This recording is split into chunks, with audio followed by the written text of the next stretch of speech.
Why do some people get so angry at total strangers on the internet? People who they've never met, probably never gonna meet, that they feel the need to lash out for attention down in the comment section. That's going to be the informal topic for discussion here on this live stream. So I want to welcome everybody. I've got to click a couple of buttons here to make sure I'm live on my various platforms. So it looks like, let me go around the horn here. Am I live on Instagram? Looks like I am. Let me go over here to the... Oh yeah, looks like I'm live on Zuckerberg's platform with shitty video quality as usual. Man, that's horrible quality. Let's go to Twitch. Am I live on Twitch? Oh yeah. Oh yeah, I'm live, large, and in charge on Twitch. Twitter, I think I'm a no-go again. It says now I have to have a premium account. So Elon Musk doesn't want me to join the club. It's a no-go on Twitter. I'm good on Twitch. I'm up on FB, Instagram. Am I up on YouTube? Oh yeah, looking good on the old YouTube. So 1, 2, 3, 4 platforms. All right, so with that said, let me go to your comments, do an audio check before we proceed. All right, pull the comments up. All right, there we go. Got David Hennessy, how you doing? Kenny and Subic, Barry Rock, Robin Ride Vibes, how are you? Cypods, checking in from Korea. How you doing, my friend? Let's see, Willard. Got Bruce checking in from Central Florida. Looking sound okay. Thank you very much. Filipina and American Love checking in from Kansas. Oh, Kansas on station, but in the Philippines now. All right, and then Kenneth advising 5x5. So it looks like all my comments are from YouTube. And, you know, if the audio level is too loud, too quiet, let me know. I'm broadcasting from the new studio here from the mountains. It ain't exactly spectacular, but hey, I'm up and running. So let me make my rounds one more time. Got a little dog rumbling out there in the street. Yeah, 1, 2, 3, 4 platforms simultaneously. Just can't seem to pull off the Twitter. All right, my goodness. Yeah, so folks, on tonight's live stream, I'm going to read a few comments from one of my just most loyal, recently at least, come to my attention recently, a loyal viewer here on the channel that writes extremely long comments, which I love. I absolutely love the extremely long comments. The Google squirrels certainly love the long comments. And they don't care if they're good, bad, ugly, beautiful, in between. They just want to keep you glued to this platform. So anytime somebody sits down and writes a book in the comment section, I certainly appreciate you. Certainly do. And you've given me the topic for tonight's show. Somebody said one time, you're running out of content. You can never run out of ideas or subject matter in this game. You run out of something, you pull up a news and you pick the top news thing and you talk about it for an hour. Want entertainment, go to this celebrity gossip, pick a topic. You can never run out. It's quite the opposite. It's like sorting through which one you want to run with. So I'm going to run with this gentleman's comments tonight, and we'll try to figure out, why this gentleman's so angry, what's going on in his world. Maybe we can help him out. But I appreciate him leaving the comments. So Beverly, how are you? Let's see, Daniel. Easing Delicious from Australia. Bad Boy Travel checking in from Behold. Jeremy, how are you? Gavin, hope you're doing well. TJ Clay, yes, this is one of my hats from Australia. I don't know who to thank. This is one of the hats that got dropped off for me. Through the years, people would come through Angeles City, and we were other places, and they would drop stuff off. And 2 hats got dropped off, and folks, that's back when I was doing some drinking most of the time. And maybe I was told who gave me this hat. I don't know who to thank, but this is straight out of Australia. It's been a champion. Hell, we were using it for a frisbee today. You can't kill the thing. So yeah, it's a very beautiful hat from Australia. It's a great daily driver. It's like cotton. So anyhow, when I can find an exact new one, I'm going to get me a new one exactly like it. Old Hippie, how are you? Lee, how you doing? Easy E checking in from Omaha. Dash for Freedom. Australian guy, Danzoy, how you doing? Okay, so I want to welcome everybody to the show. Again, this is an informal hangout, and I'll just start by reading the comment, this is one of my top commenters. If you right click on their profile or your profile when you leave a comment, it'll say how many comments. It's not perfect, but it'll give you a snapshot, and this is one of my top commenters. Okay, so let me check my movie magic here, and I think, okay, you should be able to see that video. The comments at that video, what's at the top of this trail. And basically, pretty simple, we went for a hike on our nightly walk. Instead of going up and down the pavement, what do? Go up the little mountain, the little hill, and take a walk. Make a video, outdoors, nature. And that particular video, for some reason, struck a chord in this gentleman that I'm about to talk about here. Now, I haven't decided if I'm going to give him any credit at all. Obviously, you can go there and read it yourself. And a lot of times I memorialize these comments because people will edit them or try to sometimes delete the comments, what have you. But if I memorialize them on the video, then they can't do anything to change it. So I tell you what I'm going to do. I'm just going to put the comment up there. I'm going to put it up there real quick to memorialize it, to document it, but I'm not going to give you the guy's name, okay? Because the name is irrelevant, okay? It's the message. So boom, right there, there's the comment for the historical record, okay? But I'll read it and let you look at my beautiful face. Okay, and it's been edited, and so I've got like 2 versions pulled up. I don't know, maybe I just go with this one over here where I can follow your comments.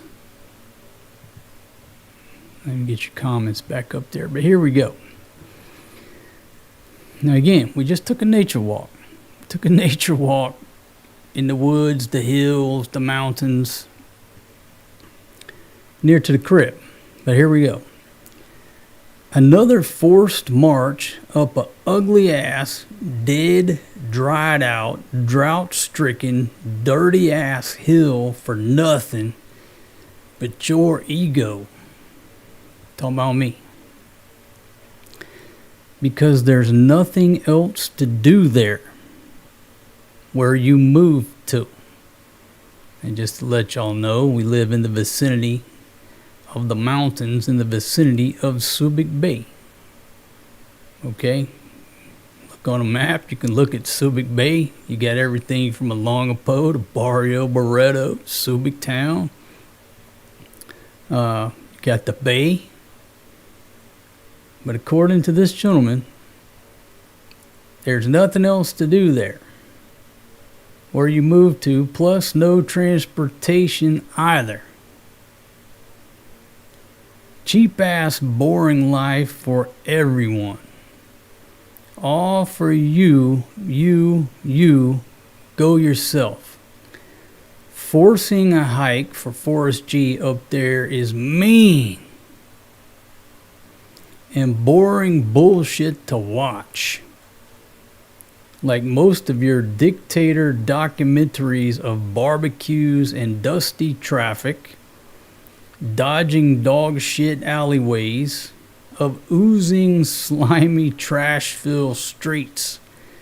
Move back to America and get a fucking job. Driving truck or something. You're too young to be retired anyway. I started driving truck when I was in my 50s.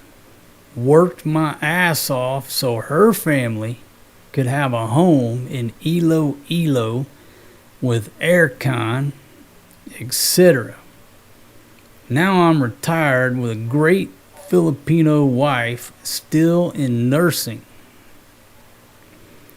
Built that home near Iloilo. You're too full of pride to work. You just seem to want a fantasy king's throne and slaves serving you without ever working hard to receive those blessings from God. He's the one you should serve by serving others and taking care of your family's needs. Like transportation, aircon, washing machine, and a nice location like Iloilo. Safe, clean, good schools, hospitals, malls, sidewalks, etc. Now that's one of the comments, and if you didn't catch the screen grab, it's all caps. And let's see, just go over a couple of the replies here. Let's see, haters gonna hate, your words only make Overstay Road fans laugh. What a jealous donkey. Don't be afraid to say what you really think. Cut loose and let her rip. Let's see, gee, that's quite a list of things. Maybe it's best you don't watch then. And then one of the gentlemen gave him a grammar lesson. He doesn't know the difference between you're and you are. You know, the possessive and all that. The spelling is improper. Grammar is shit. And then the gentleman replies, then I took a drizzling dump, the end. So he's going after people who comment. So that's the basis of the first comment that we'll talk about. And again, obviously if you go, you can look and find it yourself. But I'm not going to give him, I'm going to give him a code name. I like to give my own names to these folks, right? First thing that popped in my mouth, or popped into my mind, I'm going to give him code name Quiet Fish. So I'm going to refer to this gentleman as Quiet Fish. Somebody said he was yelling because he was using all caps. So before I dissect this comment, I'll go to your comments to make sure that I'm still broadcasting with a good audio level and everything looks okay. So just give me a minute. Let me go around the horn. Looking good on YouTube. Looks like I'm still up on Twitch. I got 4 followers on Twitch. I'm so proud of that. And then somebody enlightened me that Twitch was a video game streaming platform. I had no idea. I still don't really know what Twitch is, but I was able to get up and running on Twitch. I don't play video games, so maybe there's not a whole lot of value, but damn, I got it hooked up, and I still can't seem to get up on Twitter. All right, so I got 4 platforms going. That's better than nothing. And why'd I do this? Well, my buddy punked me out, you know. He said, look, dude, why aren't you streaming to multiple platforms? Okay? You're wasting your time. You should be just streaming to everything at the same time. He finally punked me out, talked me into it. I sat down, I figured it out. Everything except Twitter. Can't seem to pull it off. No go at that station. So, 345 Adventures, how you doing? Maximus, how are you?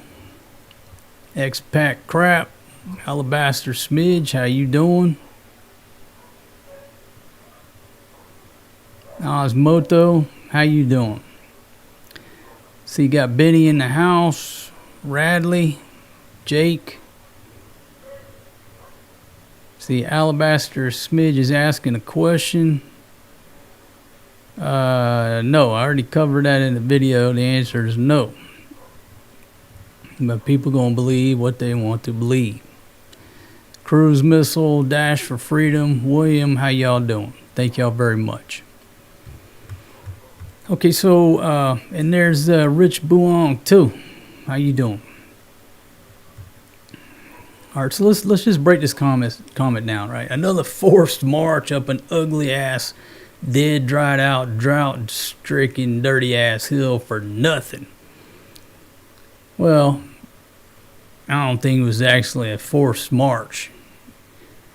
Going for a walk in the evenings as the sun goes down and it starts to cool off to get some exercise, I don't think constitutes the same amount of punishment as the Bataan Death March.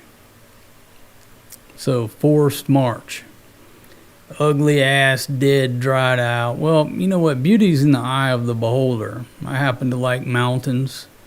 I like various terrain. Everything from dirt to grass to ridge lines to mountains, rolling hills.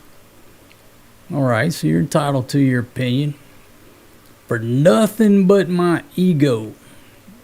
I fail to see how my ego has anything to do with taking my family on some exercise as we normally do every night for some family bonding time, exercise, get the kids out of the house. But for some reason this gentleman seems to think it's an ego thing. I don't see how that plays in. Because there's nothing else to do there where you moved to. Plus no transportation either. Well, this comment here, if I were giving out the awards, the Handsome Donkey Awards, this gentleman would immediately qualify for the territorial hippo. And they used to have a little graphic and everything, but basically the territorial hippo is the expat who, number one, thinks he discovered the country that he's living in, right? So in the Philippines. He's under this illusion, this delusion that he discovered the Philippines and that he's the only expat either here or the only expat or traveler that's ever come here. And that his perspective on the way life should be with a Filipina or living in the Philippines, again, pick a country, his perspective is the only right way. And everybody else, if they don't conform to his exact way, then you're wrong. And he's going to tell you that you're wrong. This is how you have to do it because this is how I did it. If you don't do it this way, you're wrong. So I call them territorial hippos because hippos are very territorial. But they truly believe that. And a lot of these guys over the years who have hit me, they don't actually live here and they've never lived here. Some of them, did 2 or 3 trips, met a chick online, squeaked out a K-1 visa and got her to the States. Now he's an expert on the Philippines. I've had these folks try to hurt my feelings throughout the years, and you realize they ain't never lived here. They've been here like total of 3-4 weeks the entire time till they got the K1 and got their old lady to America, and now they're trying to tell people who live here how they should live life. So I don't know if this dude lives here or not. He says he built a house down in Iloilo. All right, we'll talk about that in a minute. But I'm under the impression you don't live here. You live in America. And here you are telling me exactly how to live life, and that there's nothing else to do on Subic Bay. There's apparently plenty to do in Iloilo, according to you, but there's nothing to do on living anywhere near Subic Bay. I think about 100,000, give or take 100,000 people would disagree with you. But again, their mindset, these territorial hippos, they think it's like the old joke. Okay, now I'm going to mess this joke up. How does the joke go? Somebody goes up to heaven and they say, they're giving them a tour, and they say, hey, over here's a community of Catholics, over here some Jewish folks, and then over here's the Baptists. Shh, be real quiet. They think they're the only ones up here. That joke sort of reminds me of these territorial hippos, right? Let's see. Forcing my son up there is mean and a boring bullshit to watch. Like most of your documentaries of barbecues. This gentleman's older than me, it sounds like. And knows damn well that the way we all grew up, I grew up, basically we had one good channel and one that sort of came in fuzzy. Channel 9, channel 12, initially. And if you didn't like what was on either channel, there was no comment section. You go to 9, you don't like the program, you change the channel. You go to 12, you don't like it, you turn the TV off, you go outside and play. There's nobody to complain to. What are you going to do? Write a letter to the local editor of the local newspaper and complain? No. If you didn't like the program, change the channel or turn the damn TV off. Why continue to watch to the point that it gets your blood pressure boiling until we get to this point? So, dusty traffic, dodging dog shit alleyways, trash-filled streets. Okay, so the same individual in this comment, what are you talking about? Are you talking about Subic Bay, Olongapo, Barreto? You're talking about the Philippines as a whole? Where are you talking about? Because we've lived numerous places. Are you just referring to the country as a whole? Are you saying that everywhere is dusty traffic, dog shit alleyways, everywhere but Iloilo? I'm starting to almost think that the only place you've ever been is probably Manila and Iloilo. Probably just Iloilo. Most of your time. I don't know. Move back to America and get a fucking job. I don't even know where to begin on that. Why would I want to move back to America? That's sort of where it seems like you live in America. You live in America. You got a Filipino wife, but you're an expert on the PI. You're an expert on telling everybody what to do. Driving a truck or something. Man, you're so kind, my friend, that you're going to tell me exactly what fucking job I got to get. Number one, you're going to tell me where to live. And then, number two, what job to get. It's like it's 1980. I'm in the fucking Soviet Union here. What's going on here? I got to go drive a truck. And you know what? One day I might do that. Just one of those things I never did. I go drive a truck for a year or two, but not because you told me to. You're too young to be retired anyway. Who said anything about me being retired? There ain't nothing about me that's retired, my friend. There ain't nothing about me that's tired. Okay? I'm fucking just getting started. So, again, you're making assumptions. You don't know what the fuck you're talking about. Ain't nothing about me retired. I started driving a truck when I was in my 50s. I'm thinking you're probably 70 years old, 65, maybe 65. I'm guessing your age. You started driving a truck in your 50s and worked my ass off so her family could have a home near Iloilo. So, let me get this straight. You worked your ass off in your 50s so you could support your Filipino wife's family in Iloilo. That was your dream?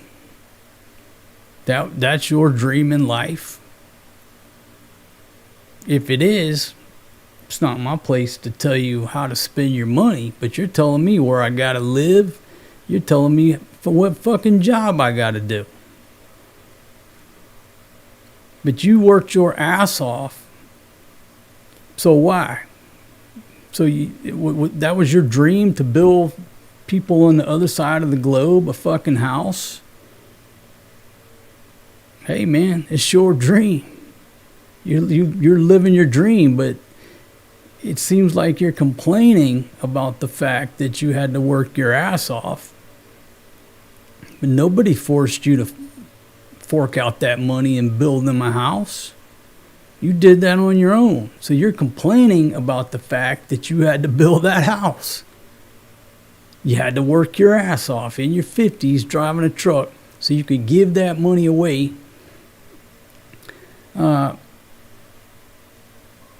and play the white savior syndrome, or black savior syndrome. You know, my skin's a little on the brown side, a little gingerbread. How about the gingerbread savior syndrome? We've all been there. We've all played it on different levels. You even got them some aircon. Now you're retired, got a great Filipino wife, still in nursing. So your wife is still working. She's still working.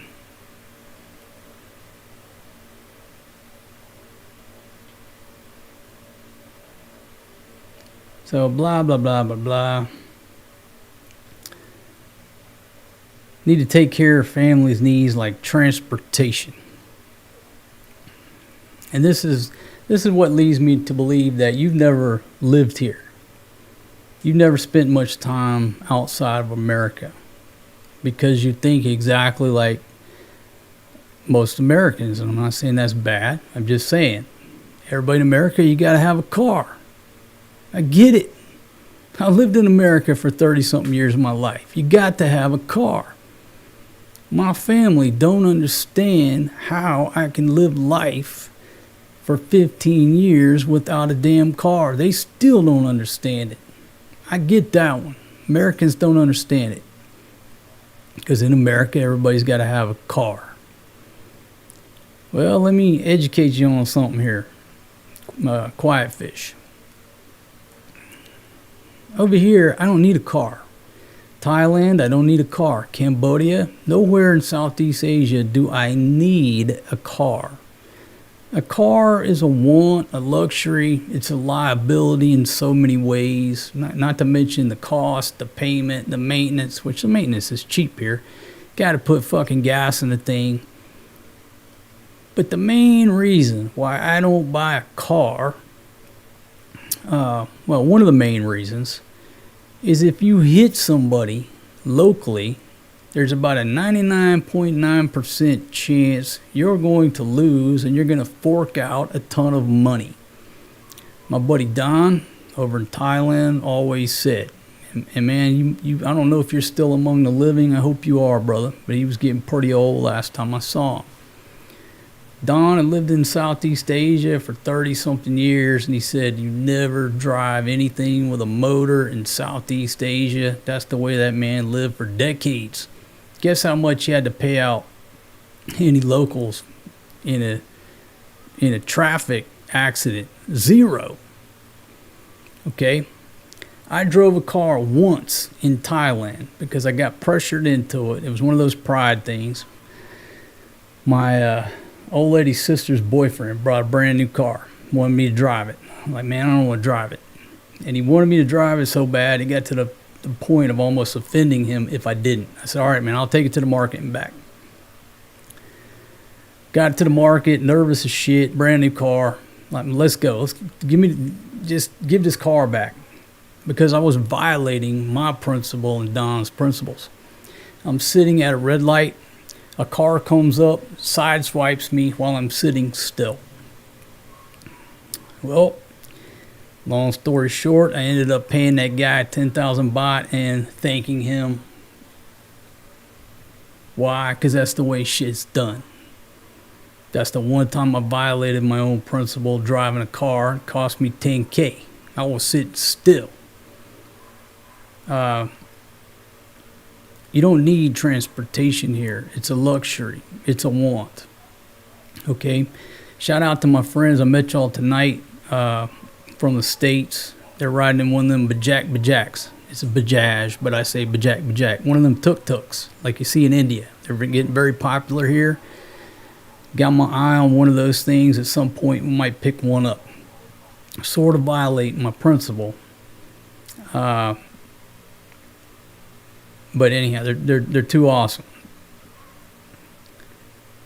But do I really need it? When I've got various people on speed dial that'll show up right out here at my front door, and I'm riding in the back like DJT. I can be drunk as hell. There's no law against drunk riding. Now, I haven't drank in 2 years. I'm just giving that for example. I'll put some change in the pocket of a local guy, stimulate the local economy by taking trikes, jeepneys, buses. It's cheap. I don't need a car here. I don't want a car. I don't need a motorbike. It's a luxury. But again, this gentleman's telling me that I'm a fucking deadbeat because I don't go out and buy some type of transportation. Bro, I got a Rolodex full of phone numbers that'll pull up out here and drive me anywhere I need to go. Boom! Off the top ropes of the octagon. Kuya Steve coming in there strong. Thank you very much, my friend. Okay, I need to pull that up just a tick. Right there you go, right there. Thank you very much. I certainly appreciate it, my friend. Thank you. Hope you're doing well. So, transportation. It's, if you live, the farther out you live, you could consider it a requirement. Like living in her village, okay, yeah, we gotta have a motorbike, right? It's too far to walk to the road at night. There's no transportation. Okay, it's more of a necessity there. I got a trike stand right down the road. I got people on speed dial. I don't need it here. Aircon. Okay, well, typical American thinks you gotta have aircon. What percentage of the population here in this country has aircon? It's not a very high percentage. They deal with electric fans. Guess what? This crib that we're living in right now ain't got aircon. I think that's what pisses them off. Pisses them off that I refuse to get an air conditioner. And it's not that I'm refusing to. Eventually it might break down. But right now, for 1 week, we've been living in this beautiful place with 2 electric fans. Just windows open, nice cool breeze blowing through. Does it get warm in the middle of the day? A little bit. And guess what the kids do? They play out there in the wash tub and cool off. And at night, you know, by the time you lay down, you got a couple fans on you. But if you wake up at 1 o'clock, you're freezing. In the morning, it's cold. I got to put a shirt on. So we went 1 week already. Everybody's fine. We're living without an aircon. Yeah, there were a few complaints the first few days, but we're doing just fine. Guess what? We're living like the majority of the folks who live around us. So, hitting me because I don't have an aircon, you're basically hitting 90% of the people who live in this country. And a lot of people who have aircons, they rarely turn them on. I talked about this before. I used to look at electric bills. My electric bill would be 10,000 pesos. Why? Because I have an aircon. All of the neighbors would be 1,000 pesos. Why? Because they don't have an aircon. So my electric bill is always 10 times what the locals were in most places we go because we run freaking aircons. Well, you know what? Next month, I'm hoping my electric bill is going to be 1,000 pesos, $20 instead of 200. So again, if you're hitting me about an aircon, you're basically shitting on 90% of the population, and I don't even know if you know it. It just doesn't seem at this point that you live here, my friend, or you've ever lived here. Maybe you just forked the money over to Iloilo and they told you that they built a house. Probably just sent you a picture of somebody else's house, but that's another topic. Okay, washing machine. How many local folks have a washing machine? If they do, it's that little small, cheap-ass double tub thing. You know what I mean? Here's a news flash for you, dude. Most folks in this country wash clothes by hand. I don't know if you knew that. Until I met that old girl, the old lady, she was washing clothes by hand. Number 2, we lived at several places that had a real washing machine, and initially she refused to use it because she said that the washing machine would break her clothes. She didn't use the washing machine for the first few years, well, several years we were together. Finally, I said, look, okay, well, just wash my clothes in there and the baby's clothes to take some of the load off, and you wash your clothes over there. Okay, she finally agreed to that. And I guess as the kids, came along and started having to wash more clothes, well, now at the old place, she used the washing machine. She did. But the minute we show up here, she's back out there washing clothes the same way she's done her entire life. Okay? So just some news flashes. Very few people in this country have a car, percentage-wise. Even a motorbike, percentage-wise. This ain't like Thailand where everybody's got a damn motorbike. So you're hitting me on transportation, which public transportation in Southeast Asia is very good. It's not like taking the New York subway. Most people don't have an aircon, washing machine, and a nice location like Iloilo. Is Iloilo the only place in the PI that's a nice, safe, clean, good schools, hospitals, malls, sidewalks? That's your opinion.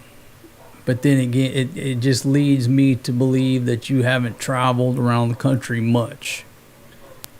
You just have that one limited perspective. You don't live here. You don't truly understand the culture.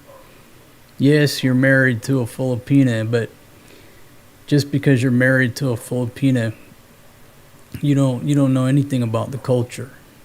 You know what one person's interpreting the culture and telling you. So that's breaking down that one right there. It just seems like I'm dealing with somebody who doesn't live here, has never lived here, and doesn't understand the culture. This is just a typical American with Fox News in the background, just getting pissed off, screaming at the TV, then flicks over to YouTube, watches 5 seconds of somebody's shit, and then fires for effect, guns free. I could be wrong. All right. I'll take a break and go to your comments. Let me just go around the horn first. I'll say thanks for joining me on tonight's show. Okay, looks like I'm still up on Twitch. Hey, I got 2 folks watching from Twitch. Thank you very much for tuning in. And again, I still don't know what Twitch is. Somebody said it's a video game platform, and I don't play video games, but I'm up and running. Facebook looks like I'm still live with shitty quality. My gosh, that's horrible video quality. Yeah, I mean, seriously, Twitch is like crystal clear. Facebook is absolutely horrible. Instagram is perfectly clear. And YouTube is YouTube. Anyhow, I can't stand Zuckerberg. But my buddy talked me into doing this, so... And it's a smart move. I should be broadcasting to as many platforms as I can simultaneously. See, Dash for Freedom. Yeah, the dude has a severely limited experience in the PI, in my opinion, based off what he says. That's what it seems.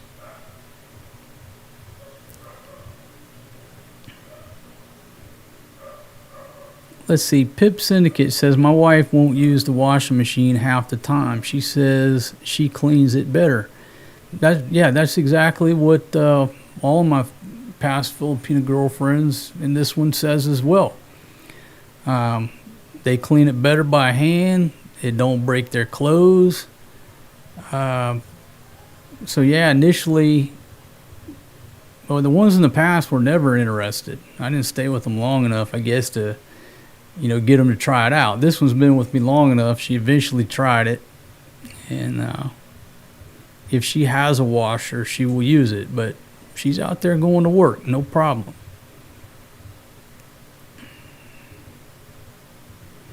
Okay, Benjamin says, are you on Ozempic? Now, you have to pardon my knowledge, but all I know about that Ozempic is it's some type of weight loss injection. I could be totally wrong. Maybe it's, I don't know. That's what I think that it is. That's what I know it to be. Am I on Ozempic? Absolutely not. I'm not on nothing.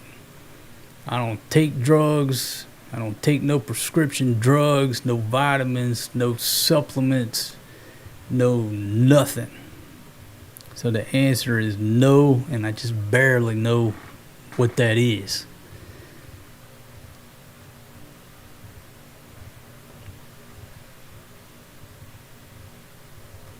All right, Rick's Destination Cebu says, I cannot wait to get there. The wife cannot wait to get back home. 7 years of the American dream, and she has had enough. You, sir, are my mentor. Yeah, I read your book. Hey, thank you very much for reading my book. I certainly appreciate that. When me and my Thai wife, we lived in America, and at some point we were moving to Thailand. But everything aligned where we could go then or ride it out for a few more years. And we sat down and I said, be honest with me. Tell me what you think of living in America, and I want to listen to what you have to say. You want to stay here? You want to go home? It's my dream to move to Thailand. It's just the timing. When do we want to do it? I'm going to do it at some point. And she said, I've enjoyed my time in America. I love our lifestyle here. Nothing against it, but I miss my family. I miss my culture. I miss my country. I miss my food. If you're asking me, I want to go home.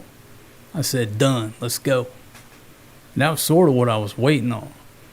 You know what I mean? So that was my experience. And we made the decision to punch then instead of waiting it out and doing other things.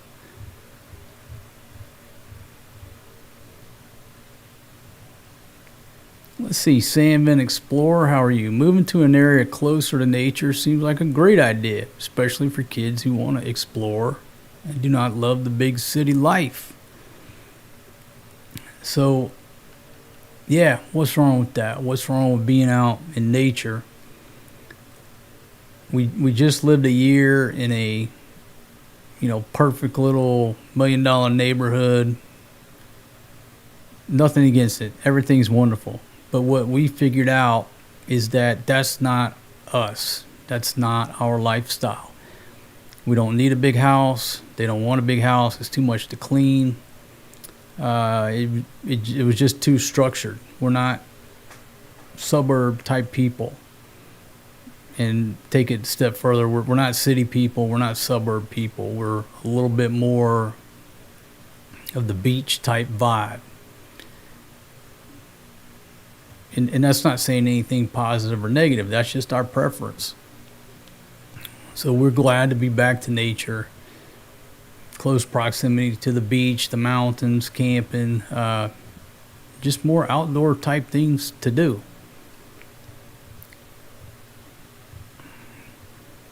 Yeah, so according to the gentleman's comment, started driving a truck in his 50s and spent money building her family a home. Yeah, it just sounds like, at first when you read this, like you just assume it's some, pissed off expat sitting down at the bar, but then you really look at it and you're like, wait a minute, this dude don't live here. He's got no idea. He's got no idea. He's one of those territorial hippos that don't even fucking live here. You know what I mean? He took his route. He did what he did. And if you don't do exactly what he did, then you're wrong. That's just playing the white knight, white savior syndrome. That's just pretty much the way I see it. Okay, so let's go to the next comment, because this gentleman, Quiet Fish, he's left a bunch of comments, right? Many, many comments. But these lately were the ones that, just caught my attention. And again, all of these comments are edited. Let's get this one here. So this is on the video. I tell you what I'll do. I'll put it on the screen there. Right there was our move back to Subic Bay, an irresponsible decision. What I do here is, for the most part, everything I put out is as close to real life as you can get without telling every little detail. And the reason I do it is to allow the younger generation, or people, I always say the younger generation, but just people to learn from our mistakes, my buddy's mistakes, people that we know about making mistakes, so you don't go down the same path. And you don't have to be younger than me. You could be 70 years old and you've never left America. Well, you should listen to people who have been outside of America with years of experience. So I don't have a problem, putting my thoughts and, things I second guess myself about. And I don't have a problem putting that out there so that others may learn, right? And I learn a lot from you, the viewer, as well. Other viewers learn from other viewers. I just really set the forum, right? A lot of learning takes place in the comments. But there you go right there. Was our move back to Subic Bay an irresponsible decision? All right, let me put it out there for the masses to quarterback. It's not like we haven't lived over here before. We can pretty much consider this home, right? It's not like we just got here and we're looking around. Folks, we used to live here, right? This is like coming home. So here comes another comment, and I'll put it up there for the historical record, but I'm not going to give him any credit. I'll chop off his handle there. So here we go. There you go right there. Pure bullshit. You only try to please yourself. You're a typical, godless, self-absorbent cheap ass. Now look, I can't help myself. I got to hit this dude on the grammar and spelling. I insist that if you're going to try to hurt my feelings, I insist on proper spelling and proper grammar. Because if somebody wants to hit me and I can read it and it's a complete sentence, proper spelling, proper grammar, I'm only focused on the message. But when you come across and try to hit me with just shit grammar, shit spelling, I can't get to the message. My brain does not allow me to digest the message because I want to fix your fucking sentences, right? And I'm not perfect, but pure bullshit. You only try to please yourself. Should be Y-O-U''re, a typical godless, self-absorbent cheap ass. I think self-absorbent should be hyphenated because it's a compound adjective describing cheap ass, but I might be wrong. I don't know. I'm not an English teacher. I just occasionally play one here on YouTube. You don't give a fuck about anyone but pleasing yourself and having servants to clean up after you. Fatima should go to the Philippine government and file a motion against you for separation and financial support for her and the kids. She could be better off emotionally about your kingship over her and her friends and family. I'm sure, left out the fucking apostrophe, if she complained to the Philippine government about your treatment of her. See, again, this dude ain't never fucking lived here. He don't know nothing about, he never lived here. That they will grant her some support from your dictator bullshit. Cheap ass bitch.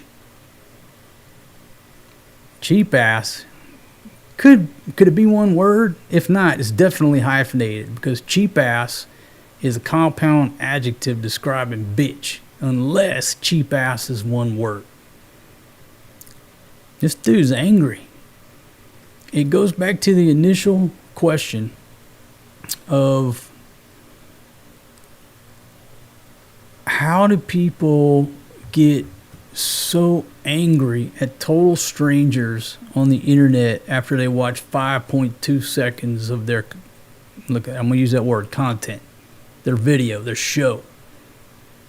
5 seconds, and now they've entirely qualified to psychoanalyze me. Stop dragging your family around from town to town and street to street so you can remain this arrogant dictator. Using fear of no more support if she doesn't, spelled doesn't wrong. Obey your every command. You're heading for disaster. Should be you are. Y-O-U''re. Just like all your other relationships you destroyed because of your selfishness. How the hell does Quiet Fish know about any of my other relationships? Do you have some inside information? If so, put it out there. Send me the link. I got to know. destroyed because of your selfishness. Her family and friends all need to get together and tell you to go fuck yourself, King Cheap Ass.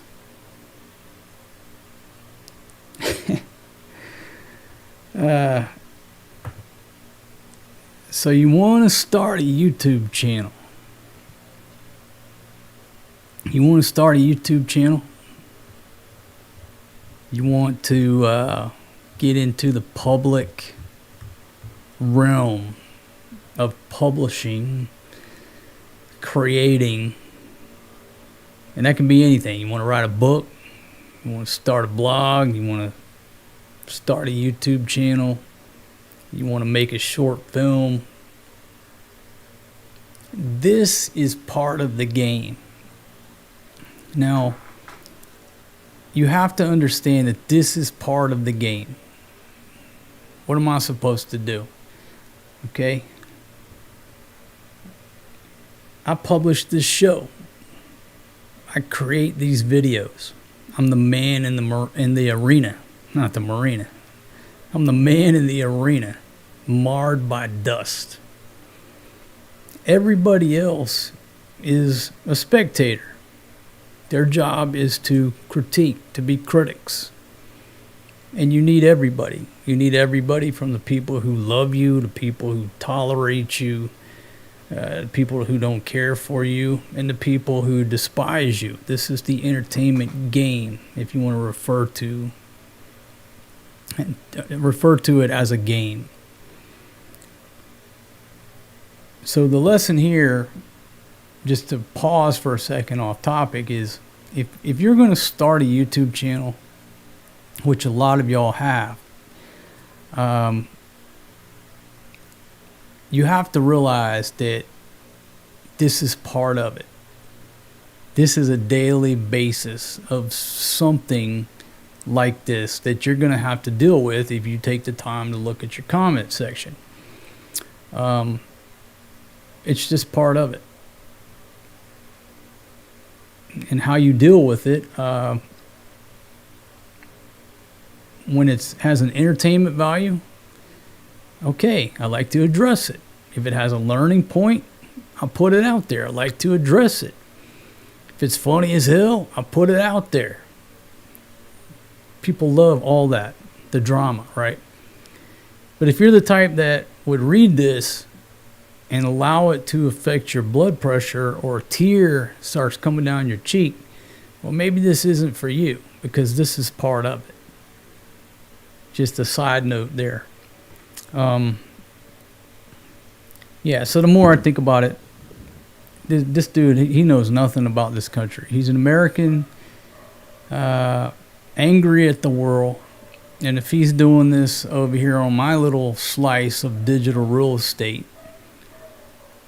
then I'm just one of dozens that he does it to, while he's screaming at Fox News in the background. All right, let's go to the next one here.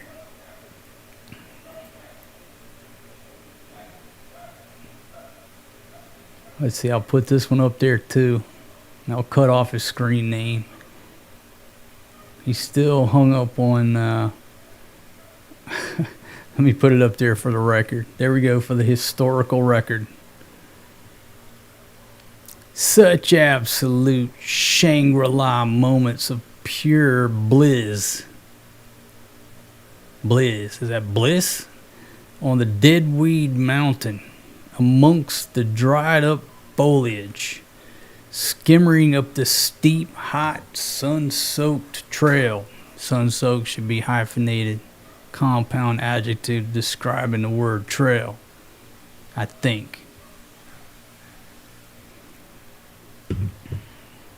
Oh joy, I wouldn't choose anywhere else to live in the Philippines.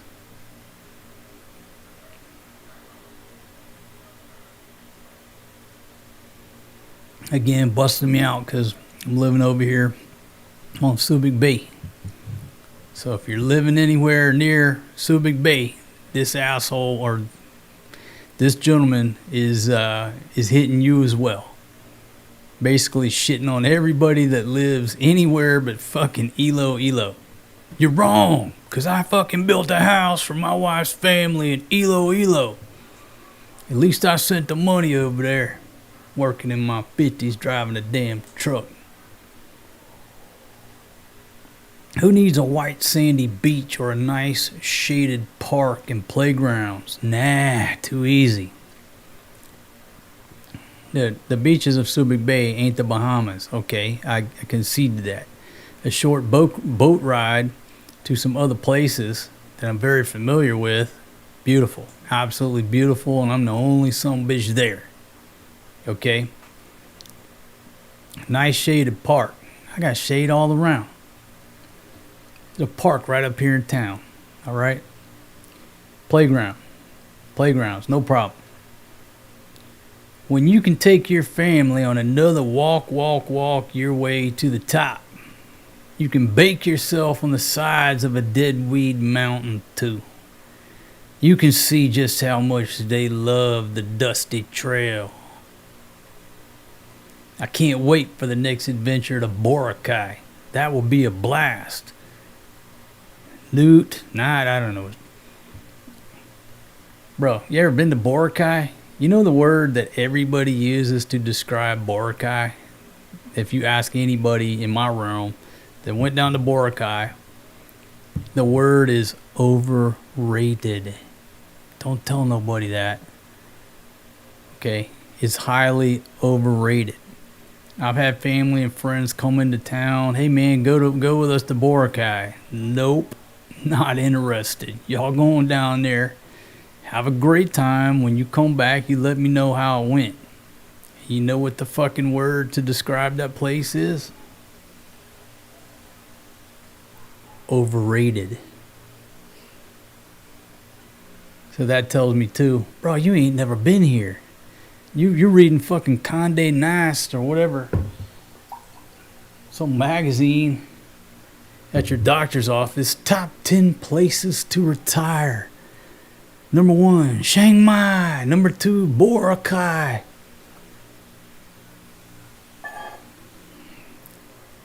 But you're gonna spend all your time on the internet trying to hurt my feelings. So, no, we will not be going to Boracay. Overrated, overpriced, pain in the ass to get there. No, we're not interested in going to Boracay. If you had a choice, go someplace like Bantayan Island. Go to Camiguin. Go anywhere but there. That's just a tourist trap, in my opinion. But you don't know that because you ain't ever lived here. So those are the top 3, folks. Those are the top 3 of this gentleman here. And I was talking last video or video before last about how I was talking about Frank the Tank, how I figured out who Frank the Tank is, and how some of these people, they're not just asshole kids sitting in their mother's basement. They're actually pillars of the community. They're who's who in their community. They have real jobs, real positions, supervising hundreds of people. You know, people with the word or the title of director. Those types of people. And it's like they have to go to work all day and be this person that they're not. And they're so regulated, so many rules and policies and all of this just stress choking them throughout the day in the United States of America. They go home, hit a couple shots of vodka, and then they just fucking go guns free, blasting away on whatever it is, Twitter, YouTube, whatever they can do to try to hurt somebody's feelings. And it's like they're playing a video game. That's how they get their hits of dopamine, you know, along with a few Jack and Cokes or whatever they're hitting. And that's their nightly routine because they hate their life. They hate their job. They wake up and they got to put a coat and tie on, go to this shitty ass job, be somebody that they're not. So when they come home, they just fucking let people have it. So, anyhow, this dude here, he's not just picking on old single dad here. This is his game. This is what he does.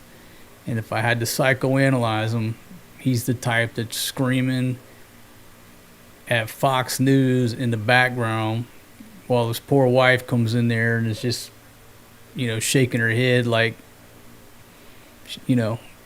just tired of this fucking old cranky ass motherfucker, but can't do nothing about it. She's probably the nicest lady in the world, working as a nurse, employee of the month, that type, just a wonderful lady. And she got to come home and listen to this asshole screaming at Fox News and trying to hurt my feelings here on YouTube.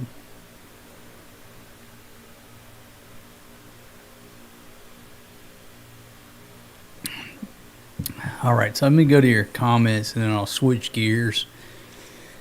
And another interesting comment from a young lady worth reading. Let's see, got JXX in the house. How you doing? Virginia on station. Let's see, Rico, how are you? Tika, how you doing?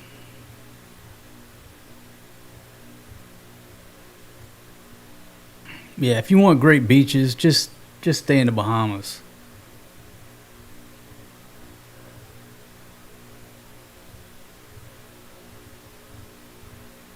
See, JB, how you doing?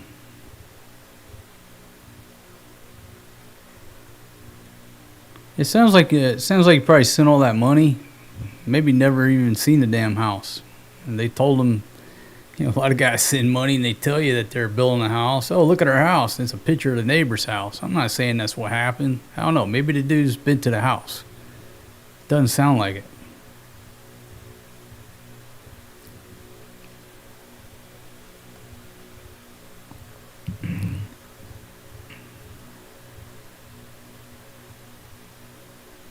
Let's see. Road Trek Ralph. Sounds to me you need these negative comments. Without them, videos like this wouldn't exist. You're absolutely right, my friend. You're absolutely right.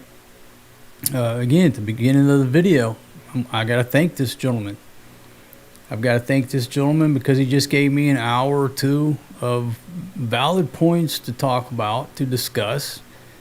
The learning points are numerous. I get this damn bug out of my eye here. From, hey, you're going to start a YouTube channel. It's a perfect example of the type of shit that you're going to endure if you're posting content, especially from here in the Philippines. Okay, I can go anywhere else in the world and post videos and I don't deal with this shit.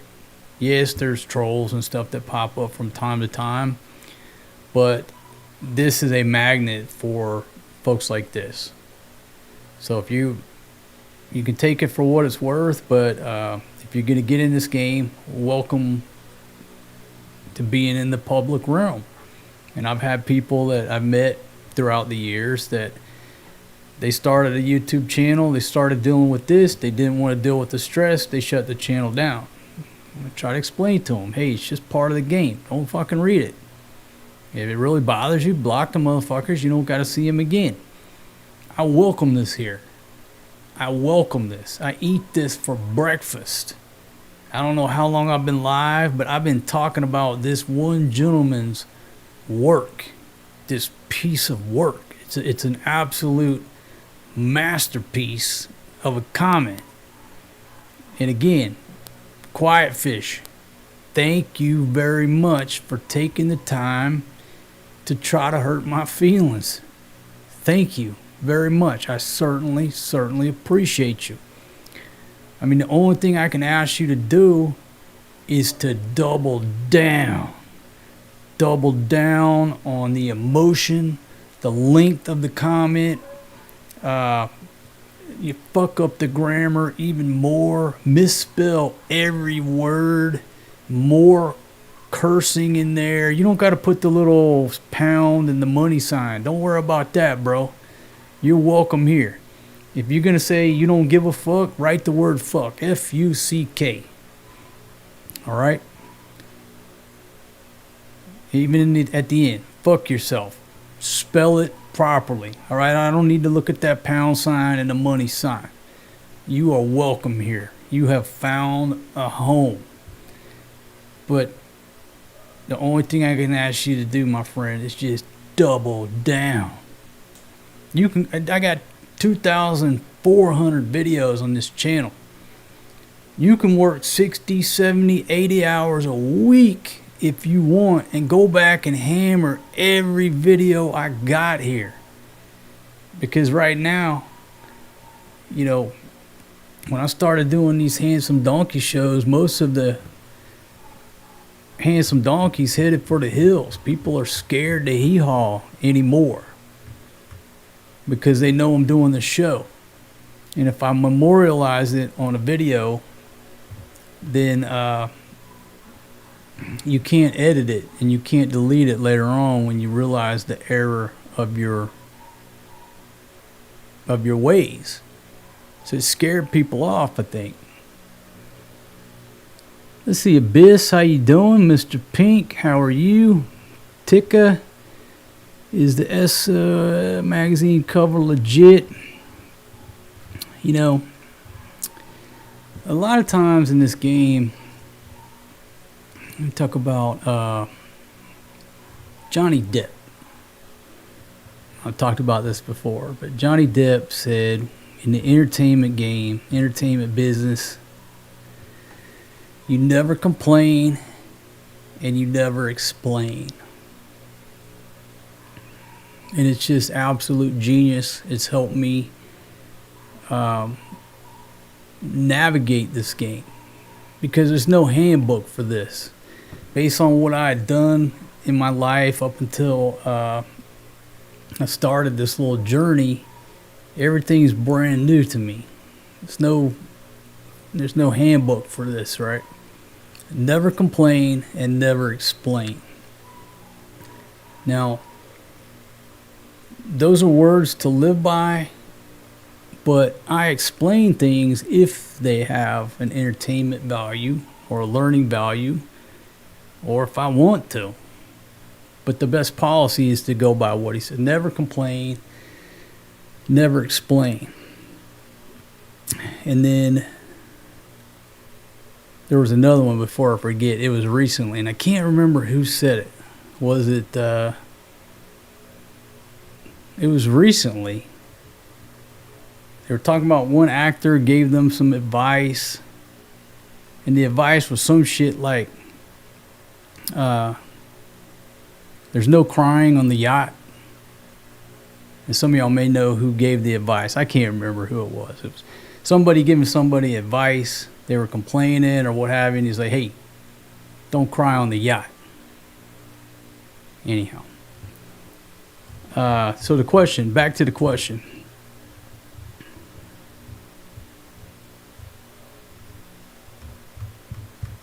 Let me get some water first. See how that works? Never complain, never explain.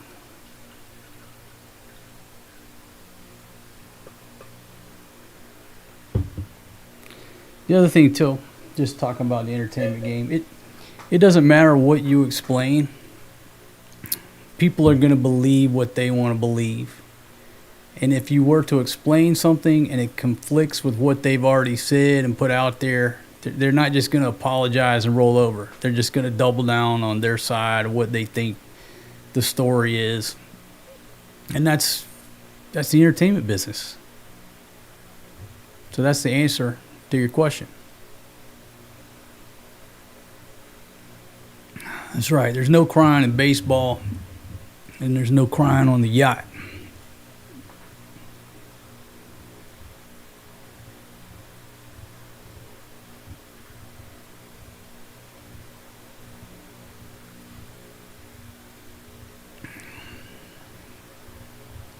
Okay, so I'm just scrolling through your comments here.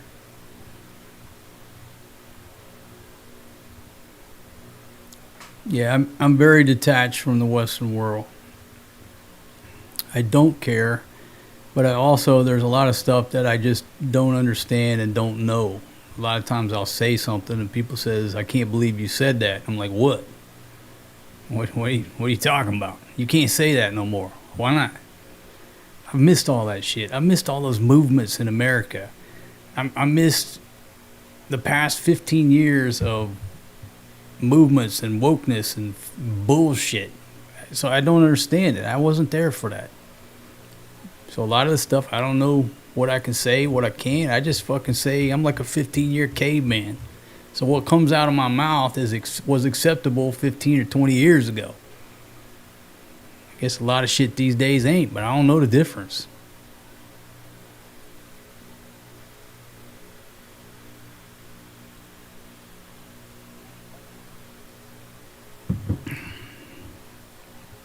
All right, let's see. Ham Killer, how are you, my friend? Hope you're doing well. You don't owe anybody, you don't owe nobody nothing, bro. Keep doing you. Thank you very much. That's all I can do. All right, so let's go to one more comment here.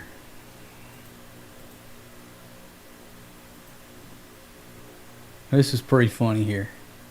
And this one's just funny. So there's no use in putting the lady's name on here.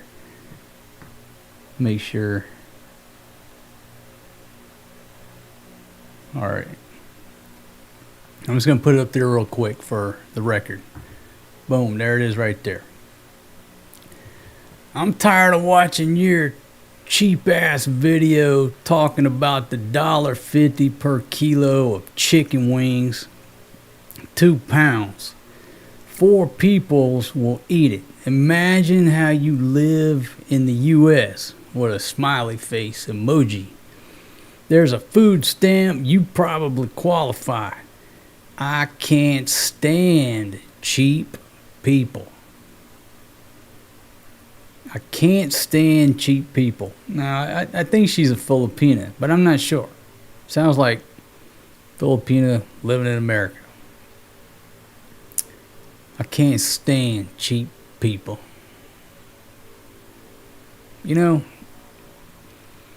a lot of these folks, they don't realize that when they hit me over these issues, what are they saying to the rest of the population here?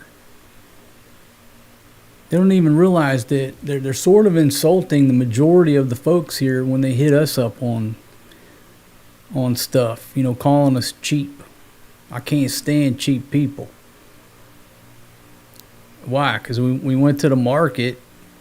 We don't have a refrigerator right now. I'm not in a hurry to get one. I got my cooler back from Janice. It's like a sort of like a Yeti. It's a champion of a cooler. Right across the street, I have a sorry store. You got to follow me here if you live in America. What? You don't have a refrigerator? What? No air conditioner? No car? I got a cooler. Right across the street is a sorry store. They have the coldest RC colas right across the street. I don't know, they got 2 or 3 refrigerators over there. So the refrigerator is not physically located in this building. It's located approximately, I would say, 35 steps that way. Now, back it down. Maybe 25 steps that way. I got all the cold drinks I want. Ice, snacks, chips. So if we want an RC Cola, dispatch Maria over there. She comes back with a thing of ice and an RC Cola. It's cold. Don't believe me? Well, in just a minute, I'm going to take a break. I'm going to take you into my kitchen. So do I have a ref or do I not have a ref? Well, really, I got 3. They're just right over there in the next building. But what she's hitting us about is that we only bought like 2 kilos. Why? We don't have a ref here.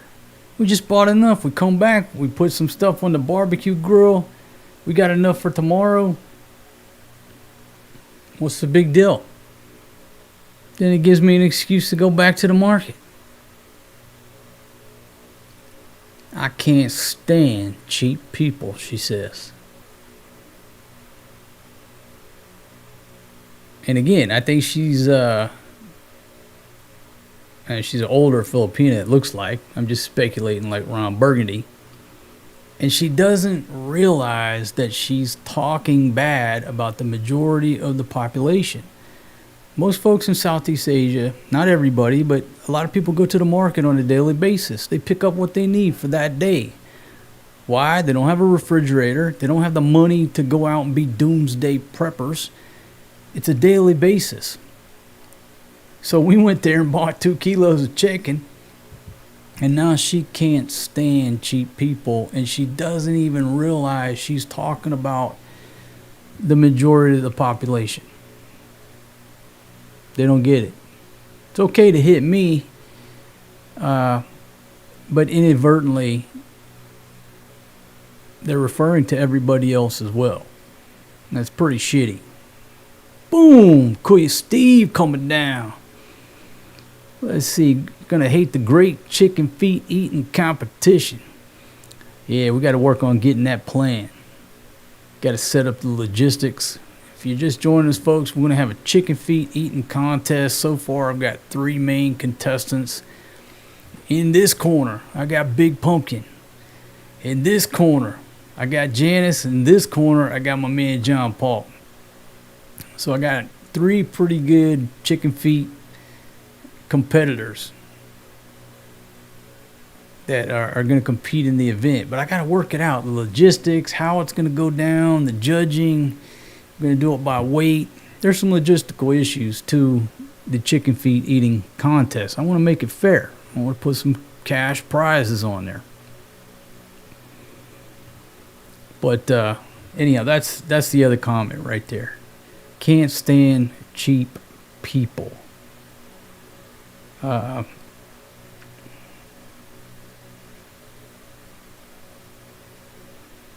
Oh, and here's Quiet Fish chiming in on her comment. Get a job in America, dumbass.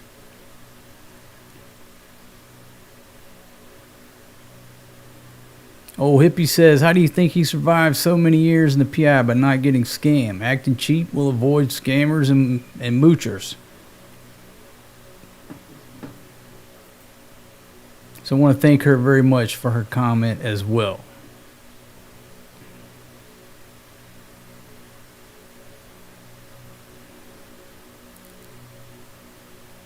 And then again, Quiet Fish seems to have a problem with anybody who says they retired at 50 years old. I don't know what his problem is.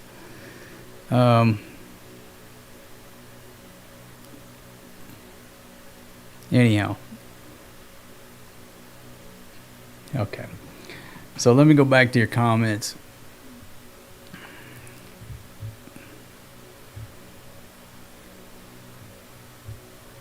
See, James says Spirit Airlines are closing down, everyone getting fired. You know, I just saw the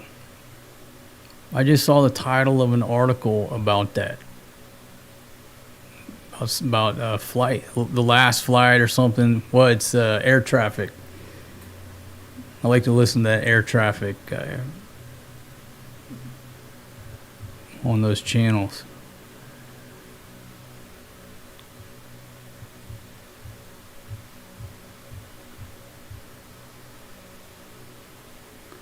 Okay, Maximus says should be a balut eating contest. Who can eat 10 ballots the fastest? I would probably put my money on John Paul on that one. Because the Filipinos, most of them are very particular about picking out the little baby duck, the CCO. Yeah. So I think John Paul would definitely win that.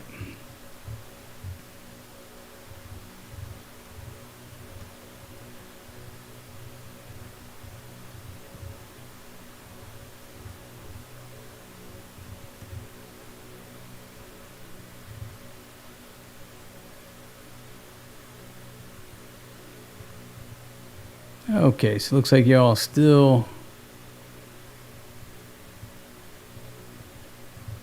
still talking about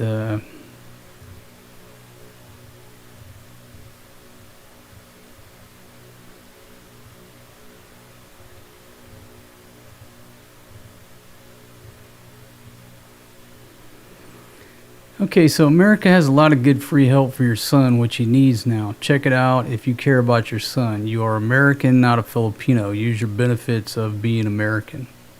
All right, thank you very much, Mark, for the comment. Thank you very much. You know, it's a constant debate. It's a constant debate of where is better to raise the children.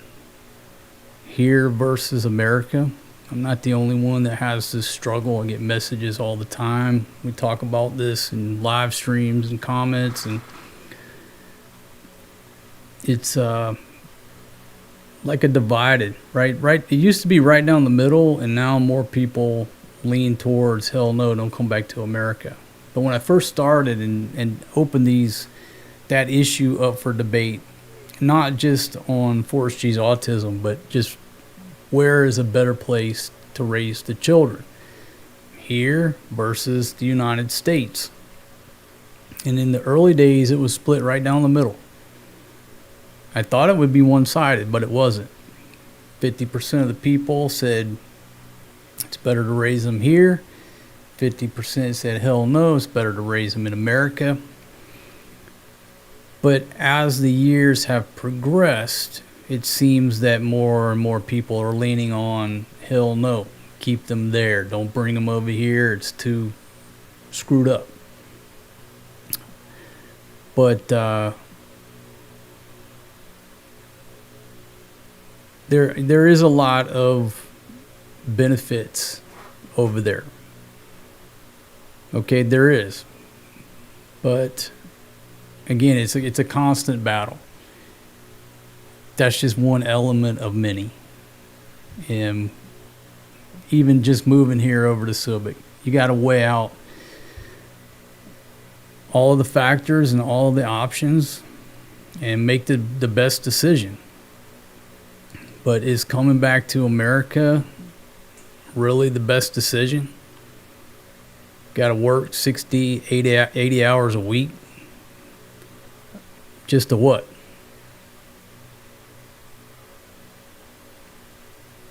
It's a question.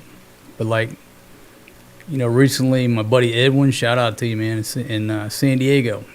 Edwin traveled to or moved to the U.S. when he was 8 with his parents from the Philippines. And he said, you know, I worked 60, 70 hours a week here in San Diego.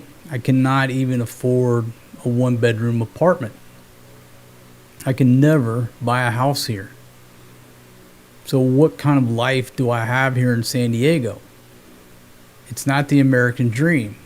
He said, if I go back to the Philippines, yeah, I'm going to be broke, but I could afford my own apartment. Well, I'm in America and I'm fucking broke and all I do is work and I got nothing. So it's very easy to say, you know, come back to America and you have all these benefits. Well, it's very easy for Mr. Quietfish to say, go back to America and get you a job driving a truck. But is that really the best decision overall? And right now for us, it's not. That's why we're here.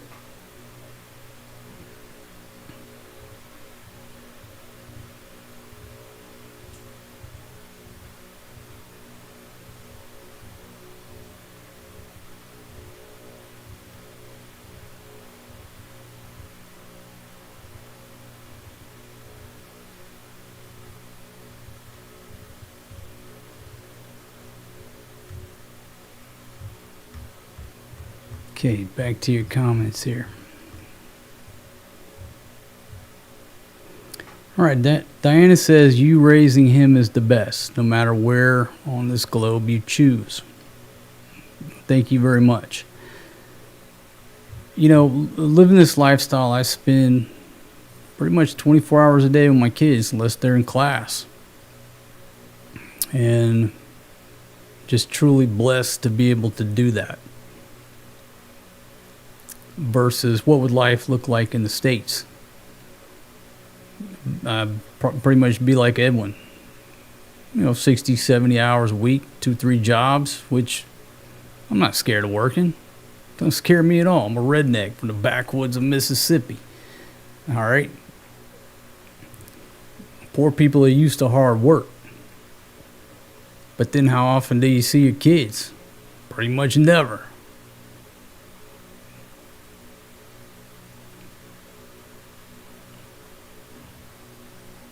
Steven says, you have age, my friend. Well,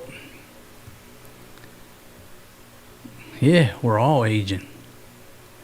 We're all aging. It's like you wake up one day, you look in the mirror, and there's this fucking old man staring back at you. You're like, what? Who the hell is that? How the fuck did this happen? Folks, 53 years, they go by like that. And when I'm 65, it's going to be the same. Just 65 went by like that, if I make it that far. It's like in that movie, that John Gotti movie, where Mr. Neal says, this whole damn thing of ours is over in 5 minutes. So yeah, we're all getting old. It's no secret I quit drinking 2 years ago. Lost a ton of weight. But this is like my normal self. A lot of people here on this platform have only watched videos where I was fat as hell. I get it. It's your first impression, and it's the lasting impression. But there's only been 2 times in my life where I've allowed myself to get that fat. Self-induced, drinking too much, fucking eating too many pizzas. This is my normal self. Just a skinny dude, small guy, basketball player. Well, maybe not the basketball player. But yeah, man, I'm fucking getting older. Plus I lost some weight, so a little bit different appearance these days. Robin Ride Vibe says, my personal opinion, Forrest G is better off with you in the PI. The Western world is crumbling to self-destruction. Yeah, that's pretty much been the opinion that has swayed everybody's input over the past 15 years towards, no, don't come back to America. It's not the same America you left. It's not good to raise children. And again, more people are in that thought process, where 15 years ago it was right down the middle. Everybody had great arguments on both sides of the fence. But you can sit there and go through, you can go down the line. What do I not worry about living in Southeast Asia that I would worry about in the U.S.? I mean, school shootings. When I send my kids to school here, I'm not worried about school shootings. Could it happen? Of course it could. Have there been incidents over here in Southeast Asia? Yeah, there's been some incidents. Not on the scale of the United States. When people send their kids to school here, kids still walk to school by themselves in a lot of places. Not worried about school shootings. The violence. There's no metal detectors. We don't have to have police officers at the schools. The schools aren't out of control like they are in the United States of America. Right there. So why would I come back and subject my kids to that? That's just one argument. Now I got to worry about fucking school shootings and lockdowns and I'm not the type of person that if something goes down at a school, my kid's school, I'm going in to get my kids. I don't give a fuck who's on the perimeter. I'm going in to get my kids. That's not going to work real well. So it's probably not a good thing that I go back to America. That's just one argument in in the debate of dozens of points. Pick a country versus the United States. Since I've been living in Southeast Asia, I don't feel the need to carry a gun or any weapon. Don't feel the need. Not interested in carrying a weapon anymore. That's like a past life. If I went back to America, I would have no choice but to go back to being armed because I refuse to be a victim. Here, I don't need to be armed. I just don't feel the need. I've never felt the need. Big difference. I don't want to go back to carrying that damn gun on my hip wherever I go. Just not interested in that anymore. Don't even want to go. I don't want to touch a gun. Don't want to go shoot guns. Don't want anything to do with guns. My God, I have to clean the damn thing. So it's a different mindset, right? Really don't want to go back to that.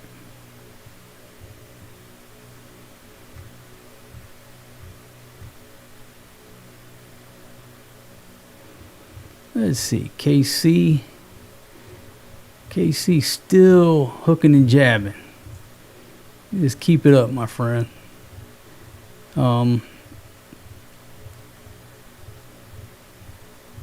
Never complain, never explain.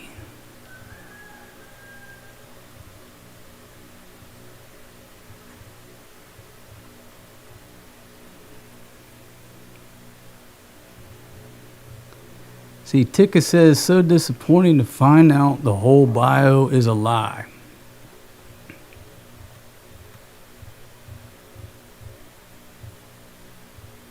There's no lies.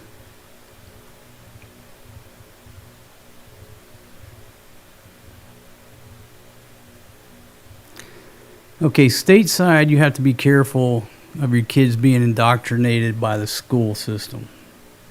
Absolutely. There you go. Another great example. I'm not the type of person to deal with that bullshit. So it's better that I don't come back and subject them to that because I'm not going to put up with it.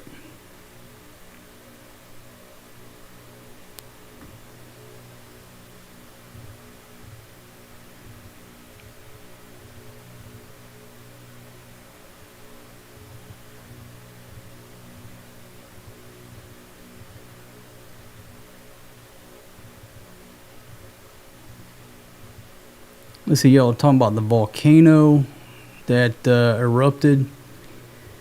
Yeah, the volcano is down. I guess I'd pull up a map here. Let's talk about the volcano for a second. We're sort of getting off topic. Folks, if you're just joining me, I was talking about why was this viewer so angry. Just why do people go to other to strangers' YouTube channels, watch 5 seconds of their show, and then just blast them? I don't think it has anything to do with me or my show or what I'm putting out there. I think it has to do with the individual's own life. They're just angry about everything in their own life.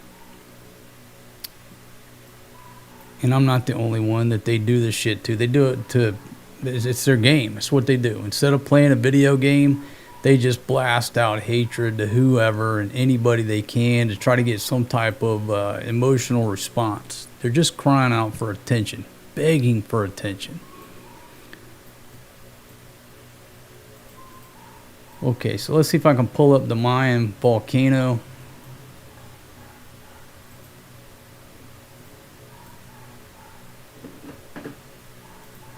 But it's actually closer down to, it's down in Albi. I'm going to put it on the screen here in just a second. So it's technically, is that still technically southern Luzon? But it's closer to Big Pumpkin's village. So there you go, right there. There's the Mayan volcano. right there. And then Big Pumpkin's village is right down here. Okay, so that's where we used to live. Measured distance up to Mayan Volcano. What is that? Say 225 kilometers. Less than 150 miles. So there you go right there. If I've got it up on the screen, let me make sure.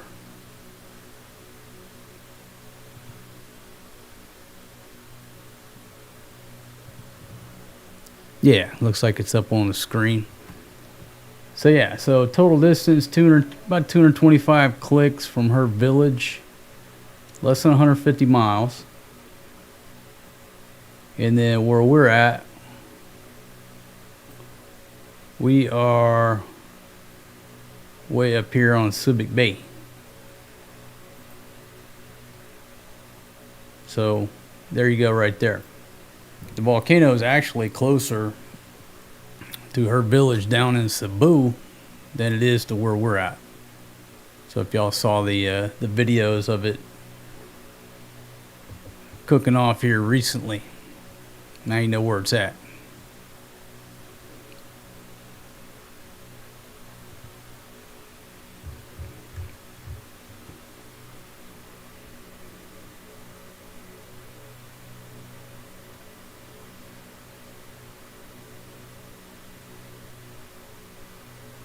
Okay, so Alyssa, how are you? Been watching since before you met Big Pumpkin.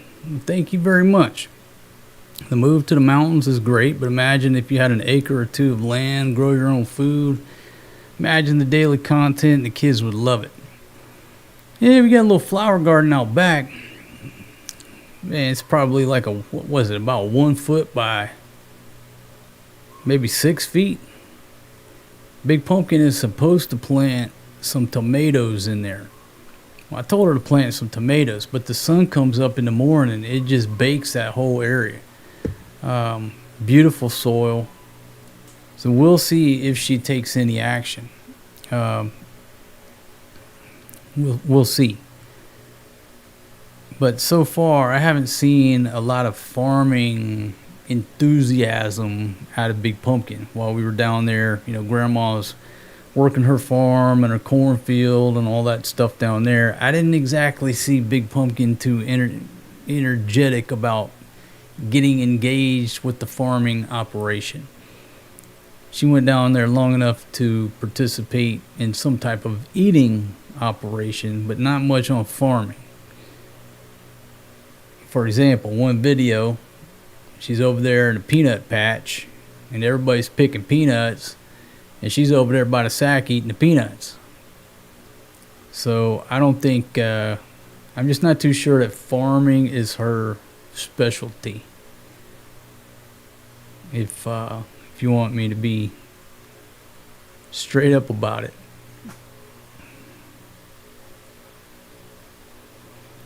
Let's see. Hey, Bobby Martin, how are you? Thank you very much for the kind words. The viewer is most likely triggered by envy. Hope they get some professional counseling.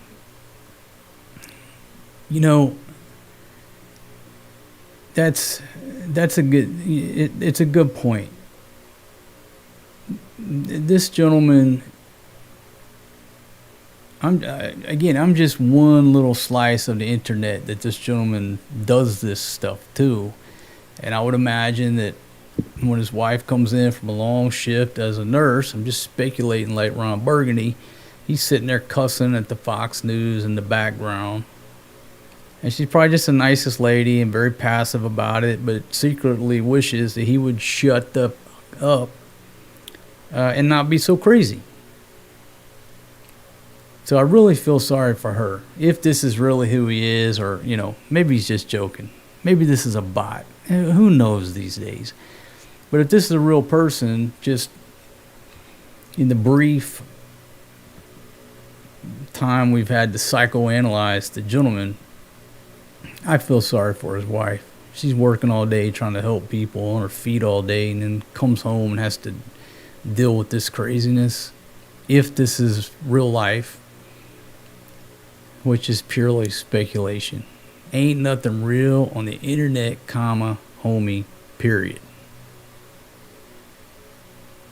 But that's who I really feel sorry for. I feel sorry for his wife, the nurse. And, maybe it's alcohol induced, who knows.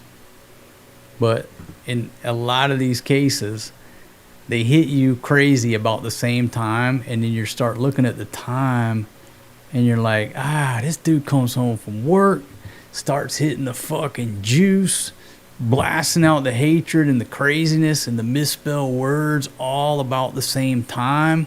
It just all adds up to the booze. It's just the booze talking, don't give a damn about grammar, keeps the caps locks on, and is just blasting from the easy chair, drunk as Cooter Brown.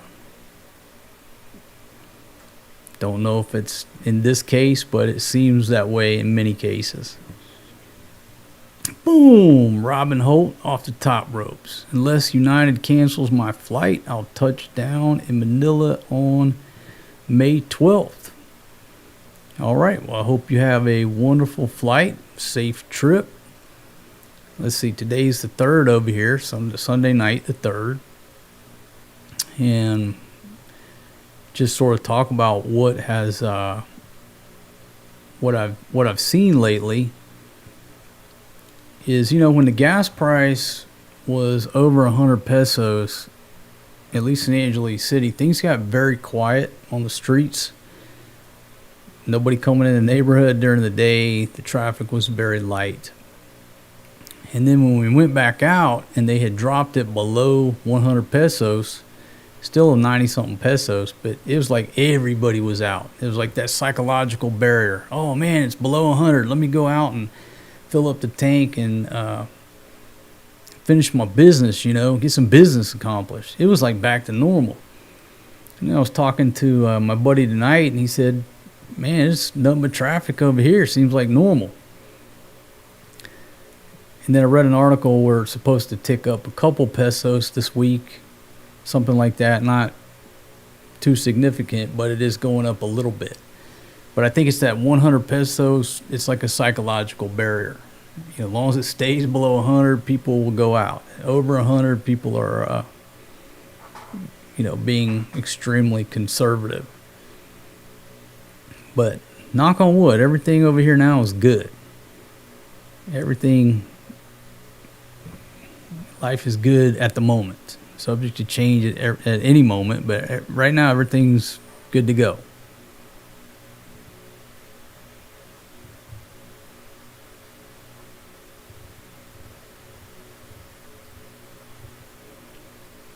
Yeah, tell Big Pumpkin some dude lost a gold chain on that land next door. She'll have it dug up in no time. Yeah, and Big Pumpkin was a kid. She said they used to go to the basketball court. Now, it's dirt. Has to be dirt basketball courts. And they would search through the dirt for Cincos, 5 peso coins. She called it hunting for Cincos.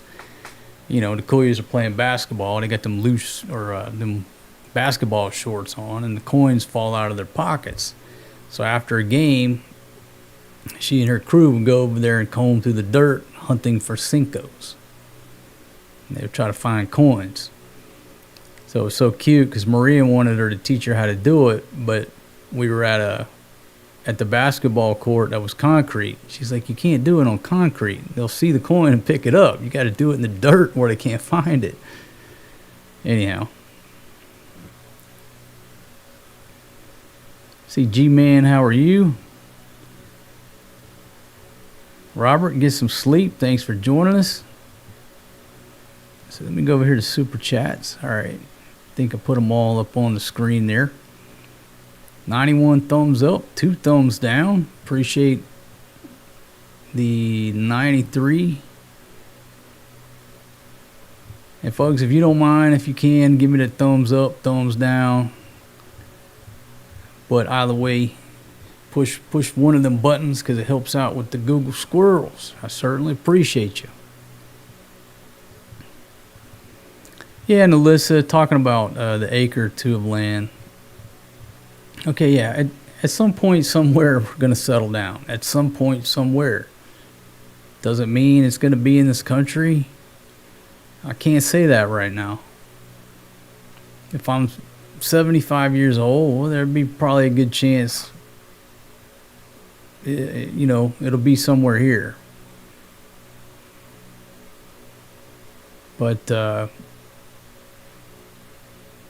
buying some land down in her village and sitting down near her village for the next 20 years is not my idea of paradise.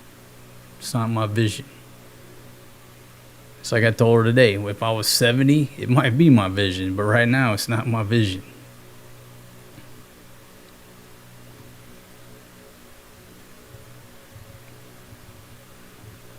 See, Mark says he's lived in New York City all his life, never had a gun, and never been robbed. Well, that's good to hear, my friend. That's good to hear.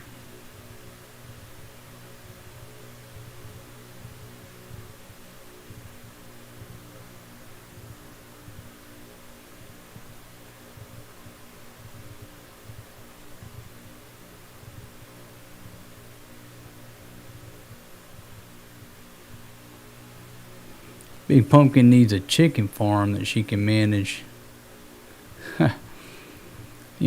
Big Pumpkin is not big on killing chickens. Okay? So like when we were down there, if we had to, man, can I say that on YouTube? If we had to process some protein, that's the funniest damn thing to me when people refer to meat as protein. What the hell y'all talking about? I didn't grow up listening. We didn't grow up calling meat protein. Fucking meat. Anyhow, Flo can dispatch the chicken. Fatima can't do it. It just tears her up. So Flo will dispatch the chicken, hand it off to Fatima. She can pluck it and clean it and all that, but she can't do the dirty work. Flo did the dirty work. Teamwork.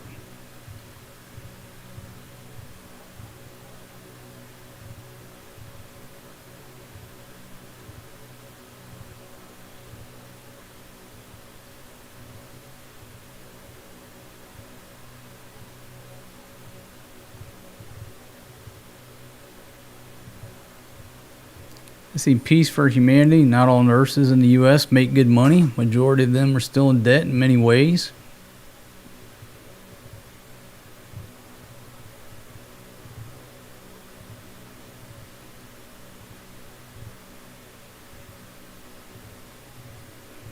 All these points that y'all are bringing up, here versus the U.S., Thailand versus the U.S., name a country versus the U.S. It's there are pros and cons on both sides of the argument, but again, the negatives,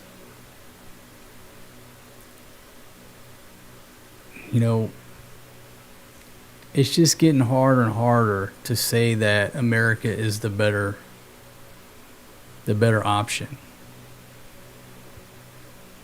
Again, 15 years ago when I first punched out, what's the worst that a guy happened? You don't like it wherever you went back home, got you $100,000 house, went back to work, bought a $5,000 car, you were back in business in a couple days.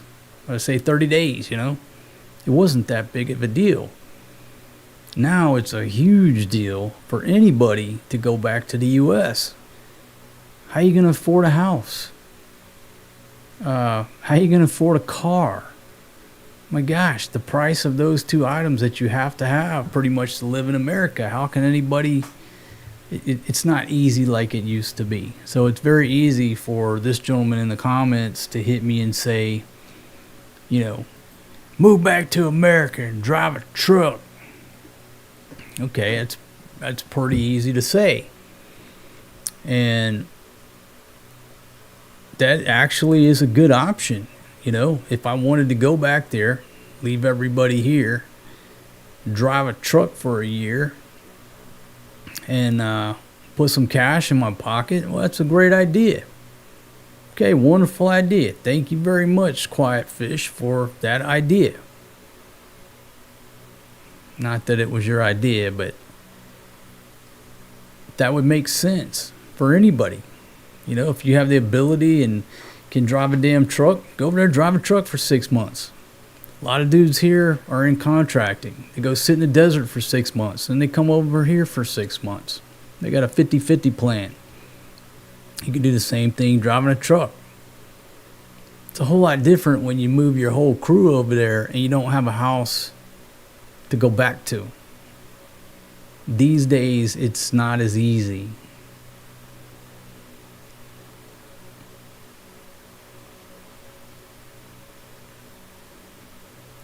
So reading your comments, KC and Tika, you see how stories morph? That's the game. That's the entertainment game. But according to Johnny Depp, never complain and never explain.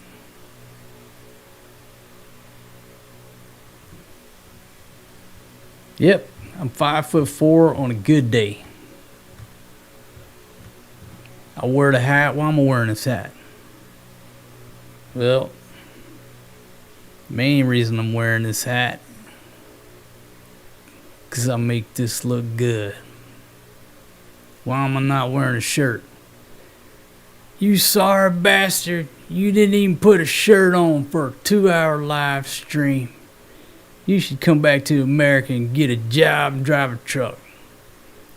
Why did I not put a shirt on for this live stream? Why am I wearing this hat on this live stream? Okay?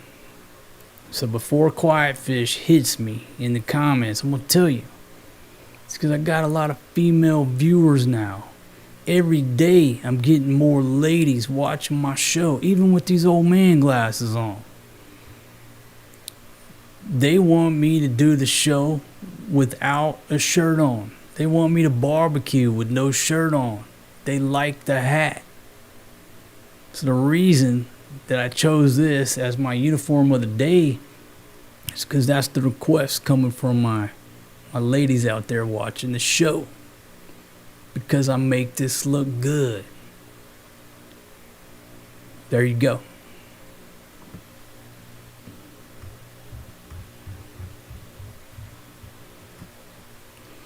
You fitted in a lot of careers. I've held a lot of titles. I wouldn't exactly call any of them a career. I got a lot of titles, a stack of business cards. Wouldn't change anything for the world. Obviously, I didn't retire from all those multiple titles.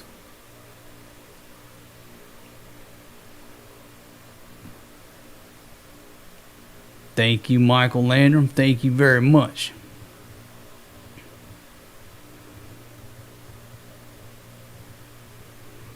Yeah, you know, and being, just a side note, you know, being a basketball player, the basketball player that I am, living over here, a lot of times, most of the places we go, if I go by myself, people think that I'm local.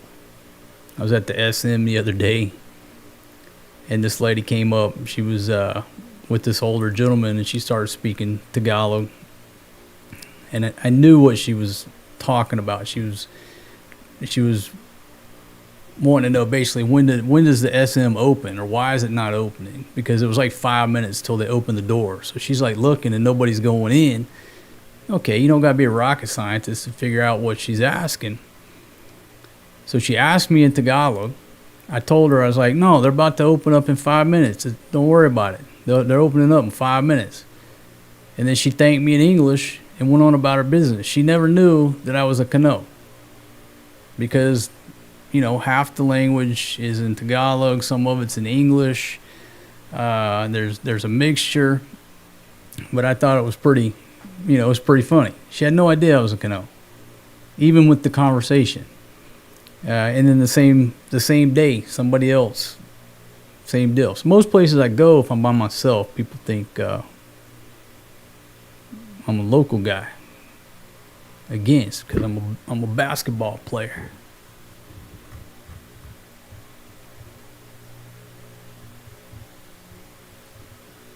Let's see, Harpo, how are you, my friend? I'm 62, 5'4", got a son with a Filipina. All right, Shout out to you, man. Fellow basketball player. Been together since 2017.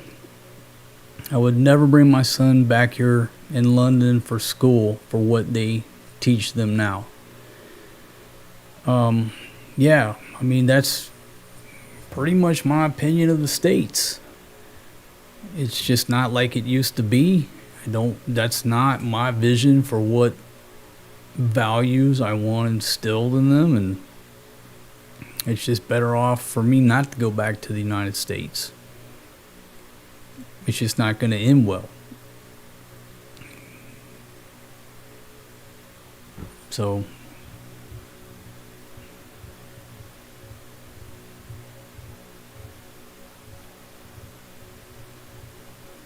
see, Barry Rock, how you doing?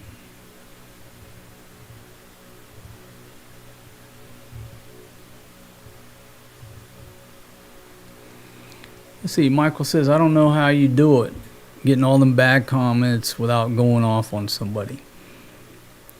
Yeah, when you first start this game, it will, if you let it, this shit will get to you because you're not expecting it. You're shocked. I was not expecting this. When I wrote my first book, which was sort of like my baptism into this, I posted it on a Facebook group among my peers. And I'm talking within, I don't know, 8 seconds, 28 seconds. It was like less than a minute. I don't know how he typed it out so fast. But one of my peers, the dude was I don't want to say friend, but he was a peer, co-worker, so to speak, raked out some of the most harsh comment that I was not expecting. And it was talking about profiting off the blood of our soldiers and blah, blah, blah. All I did was write a fucking book about my own experiences. And this was my introduction from my friends, from my peers, about this adventure. Now, do you think in 28 seconds or a minute or however long it took him to type out this nastiness, the dude even had time to read the back cover? Nope, didn't have time. The minute that shit flashed up and he looks up and sees that this dumb fucking redneck wrote a book, triggered. Blasts the shit out. Had no idea what was in the book. Didn't have time to read the back. And you're just like floored. You're just like, what the fuck just happened? And so that was sort of my baptism into it. Like, holy shit, this ain't going like I thought it was gonna go. So you got to understand that negative comments, what they call the haters, the trolls, that is part of the game, the business, the lifestyle. It's just part of it. Actors need the tabloids and the paparazzi just as much as they need people who, fans who love them and want to support them 100%. You need all elements, because everybody is jockeying for attention, especially these days. So anyhow, yeah, you just have to look at it like this is the relationship. Okay, I'm the man in the arena. That's my job, is to put on a show, to compete. Everybody else, their job is to critique. You don't take it personal.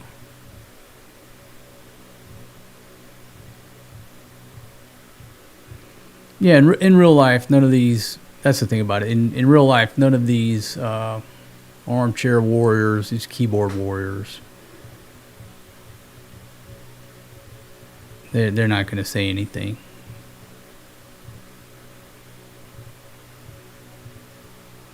Yeah, and the Midnight DJ, that's a good point. See, a lot of these are bots.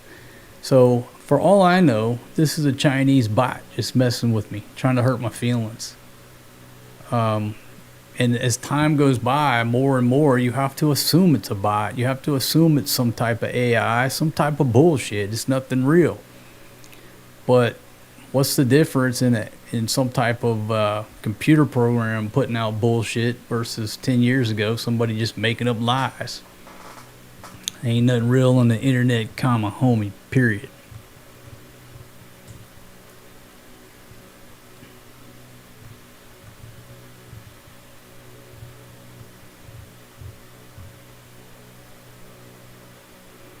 Let's see, Raymond says the education system in America is nothing but a brainwashing, corrupt system. Yeah, the little I know, it's just not for me. It's just, I just don't see any positive in me picking up, moving back to America, putting these kids in schools over there with what they're teaching. I mean, it's like the teachers these days. You know, when I was a kid in school, teachers were respected. They were respected. They deserved respect. And it's like, and I'm not saying teachers don't. They're way underpaid. We should put a lot more value on our teachers. But there's just so many teachers now that are just fucking out of their minds, batshit crazy. Just absolutely crazy. I just saw the headline of an article the other day where some teacher was twerking in the classroom in front of the students. Like shit that if you told us this stuff in 1980, we wouldn't believe you. The shit that's going on in American schools, we wouldn't even believe these stories. And for the most part over here, at least at this point, we're not dealing with that craziness. You know what I mean? It's just normal school issues and school problems and stuff. It's not the absolute craziness like's going on in the States.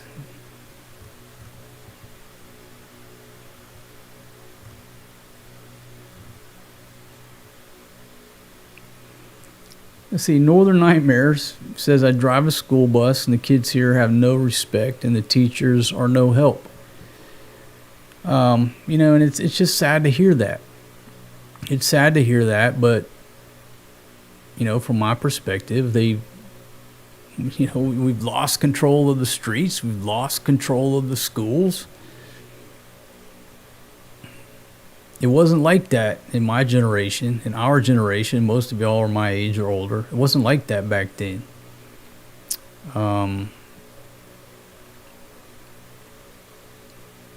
You know, the teacher had a paddle in her desk, in one of them drawers. And she would paddle your ass in the class, in front of the whole class. And if that didn't correct the problem, go stand out in the hall.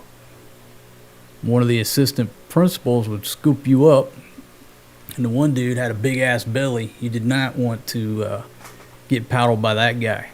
Still have fucking nightmares of just thinking about it. There was respect, law and order back then. And then what happened? Then as time went by, to get a paddling, you had to go to the principal. And then the principal had to send a fucking permission slip home. And then they fucking did away with it. What you get? You get today. Golfer 5636. How are you, my friend? Glad to see you here in the chat. I believe you've left some good comments in the past, and I certainly appreciate you for doing that. But I haven't seen you around in a while. So please feel free to fire for effect. Can you please tell us the story? You know, I've got a couple of, I'm going to tell the story. I'm going to tell the whole story, life story, in an upcoming book. So that'll be several chapters whenever I get around to writing that book. See how that works? It's going to come out in a book. You want to know the story? Wait for the book, buy the book. If I tell all the stories right now, nobody will buy the book.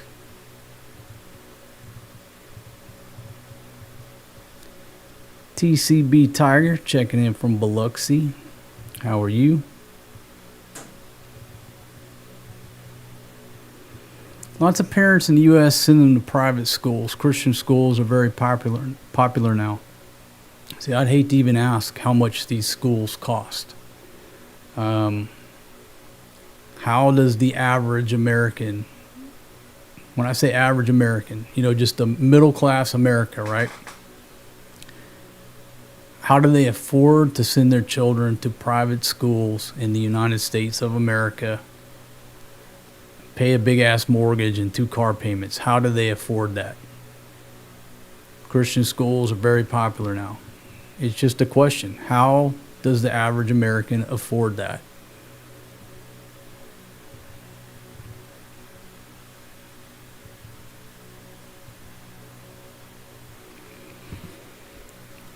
Let's see. Peace for Humanity says, I recently witnessed kids disrespecting an elderly woman getting out of Target in Anaheim. The kids were playing and blocking the way out while she's struggling on the way out. That's just sad to hear. And my buddy told me a story. He was in Sam's or Costco, and this elderly lady was obviously trying to get through the line, whatever. And he said he had enough. And he just said, ma'am, come with me. Took her straight to the beginning of the line and said, hey, she's next. And he said, I want to apologize for, what our society has turned into, that you should be treated much better. And her response to my buddy was something to the effect of, she's like, no need to apologize to me. I'm on my way out. It's you just got to deal with it. She didn't give a rat's ass because she's, close to passing on. That was her response. I don't give a shit. I'm almost dead. You're the one that's got to deal with this mess for another 20, 30, 40 years.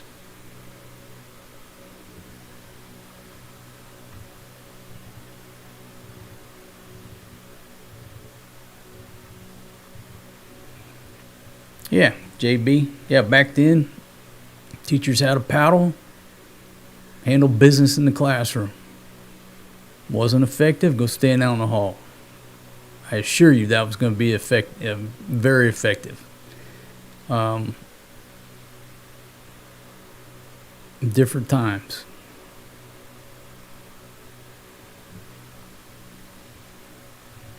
Life before cell phones was great. Absolutely. Less technology. Back in the 80s, did technology really make our lives easier? Is it making our lives easier? I think it's pretty cool that I can broadcast to a worldwide audience from this laptop. I mean, this is cool as hell, but truth be told, has technology made our lives easier? I don't think so. It's complicated our lives. I mean, what the hell was wrong with the way we did business back in the 70s and the 80s, right? Try to get something done now. With 2026, the technology, try to get something fixed through some type of customer service that has these fucking bots, these AI bots. And all it is you run through the same bullshit that's not helping you until what? Until you can finally get a real human being on the fucking line who understands the problem and can fix the problem. So all this technology has done is not saved me time. It cost me 20 minutes of bullshit getting through the bullshit and the technology to get an actual person on the other end who can help me solve a simple problem. How does that help? It doesn't. It, it just doesn't make any sense. The beeper started the downfall. If it stopped there, we would have been fine. Yeah. If we had just stopped with the damn beeper. You got a beep, you got a code, your wife would type in a code or some shit on there. They hit you with 911, you had to find a payphone. It was, what's the word? It was like rationed, is that the word? Yeah, we should have just stopped with beepers and said, okay, this is enough for the emergency equipment. You know, we can all play like we're emergency room physicians and surgeons.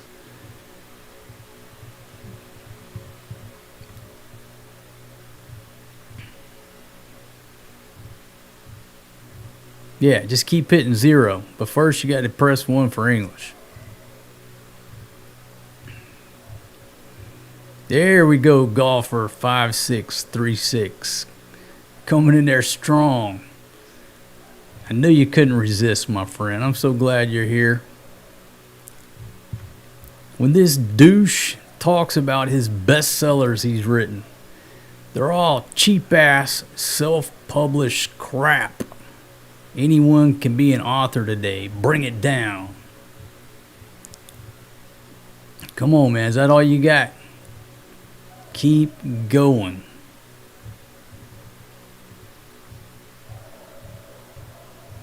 If y'all want to read these books, okay, if y'all want to read these books that Golfer 5636 says are cheap-ass, self-published crap, the link is down in the description. Thank you very much, man. I always forget to promote my own products, and you just reminded me to promote my 2 books. The link is down in the description. It'll take you to my Amazon author page, and you can go over there and order both of those books. They're available on Kindle and paperback. I haven't done the back end stuff to put them into the hardback books. But there you go. If you want to read my cheap ass self-published crap, link is down in the description. You just go ahead and click that. And I look forward to your review. I really do. I certainly appreciate it. Yeah, golfer, you know, man, love you. You've left some pretty good comments in the past, and then you disappear. So I don't know, man, where you been, but I certainly appreciate every time you pop up and try to come in there with some good comments. I love it. I just wish you would write longer ones. You're like a 2-3 sentence type dude, if I remember correctly. I need some longer stuff. Just bring it on, please. I've had a problem later. I lack the arrogance to believe anything I think is worth publishing. The narcissism on here is cringe. Cringe. That's a word that my generation didn't use. So I would suspect that you're younger. Not that it matters, but cringe. When did that word come onto the scene? Cringe.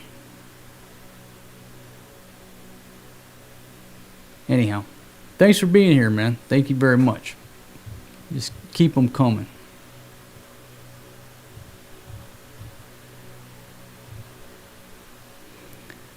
Let's see, Just Doing Stuff 83 says the best part about these people being #1 donkey awards is I get to block them.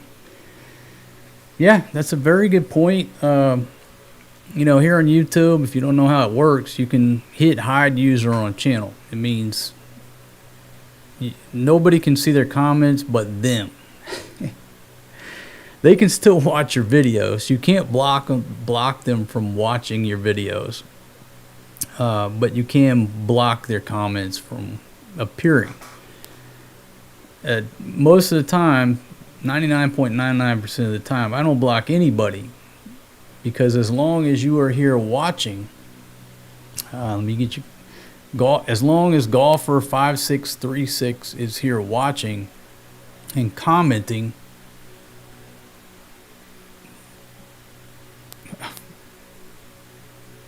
I'm making money. The worst thing I can do is have somebody go away and leave. If you don't comment or watch, that's the only way that you can actually affect anything. I want you to stay here and watch. I want you to keep commenting. Please do. So if you hide somebody, here's the blowback. If you hide somebody, now they can't comment. Now they can't entertain your other viewers for free. Doesn't cost you any labor. So these nasty comments, who are entertaining thousands of people, and a lot of people come to videos for the comments. They don't come for the video. They want to see the battle royale down in the comments that we've seen here. We started this out talking about somebody, somebody angry, leaving these angry comments. But look at the battles that have went down in this chat that are still ongoing. Okay? That's what you need. So if you, for example, if I were to ban anybody on here, I ban and eliminate free entertainment for thousands of people. So that doesn't make sense. So if you sit there and anybody who says something bad about you and you just hit, ban or hide, whatever it is, it's not really doing you any favors. You need everybody in this game. Does that make sense?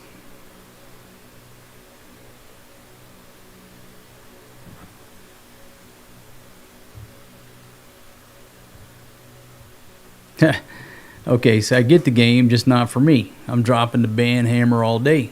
A lot of folks, that's their model. I'm not saying my model is right. A lot of folks, that's what they do. They go in there and they prune and they trim all the negativity out, because they don't want people to come in there and have to see that negativity. Everybody has a different way of doing business. Some people don't even read the comments. They just ignore it. They just let it go. A lot of the negativity YouTube will hide on its own. So, that's out of your control. That's out of my control. People say, oh, you banned me, or you banned my comment. Nope. You hit the threshold where the Google squirrels banned you.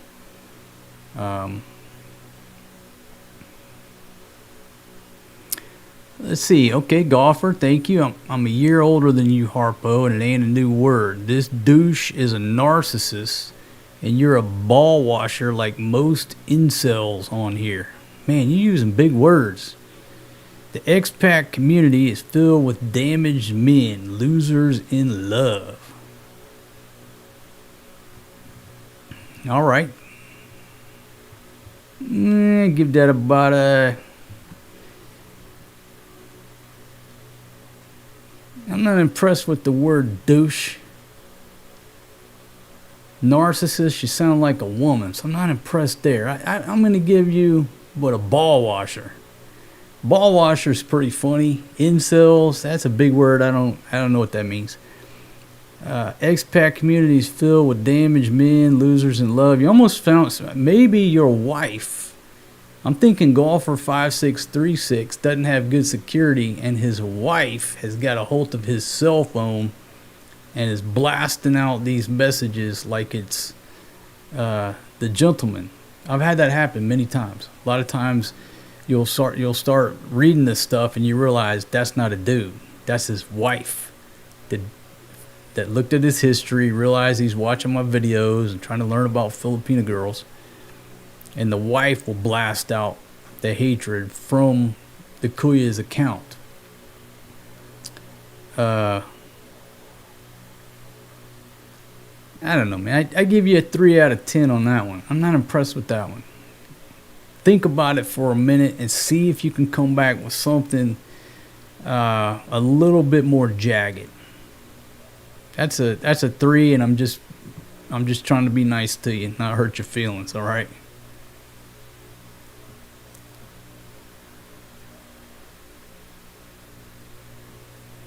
JXX says, I'm positive the golfer's wife is over 200 pounds.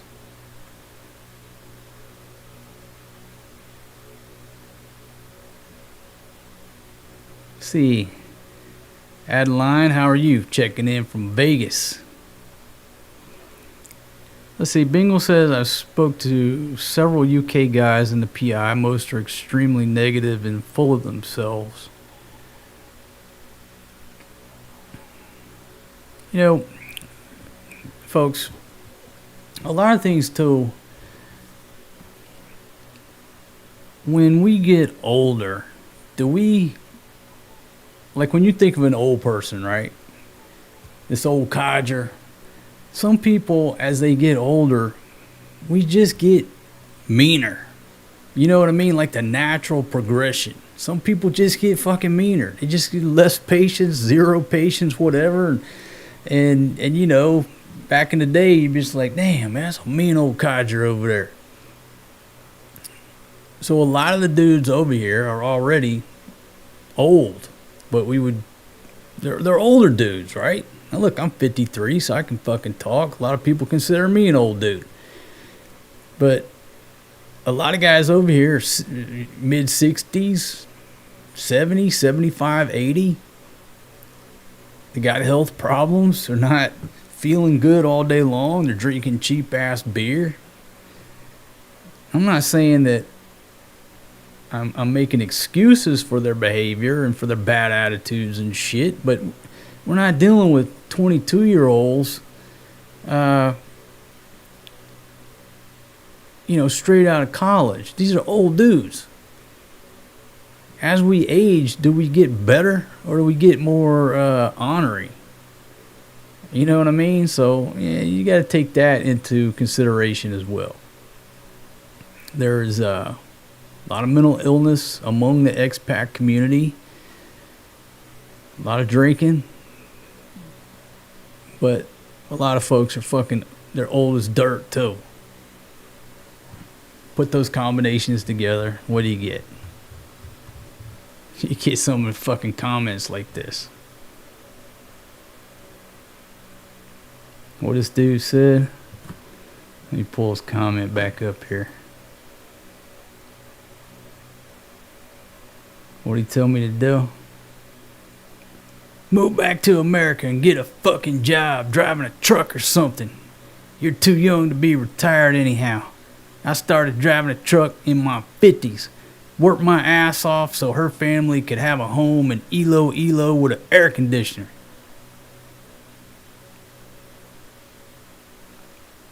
So what you get? I think it's safe to say that the gentleman leaving these comments is not in his 20s. In great health.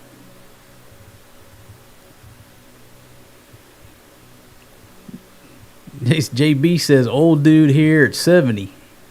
Man, you don't look 70. I thought you were younger than me. And see, that's the other thing over here. I talked about it before, how our souls really don't age. Like when we all meet up, our souls are the same.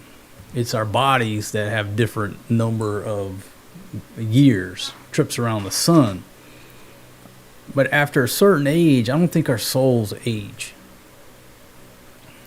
And I guess if I asked, what age do you think or you perceive yourself to be, your perception of yourself hasn't changed since it was, I don't know, sometime in our teens. I guess everybody has a different perception. But you wake up and you look in the mirror, your soul, your mind is not looking, it doesn't think that it's looking at a 53-year-old pirate. You look in the mirror and you're like, who the fuck is this? Who's this fucking old guy staring back at me? This old bag of bones in front of me. It don't matter if you're 53, 63, or 73. Our mindset is back in the 80s. I would say that's where my mindset is, you know, like 1980. Somewhere in the 80s. It don't change. Boom! Just doing stuff, 83. Well, you know, I just don't have enough to do a Donkey Awards show anymore. This is the closest. Oh, I gotta change this over here on this one here. Move that over a little bit. This is the closest that I've been able to come to any good comments lately that even comes remotely close to the Handsome Donkey Awards show. Just don't get this much anymore.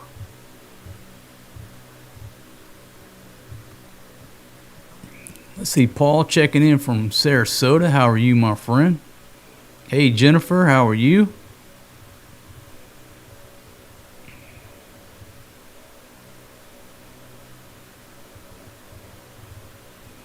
See, Sky Red, how are you?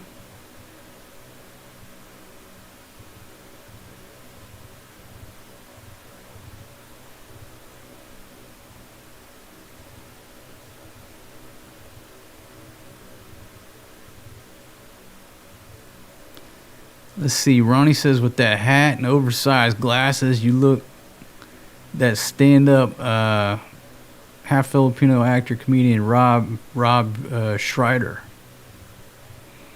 Yeah, these glasses right here, folks, these are like, I don't know, what, 50 pesos? These ain't prescription. All right, this is just all that's left. You know, like, you know Fred Sanford, when he would go to make a phone call, pull out the phone book, whatever, he pulls out that drawer. He's like going through glasses till he finds something that works. I feel like Fred Sanford these days. I got like half broken glasses from over the years. You know, like one thing will be broken. Got to hold it up here. These are just 50 peso glasses from the, you know, whatever local shop I got them from.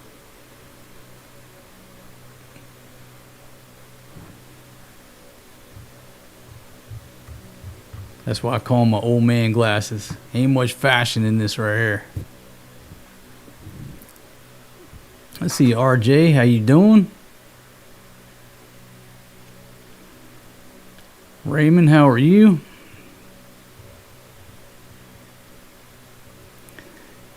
Golfer 5636 comes back with you ain't in the entertainment game. This is narcissistic. There's that big narcissistic word again. Go on Amazon and look at all the books with the word narcissist in there. My gosh, in America, if you break up with a chick now, you're automatically a narcissist, and she's got to go read like a dozen books to recover from being in a relationship with a narcissist. I'm not lying. Just go look. How many damn books are out there? Women's reading this stuff. Oh, now I understand. He was a narcissist. This is narcissistic. I ain't in the entertainment game. You know, that's what my buddy Paul told me. Shout out to you, man. Hope you're doing well. I said, dude, I ain't no professional author. He said, I got news for you, my man. He said, the minute somebody pays you for that first book, you're a professional author. You made money off your profession. You might not have made but $2, but that is a profession when people pay you for your writings. So I ain't in the entertainment game. Well, what game would this be? Let me go around the horn here, because now I'm confused as to what game I'm in. Am I in a video game? I don't think so. think this is me.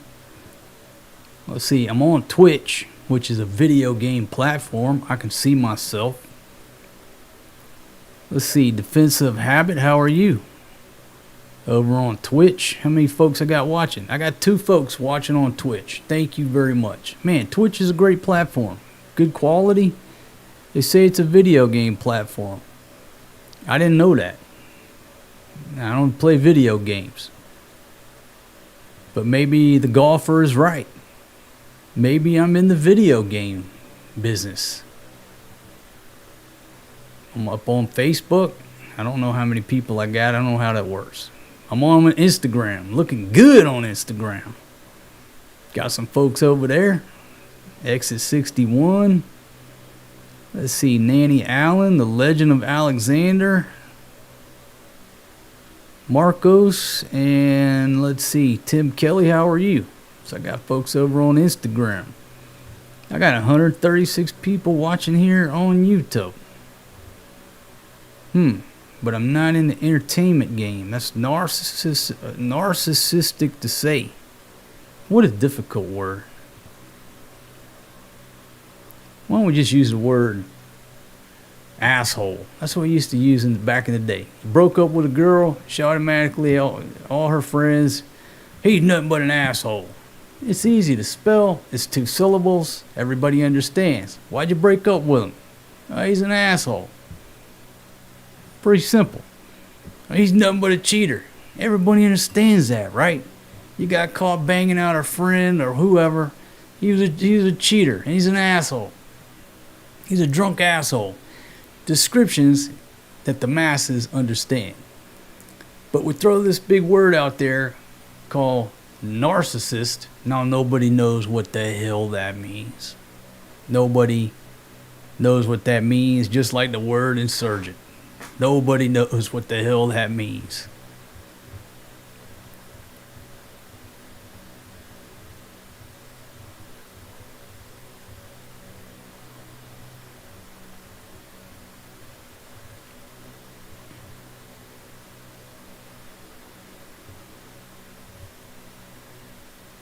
Let's see, Mark overstay in the YouTube mainstay while others have moved on. You know, I've been doing this for a long time. So many people have come and they showed up. They come out strong, right? Whether they're somebody commenting, trying to hurt your feelings. You get these one-click commanders that show up, you know, same anywhere you go. Here, Thailand, Cambo, name a country, right? Somebody shows up, they think they're going to run YouTube, be a millionaire overnight. So they come out of the gate strong, and they come and go. I call them one-click commanders. That's my new word for them. Because they have basically like a 1 square kilometer area of operations. Call them one-click commanders. They show up, they come strong out of the gate. They're immediately when they get to whatever country they're going to, they're experts in the entire country. For example, they go to Thailand, they go to Pattaya, they sit on soy bacao all day, but now they're experts on Thailand. They've never been anywhere but soy bacao. Same thing here. Same thing. Just name a place, right? But I was looking at some stats the other day. Let me see if they're pulled up. Let me see. It's funny that you brought that up because it was another conversation. Let's see. Let me see if I can pull the stats up. Some interesting stats about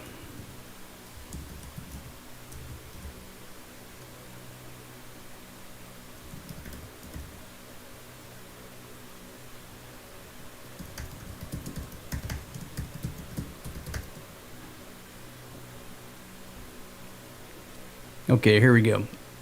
Now this is from AI, right? You got to take this top of Google with a grain of salt. Most YouTube channels are abandoned within the first 3 to 12 months. largely because creators see little to no return on the significant time and effort invested, leading to burnout.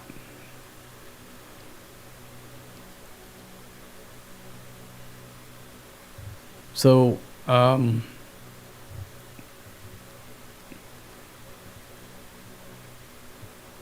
the point is, most people aren't going to go the distance. That's just the way it is. I saw a stat one time that said like 95% of YouTube channels make zero money. I don't know if that's true or not, but I can tell you this, that people come and go, and how many people have I seen come and go since I've been in this game? I couldn't even tell you. And what they do, they like to show up, and then they'll go around and somehow or another, fuck with established people like myself. And they think that that's going to bring them up to the same level. And they get burnt out, then they go away. How many have I seen over the years? My gosh, hundreds. They can't go the distance. This is a lifestyle. And most aren't willing to go the distance. A lot of people end up moving back to their home country. They give up. So, Jerry Anderson, I see you, man. I think I've been blocked up in this live chat. Can I get a comm check? Yeah, you're good to go, man. I see you right there. No problem. Raymond, thanks for joining us, man. We'll see you on the next one, buddy. Let's see, did Golfer leave? I hope he didn't. He was pretty strong coming out of the gate, but not much on stamina.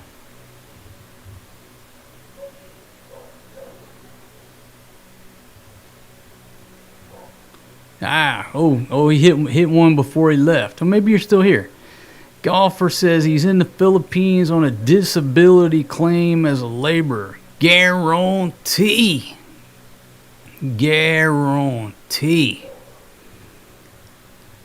I'll tell you what. The last one I gave you a 3, only because I didn't want to hurt your feelings and run you off. The last one was weak.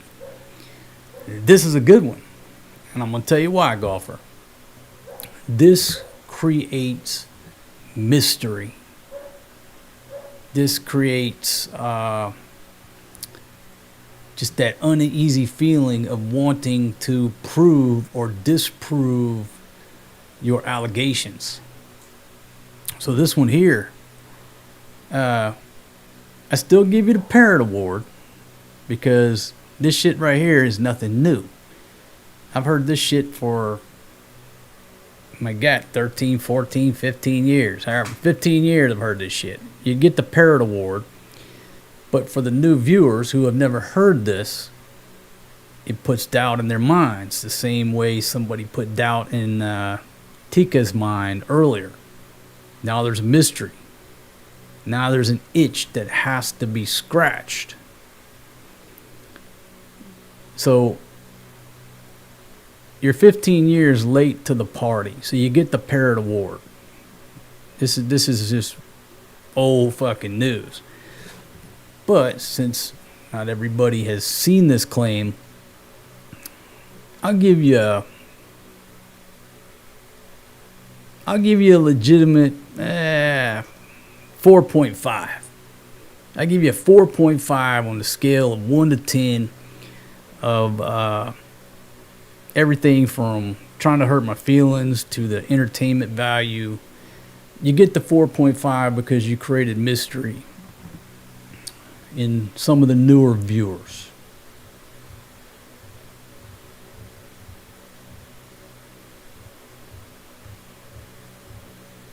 And you also give me a topic for a future video. I could do a future video. The title would be, in this video, I'm going to tell you exactly how much disability I get from the U.S. government. In this video, I'm going to tell you exactly how much money I get from the VA. In this video. Holy shit.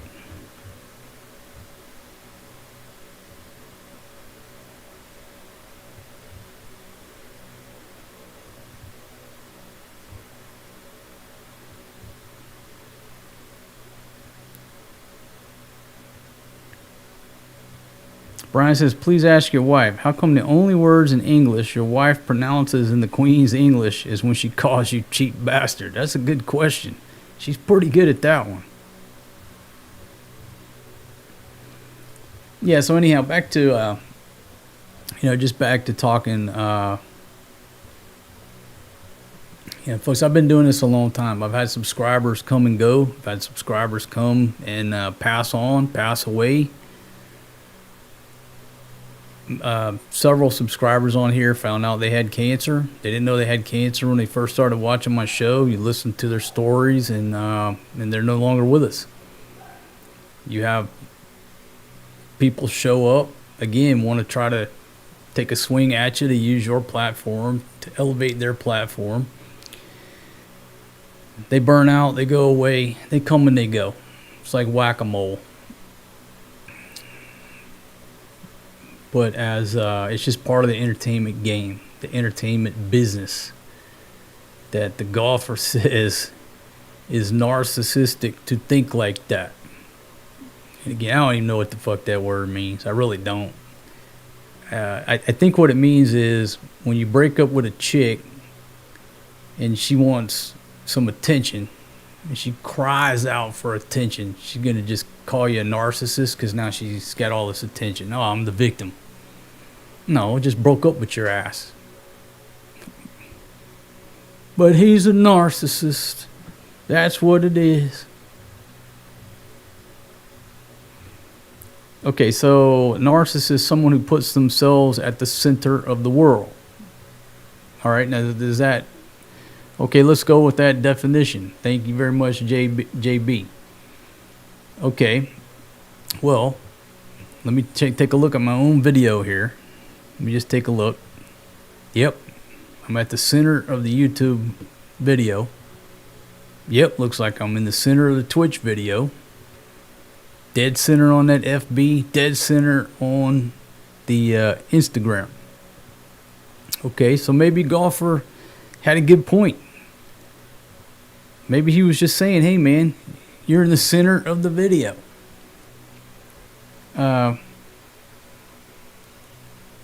Who else would be in the center of my own show? Who else? Who else should be sitting here in this chair on my own show? If that's the case, then Johnny Carson was a narcissist because he was always the center of his show.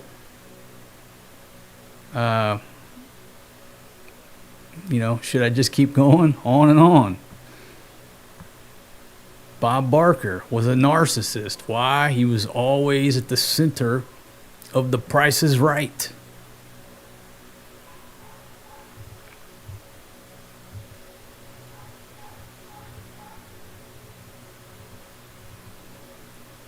Damn, Lee says, poor little golfer's mother, his mom took away his Lunchable until he cleaned his room.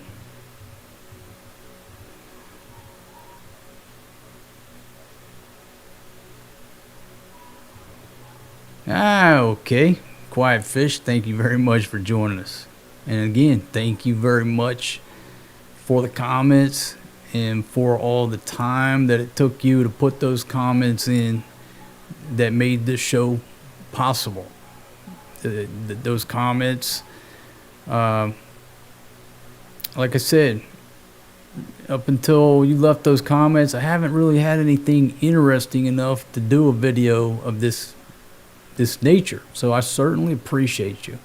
I appreciate you taking the time out to leave the long comments. I really do. But I guess the question is, since you're in the chat, is it really due to my show that's upsetting you, or could there be other things going on in your world that I'm just one of many places you go to vent? And you don't have to answer any of that. No, I can sit here and play around Burgundy and speculate, but just curiosity. Am I the focal point of the venting. We just call it venting. It's not negative. That's not positive. People vent. They vent to my friend about the day's events. And after you vent, does that make you feel better? And you don't have to answer any of that if you don't want to, but just curiosity.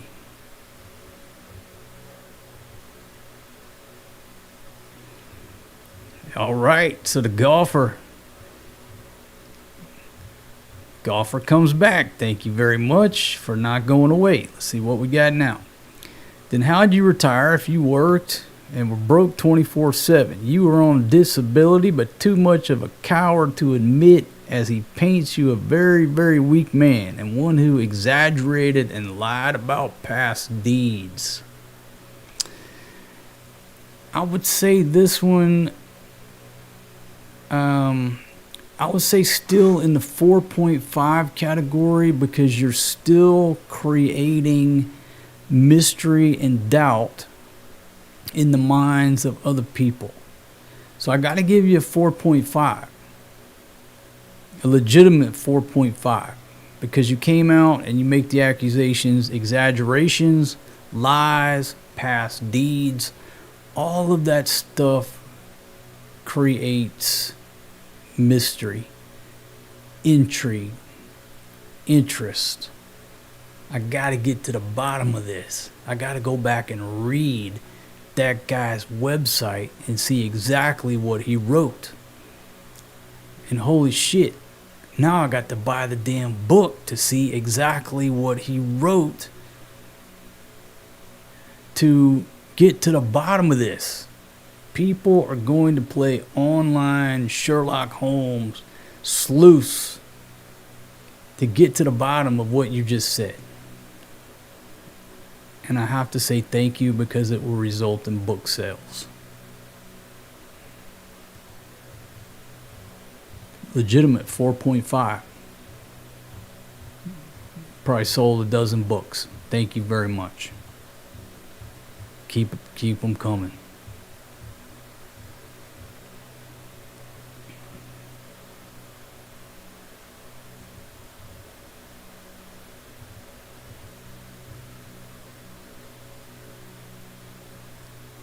See, Greg, how are you, my friend? Thank you very much for tuning in.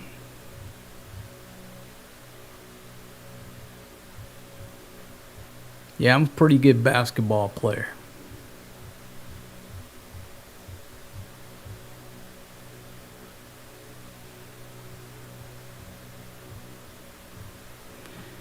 Okay, definition of narcissist in short: me, myself, and I. Only if it benefits himself, and it's only on stage. He needs the attention, a platform. Okay. But isn't there a plethora? It seems to be an overabundance, an unequal number, that in America, when a dude breaks up with the chick, that he is pretty much automatically, it seems, labeled a narcissist.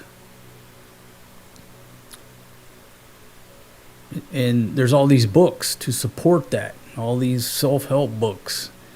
You know, what to do if you broke up with a narcissist. Just go in there and look. The only reason I know is because I did a giveaway on my second book, and it pushed it now in the free category. You can do promotions and give it away for free. It pushed it up into the top 10, and I'm looking at these other titles around my own book, and damn near every one of them had something to do with a chick breaking up with a narcissist. How to deal with a narcissist. How to deal with a breakup with a narcissist. So it's like the buzzword. Anytime an American chick breaks up with your ass, you're a narcissist. Nobody even knows really what that means. Could it just mean I'm looking out for myself and this is one crazy ass chick and I don't want to date her no more? Oh, you're a narcissist. You're only worried about yourself. Well, yeah. Don't want to get stabbed in the middle of the night.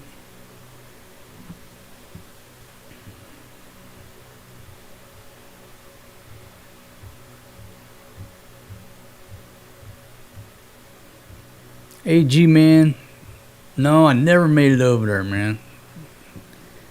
Been down that way a lot, but I never made it over there to the landing site.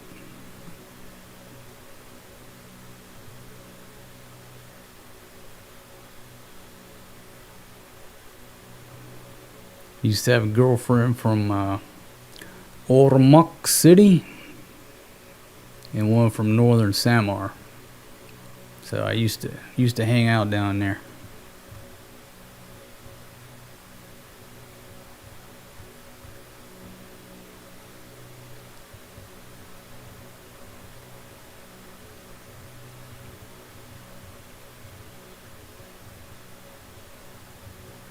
Okay, scroll back up through your comments here. Fatima is Ed McMahon. Yeah, oh Ed, most of the time you just sit around and laugh, right? It's got that, what do they call it, contagious laughter. Fatima's got a pretty funny laugh.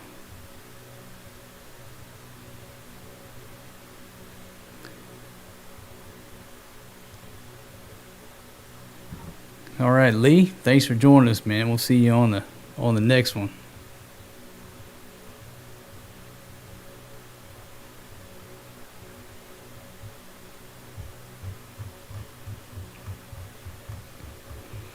All right, so let me go over here and see if I had any more comments pulled up. That was basically it. Can't stand cheap people. Somebody asked the lady, how many sponsors do you have?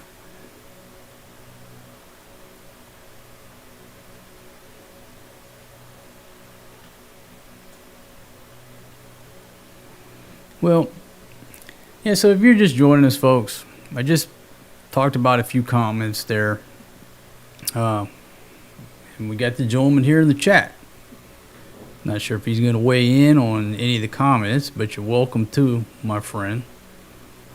And the thing about it, you know, the learning lessons is if you're going to get into this game, this is a daily basis. This is a daily basis. The negativity, you just have to understand your relationship. Don't let it get to you. And these comments that I talked about today and everything that's said here in the chat, this is nothing compared to what people have sent out over the years. There's some really nasty stuff. If you're interested, you go to the home page of YouTube, the channel page, and there's a playlist of all the handsome donkey shows that I've done. And throughout the years, there's some, you know, pretty interesting comments in there. Some pretty nasty comments. Death threats of physical violence against other members of the family. There's some like really craziness in there. That's why I say this stuff here that I just talked about today, this is nothing. Okay, this is absolutely nothing. This is not even worth doing a handsome donkey show for. But stuff in the past is would make, I think, the average person, you know, lose some sleep at night. You have people on the internet threatening to do bodily harm and stuff like that. Some people don't deal with that very well.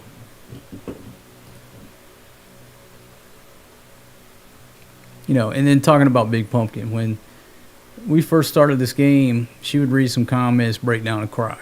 It took me a long time to get her to understand, hey, don't take it personal.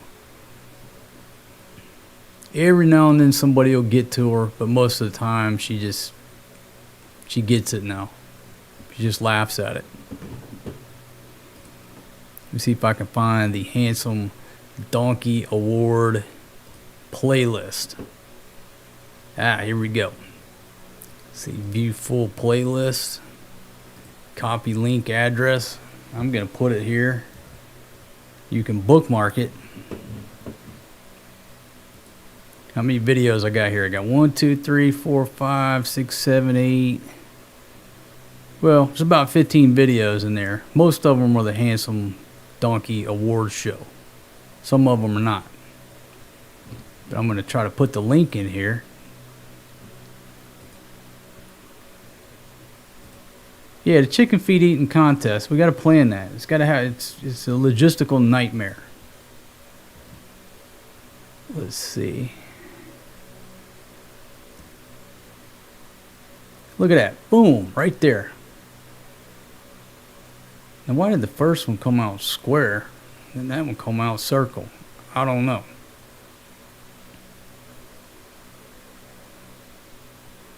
Man, it popped in there oh, I see what it's doing.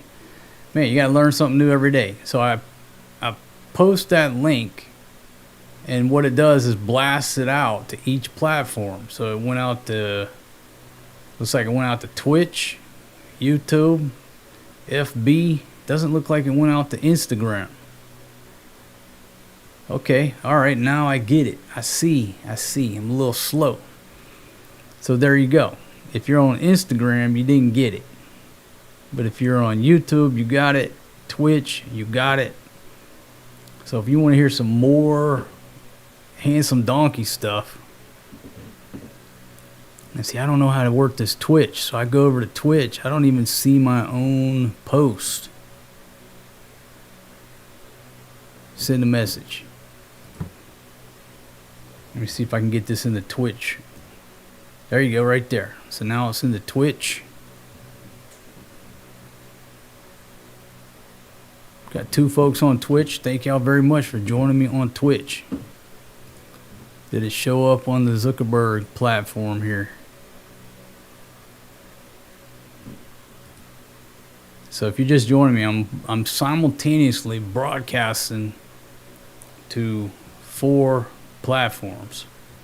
Let me see if I can comment in Instagram. Yeah, looks like a clickable link. Looks like it.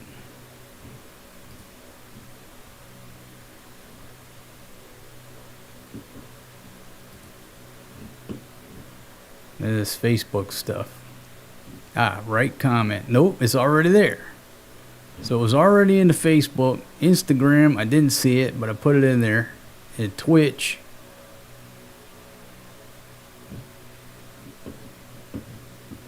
Okay. Anyhow, if you want to see some really interesting stuff, you got to check that out. Okay, now I'm about to change the scenery because I got to get a drink. Let's take a look, make sure the kitchen is clear. Big Pumpkin. Gotta make sure Big Pumpkin is not butt naked in the kitchen. Let me take a look. Okay, do some movie magic here, but I'm gonna take you from my studio into my kitchen. You're gonna have to give me just a minute because I gotta get the wireless mic fired up here. I'm gonna do some movie magic. If I do it right, hopefully there won't be an audio pop, but if you have headphones on, when I change these microphones, there could be a small pop.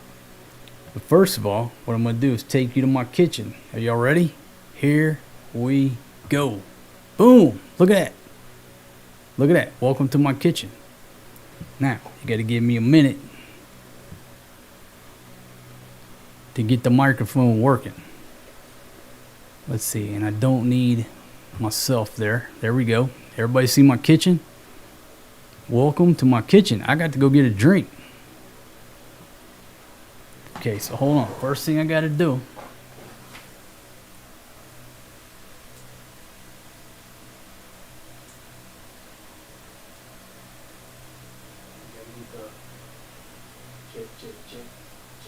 Check.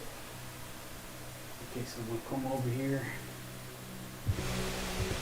Okay, now I'm on the wireless microphone.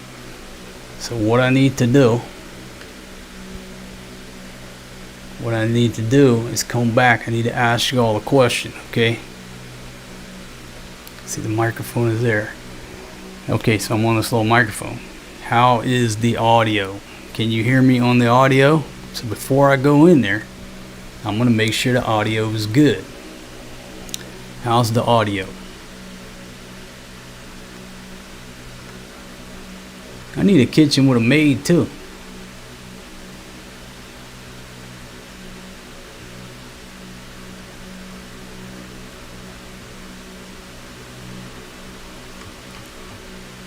Okay, can we hear the audio? Okay, Jerry, are you reporting 100%? Y'all can hear? All good, fan noise. Okay, so what I'm going to do, take y'all back out to my kitchen. All right, there's the kitchen. Now you're going to have to give me a minute to get out there. Let me get my iPad going so I can see your comments. Let's see. All messages. Now look at there, I got, let me see if I can see your message. Okay, Mike and Glad say great. JB says yes. Alright, so I'm going to take the iPad out here.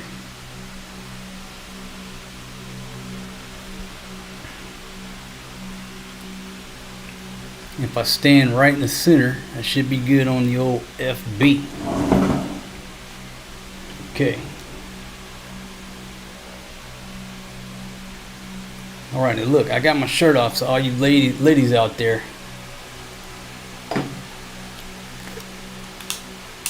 don't get too excited now. All you gentlemen,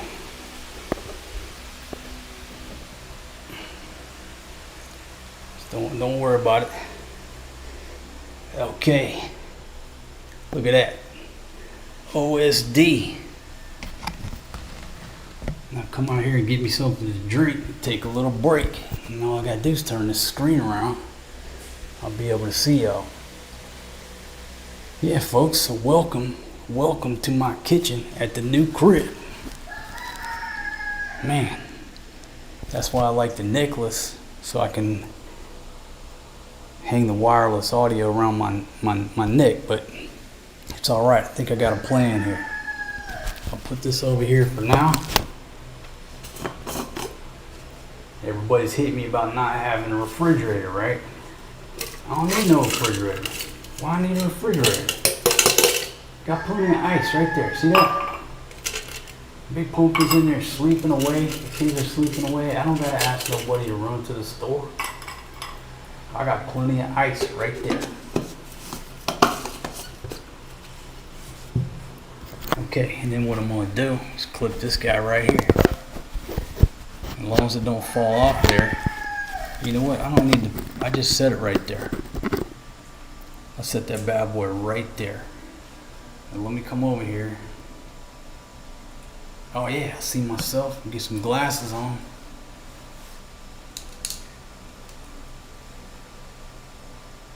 Oh yeah. Now here's the thing. I can only see YouTube right now, so if you're following me, if you're watching on Twitch or Instagram or the FB and you leave a comment, I can't see your comment till I get back in there. Right now all I can see is the YouTube chat. Got all messages going on.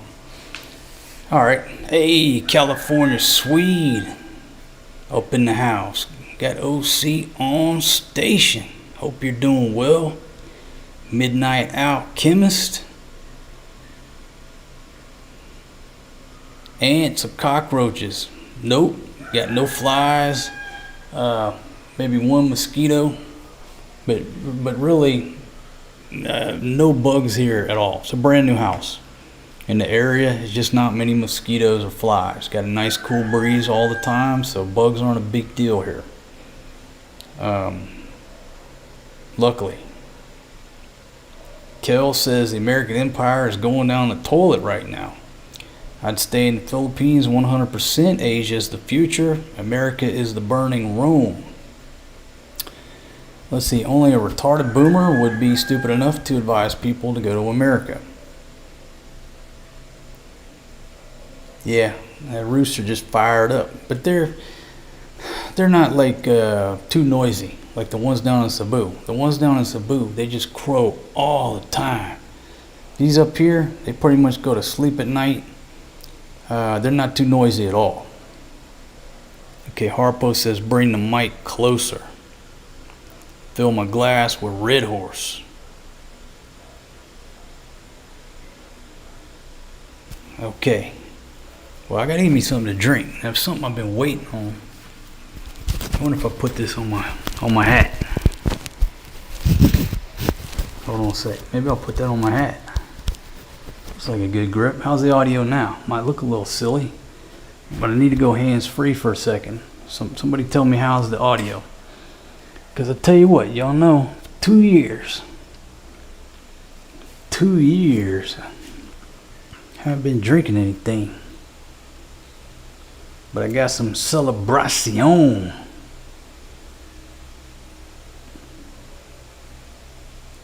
.4 fluid ounces.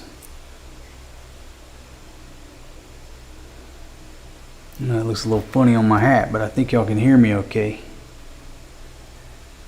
I got 115 folks here now. And this bottle was courtesy of Girly. Thank you very much. Big shout out to Girly. Miss seeing her on a daily basis. What a wonderful lady. I think everybody misses seeing Girly. Hope you're doing well, darling, if you're watching. Okay, so Harpo says the audio is good.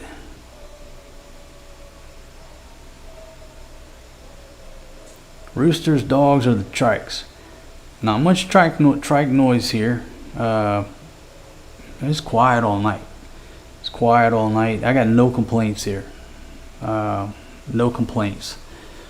You know, down in Cebu, it's like every night. Y'all witnessing this. I'm gonna pop the top on this thing. It's like every night down there. It's just a routine. Everybody gets drunk on kalafu, horrible vidjoki. It's just every night. And up here, it's just not to that extreme at all. Oh Lord, I don't even know how to pop the top on this. I always mess this shit up. I was gonna pop the top on this, but I don't even know.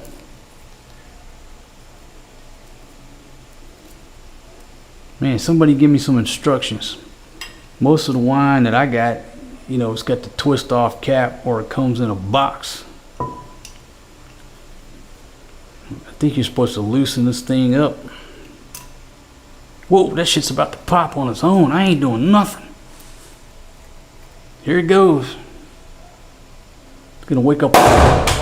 Oh shit. Oh Lord. I bet they're gonna call the police.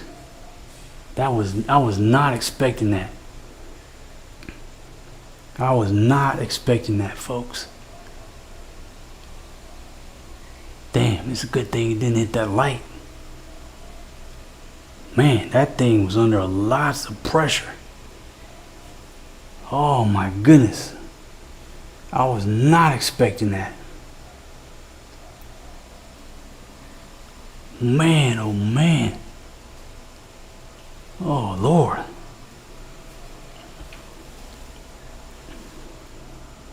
It's probably scared the shit out of all the neighbors. And I did not intend on that. I did not intend on that happening. But the minute I loosened that thing up, it was coming out. Guess I should have put a towel over the top of it. I'll have to do some apologizing tomorrow. I did not expect that. Damn, almost knocked the bottle over. Ay, ay, ay. Yeah, I should have put a dish rag over the top. No, there's no hole. It's okay. See, that's what happens when you're doing this game.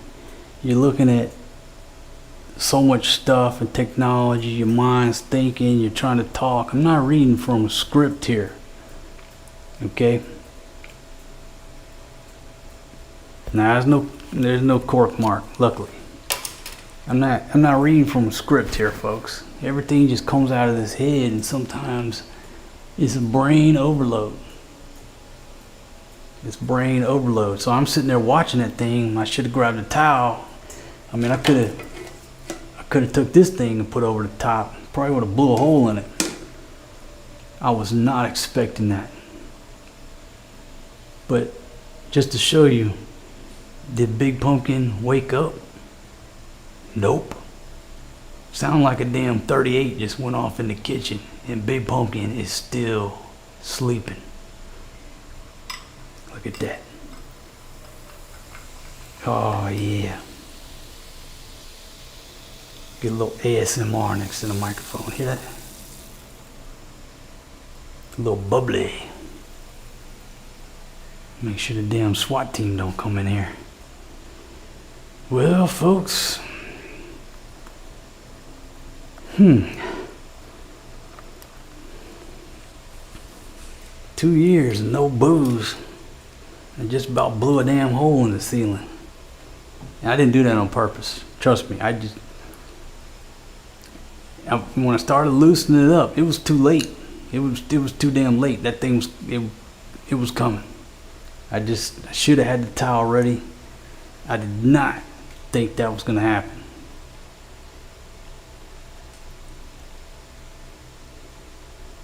So, man, that bubbly. Red grape celebration.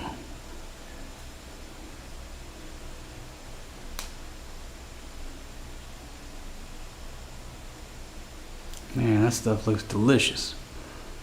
Celebration. Ain't no way that's gonna fit in. That thing swelled up, my gosh. Cheers to you, my friends. Cheers to you. I gotta take a drink.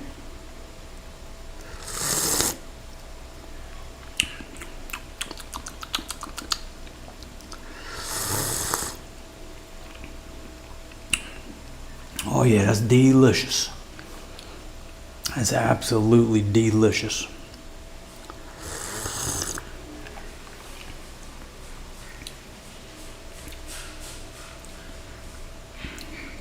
Yeah, it scared them roosters silent. And again, trust me, folks, I did not intend to do that. That was pretty loud. I think there's a limiter on this. It probably shut the mic down at some point. But it sounded like somebody just pulled the trigger on a 38 right here. The best way to describe it. That's about how loud it was. I'll have to apologize tomorrow. My bad. What can I do? I didn't mean to scare everybody.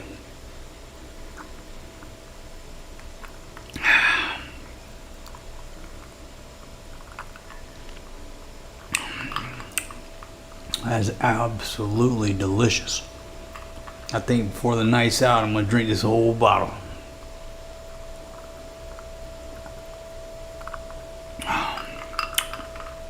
Delicious. KC got me a bottle of red grape celebration. Celebration. And again, big shout out. Thank you very much, Girly. Girly gave this to us a while ago. And I think that's part of the problem. It's been in the ref, but we brought it over here. It got a little bit warm, and there was just too much pressure. But I tell you what, I'm glad I did it. That thing could have burst on that shelf if it had got hot in the middle of the day one day.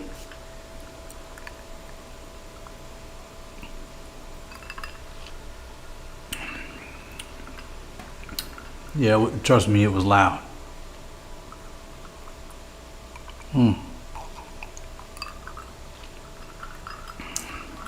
Now this is quality stuff here. It seems to be written in French. I speak a little bit of French, but the label is too small for me to see. Got a little bit of Arabic on the label too. But it's red grape celebration. Boisson pétillante au racine rouge. That's French for something. I took 2 years of French in school. Only time I ever had to use it, I was at Disney World. and some French guys were at the info booth trying to ask for something. I stepped in, saved the day. They were asking if the lady had a pen, Le Plume.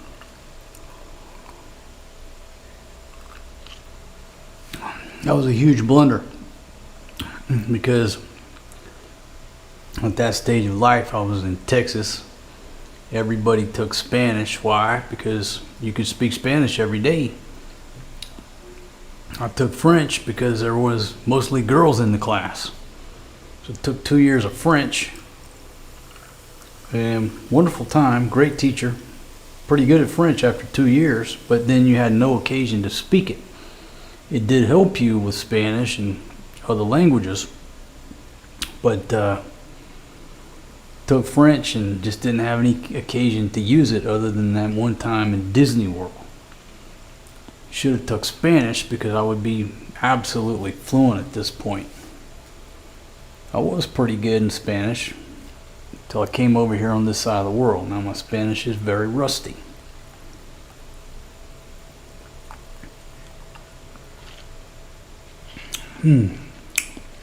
That's delicious.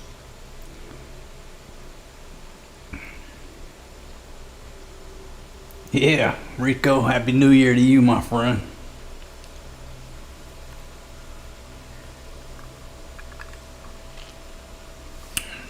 Yeah, I'd have to trim that cork down. That thing, there's no way it's going back in there. I have to whittle it down after this live stream. But yeah, folks, if you're just joining me, just read a couple of comments. And my friend, you were here in the chat. I don't know if you left some knowledge or maybe you left it down in the comment section.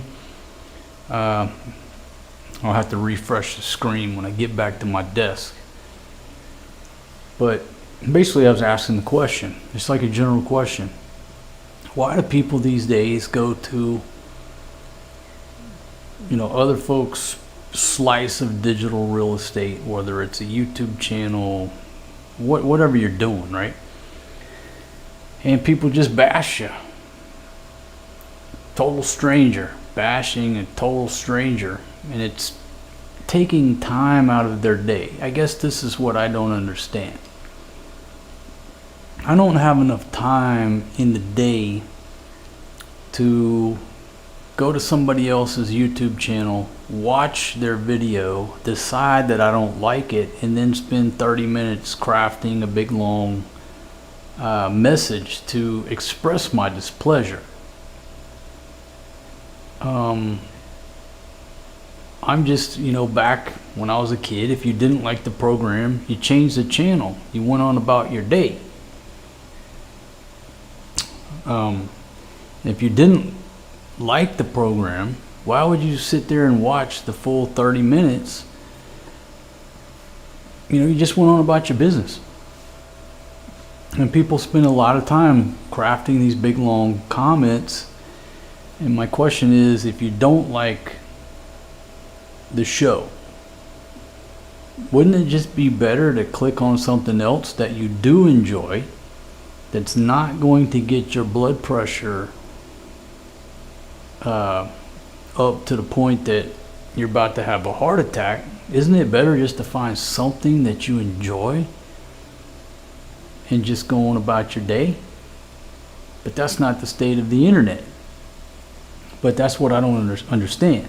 If I don't like something, I'm just going to find something that I do like, instead of hanging out at the place I don't like. And it's sort of like, okay, say, not so much these days, but back in the day, you go to a bar. You got 3 bars that you're thinking about going to that are open that night. You go to the first bar, there's no women in there. It's dead. Are you going to wait around for a freaking hour? Or are you going to go to the next bar and see if there's some chicks over there? It's all about time management. That's what I don't understand, right? I just gravitate to what makes me happy. I don't dwell on some shit that don't make me happy. I'm out of there. Pretty simple, but that's just me.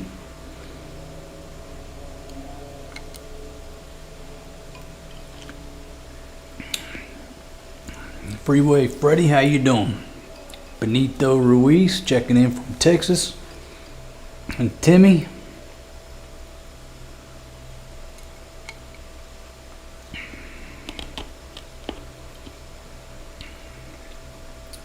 Jerry says, I enjoy and support your channel until you bring up politics. Yeah, that's what a lot of people say. A lot of people say that. And I don't want to say that's what's got me in trouble throughout the years. There's no trouble. I mean, I'm just talking about real life events, putting my opinion out there. And again, I'm of the mindset that if you don't like this particular show, well, just skip it, go to the next one. But people do complain about that. Hey man, you talking politics. I'm out of here. I'm unsubscribing. Well, like I asked the other day, what exactly is politics? When I'm talking about the Iran war, that's not really politics. That's real life, because real life is affecting me here. With the gas price, it's affecting you with the cost of living. My kids had to go to online class a couple days a week for a while. I look at it, it's real life, but a lot of people say it's politics. Well, again, what is politics? I could see it if we're just arguing about, you know, who's running for this district or whatever. But this situation right now, it's affecting us all right now, not hypothetically in 3-4 years after the election. No, this is affecting us right now. So I look at it like those weren't really political talks. It's just real life. What's going on? When is there going to be an end to this madness? But Big Pumpkin said the same thing. You know, you need to stop talking about that war. Nobody want to listen to that. There's already too much blah, blah, blah. Just bomb them already. That's her assessment. So, I think I did a poll recently. I'll have to check the numbers when I sit back down at my desk. It was 50-50. Some people like the political talks. Some people don't. But the thing about what I've done here is, you know, most channels have a niche, right? They have a topic and they stay on topic. If you're doing camera reviews, that's what you do. You go to that channel for camera reviews. If you're doing, you know, you're into cars, when people come there, they expect to see stuff about cars. Well, I've been all over the map. And people would say there is no niche on this channel, on 2,400 videos. Well, there is actually a niche, and the niche is, here we go with the word, narcissist. This channel has been, is, and always will be. It's just about this guy's life. And if you want to say that's narcissistic, well, by definition, I'm in the center. That's what this is about. Okay, I was running this show way before I met her. Characters, ladies have come and gone. Locations have changed. One day I do a cooking show. The next day, what do? Talk about the Iran war. What's the constant? It's just about my life, what I'm doing on that day. So, all right, Harpo, we'll see you on the next one, my friend. Thank you for joining us. That's the niche here, is this dude's adventures, just going through life, trying to make every day count. That's what this show's about. So when I come to that realization that I don't have to just do videos about this city or sitting in bars talking about, I realize I can do anything I want because the niche doesn't change. So one day I talk about barbecue, the next day I want to talk about the Iran war. Why? Because that's what's on my mind for that day. And if you don't like the topic, hey man, I get it. Just catch the next one. That's the way I look at it. But a lot of people have a different opinion. They see it, they don't like it, they get pissed off. And what do most people do? They start separate channels. People don't like, if you're doing a fishing channel and you start camping, people don't like that. Okay, you gotta have a fishing channel and a camping channel. I'm not starting a new channel every time I do something different. It's already overwhelming enough to deal with just one channel. You start two, I don't know how you could do it. It's already overwhelming for one person. So that's just the way I look at it, and that's the way I operate it. If say I was to get into building birdhouses tomorrow, there'll probably be 30, 40 videos on here of me building birdhouses, because that's what I'm into that time frame. That's the joy in it. Throughout the years, people have said, oh man, why don't you go sit in the bars like you used to? You have 1 million views of video, blah, blah, blah, blah, right? Good advice. But if I had to go sit in a bar every day, that would be like the same as working on an assembly line. And I've worked in a factory before, and it's just not for me. I couldn't go sit in a bar every day if that's not what I wanted to do. Just couldn't do it. And there's a lot of people who do it. They're machines. Especially like you go to patio, there's dudes walking up and down them streets every night with that big long pole with that 360 camera. I don't know if they're live streaming or what, but they're like them, just machines out there every night, same streets, rain, sleet, snow or shine, they're doing it. And I'm like, Jesus, man, how boring is that? Not for me. I like to change it up here.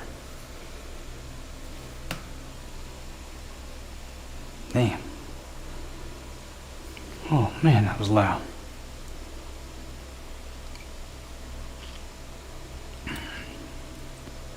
Check your comments here.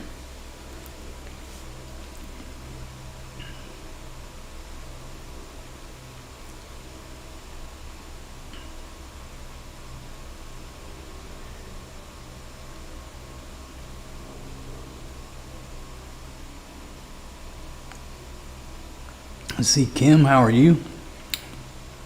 Cheers to you. Cheers to everybody out there. Thanks for joining me on tonight's stream.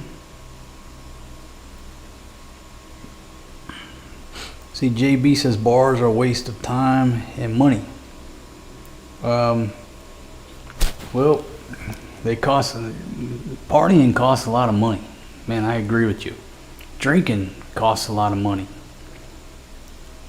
Drinking and partying and smoking costs a lot of money. You just don't realize how much you spend on that lifestyle. People say, how much does it cost to live in the Philippines? And for years, I give this 1, 2, 3 rule. It's very general and very broad, but if you want to live like a local, $1,000 a month, you can live here. People will argue that till the end of time. I live here on $300. You can't live here on $1,000. Generalities, right? Well, live like a local. You don't drink, you don't smoke, you don't party, you don't go to Walking Street. $1,000 a month. Okay, you drink and smoke. Need $2,000 a month. You drink, smoke, and go to Walking Street and party. You need $3,000. That's nice round numbers, and it's like, where do you want to fall in between those numbers? It's very subjective, but it's like saying, how much does it cost to live in America, or how much does it cost to live in New York? It's so subjective, you can't answer it. But that's why I come up with that 1, 2, 3 rule, just to say, what type of player are you? If you don't drink and smoke or chase ladies, you can live pretty frugal. But, you know, you're going to burn through a bunch of money if you're going down there in the bars every night. It's just the way it is. Man, especially now. You know, I had some friends coming to town, some family coming to town over the past year, so I stepped out down there to walk the street a couple times. And all the prices are just like, are you kidding me? Man, all the prices are way up here compared to what they used to be back in the day.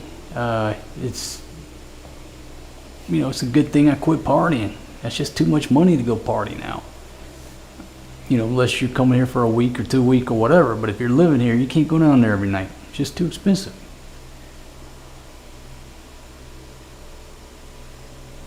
You gotta pick and choose your times.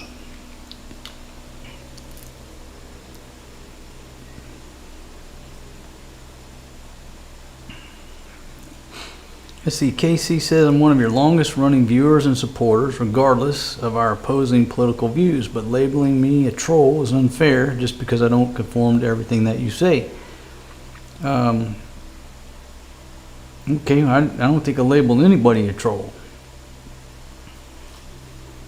So no, I'm not referring to you as a troll.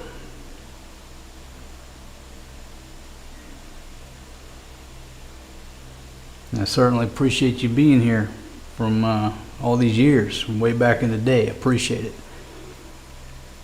And this is what I talk about many times, you know, like my opinion and what I was used to 15 years ago is that we could all sit at the bar and drink, have disagreements, not come to blows, not come to fighting, not come to somebody getting pissed off and leaving. You just have this animated loud debate around the bar, and you know, it was a great time. You didn't have to always agree, and at the end of the night, all right man, see y'all tomorrow night. And now people just can't seem to talk like that, communicate like that, or debate like that. It has to it's like an all or nothing. You got to win at all costs. It's just it's very different from what I remember.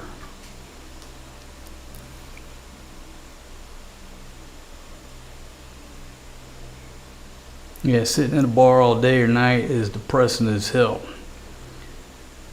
Oh man, back when I was partying and like, you know, back in the day when people like to party, some of y'all know what I'm talking about, some of you don't. You know, remember back in the day going to HISO, right? If you were an AC, party all night in HISO, kick it over to Midnight Rodeo. People like to party. Back in the day over in Patio at Lucifer, people party. It just seems like things have changed so much that nobody wants to party anymore. That's why, like, if I go out these days, I'm looking to meet up with a chick, you know, closer to my age.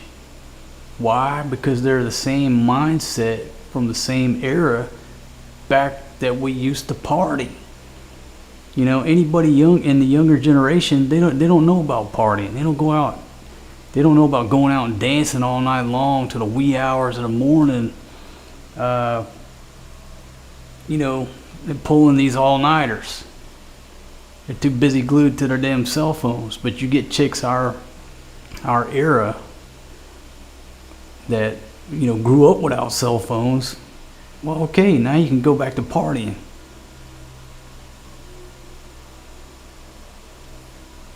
I need some more ice for my bubbly. Look at that. I told Big Pumpkin, I said, bust up that thing of ice. Put that in your Yeti cup. I bought this at Walmart in Montana on clearance. Gave this to Big Pumpkin. And she seemed to have broken the top, whatever, but it still keeps ice pretty good. Look at that. Nice cold drink. Almost an injury. with the cork. Lesson learned. It was sort of like if you watch the video, the camping video, you know, these boats here, these little pump boats, when they pull the ripcord on the engine and the engine starts, there's no neutral. The boat is in motion. The propeller is turning. So the minute they pull that boat's going in forward motion, whether you like it or not. So if the captain isn't Johnny on the spot or got the boat pointed in a nice safe direction, you're gonna run into something, right? Captain Fred proved that a couple times. So it's the same way with that damn cork. I pulled the ripcord and I wasn't ready. That shit was on. It was about to launch. Wasn't no turning back.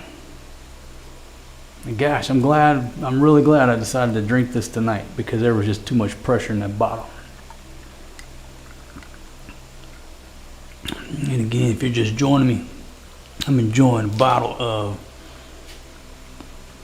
let's see, Celebration right there.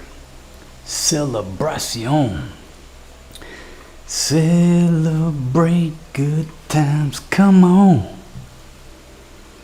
It's a celebration.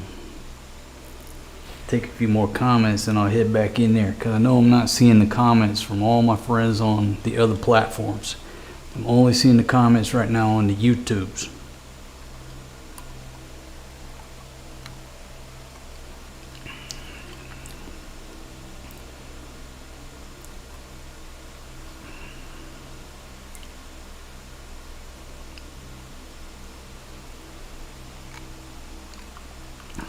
JB said you used to get a draft for 25 cents in 1985.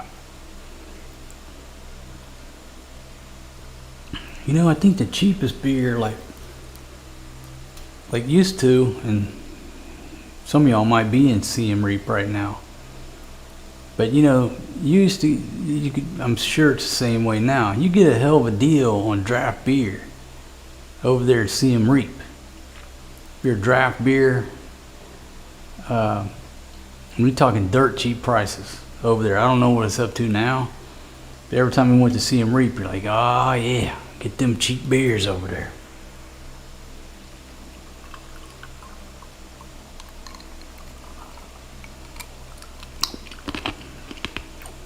A little ice crunch in there. So David brings up a very good point. Partying now is filming yourself pretending to have a good time. That's exactly spot on. It's like now that's all it's about. It's all about getting there, getting that Facebook cred or that Instagram cred or whatever you're trying to do, and then your mission accomplished.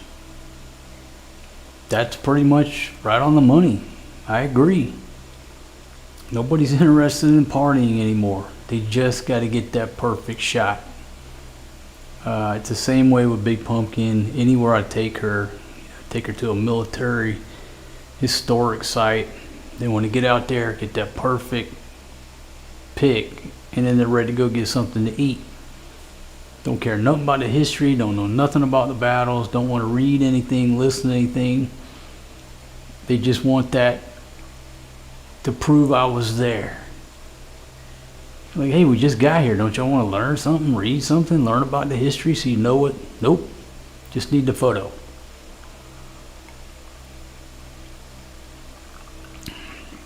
So yeah, just people pretending to have a good time these days. Back to the PI says we would dance in the club till it closed. Then we'd find a 24-hour place to eat and get a bite. Might end up back at my place or not. Either way, it was a good time. Exactly. I mean, you know, when I used to go out, I didn't leave till the lights came on. Basically got pushed out the door.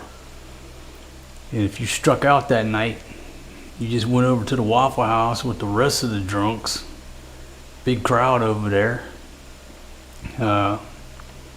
You know, tried to pick up some scraps over there.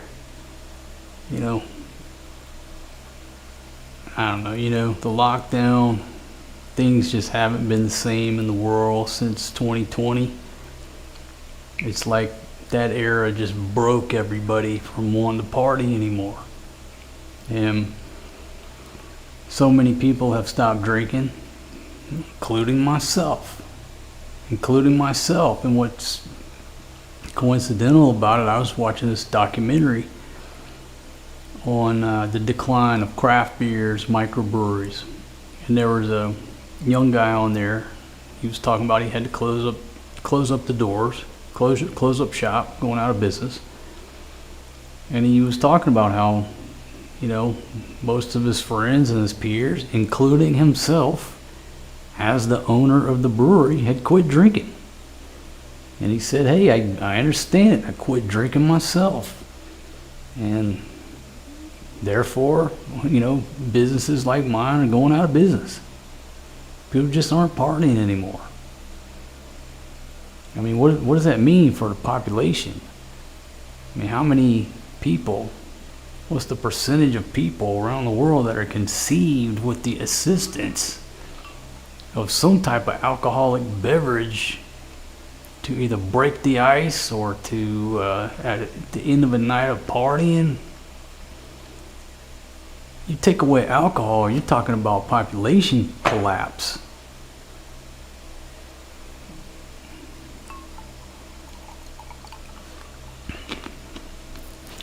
All right, boom, off the top ropes. California Swede, thank you very much. Smackdown on some Jollibee. Thank you very much, my friend. I hope you're doing well over there in California. Okay, JXX says they spend 2 hours filming a concert instead of enjoying it to never watch it again, only to post a 20-second clip on social media. Yeah, one of the things, you know, my big thing was going to concerts. I used to go to concerts almost every week. I mean, if there was a concert, I was going somehow. And a few years ago, my buddy said, because I was talking about, you know, some of the things that I miss and that I have missed being gone from America. Family is a given. But I said, you know, concerts used to be a big part of my lifestyle. And I've missed all those concerts, you know. And he said, but dude, he said, I don't think you understand what it's like going to a concert now. And I said, what do you mean? He said, dude, when you go to a concert now, every motherfucker in the concert is holding up a cell phone, videoing the whole damn thing. You can't see nothing but a sea of cell phones in front of your face. I said, why would they do that? I didn't get it. And JX6 brings up a good point. What are they going to do? They're going to record the whole freaking thing and then end up posting a 20-second clip. But he said that's what a concert is like going to now. You're just staring at everybody's phones in the way you can barely see the damn stage. I never experienced that. You know, back in the day, at times, people would hold up their lighters. I can't say that I've been to a concert where everybody was holding up their cell phones, but that sort of dates me as to how long it's been since I've been over there. I would not be cool with that. I'd be like, hey, get your fucking phone out of the way. I'm trying to see the concert here.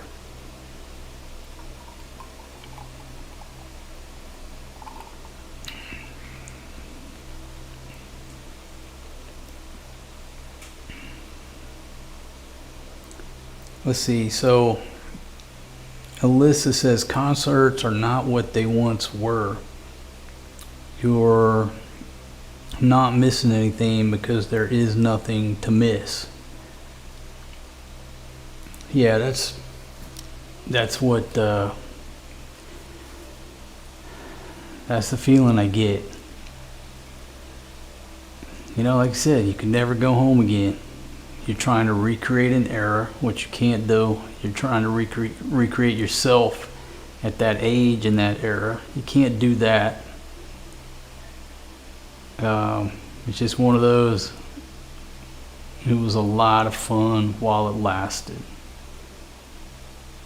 It was a lot of fun while it lasted. And I talk about that Jimmy Buffett documentary all the time. It's on Yeti's channel. It's called All That Is Sacred. And he's talking, they're talking about how when you're, you know, in certain times of your life, especially when back then when they were in Key West, you think that it will always be like that. And then all of a sudden people start moving away, you lose contact, and then you know, everyday life just comes down on you. And there's a lot of truth to that. When you're partying and having a great time, you got your buddies, and you just think it's always going to be like that. And what happens? People, you know, lose contact, or somebody dies. What's the old song? Somebody got married. I mean, and you end up breaking up that routine and that lifestyle. But if you want to watch a really good documentary, it's called All That Is Sacred. It's on Yeti's channel. It's about Jimmy Buffett, Jim Harrison, Tom McGuane, Richard Brodigan. It's about all those characters back in the early 70s down in Key West.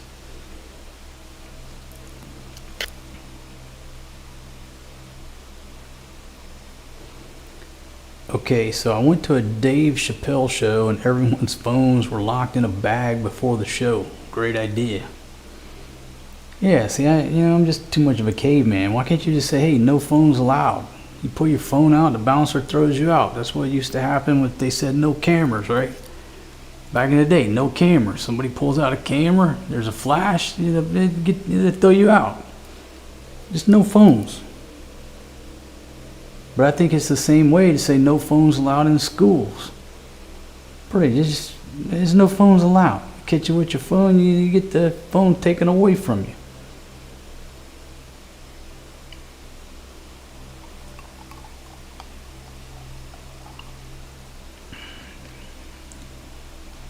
Yeah, what happened to those days? I went to a Beach Boys concert on Miami Beach.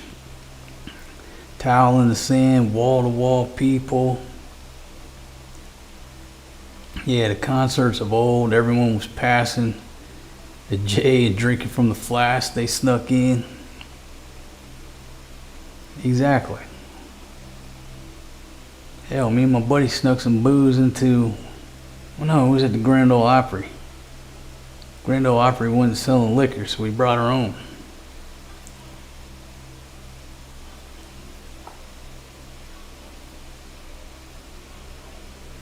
California Swede says can't wait to retire. Place at Unvia Cove Golf, surf, hike, and barbecue. When you gonna retire, man?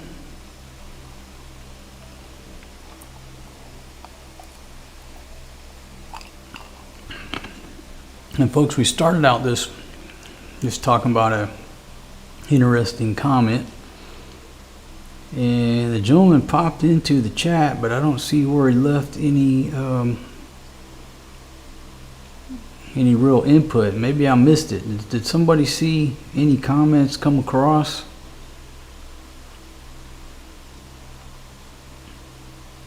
I was hoping we might get some insight as to, why the gentleman's so angry.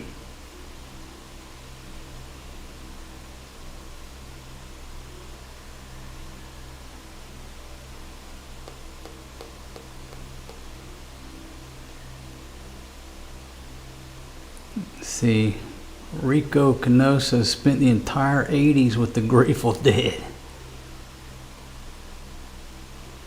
Under the dogwood, I lived in the Conch Republic, 88 and 89. Did the Duval crawl a few times from Hog's Breath down to Margaritaville. I spent some time down there myself, but it was early 2000s.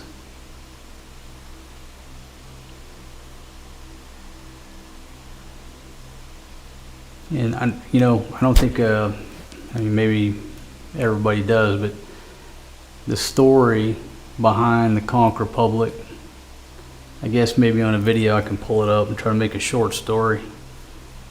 And pretty interesting little story. It's a California Swede working on it, but lockdown pushed it back a few years. Yeah, I understand that, man.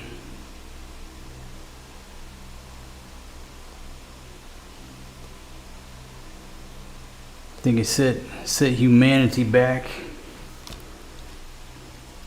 We were, being back over here, just brings back a lot of those memories. And gosh, hopefully the world never tries that shit again. I don't think it'll go over too well.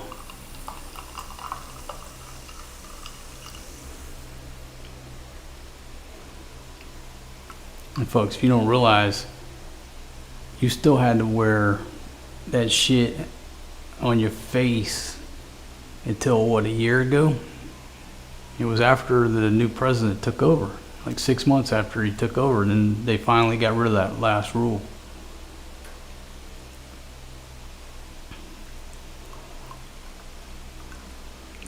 We thought that mess would never end.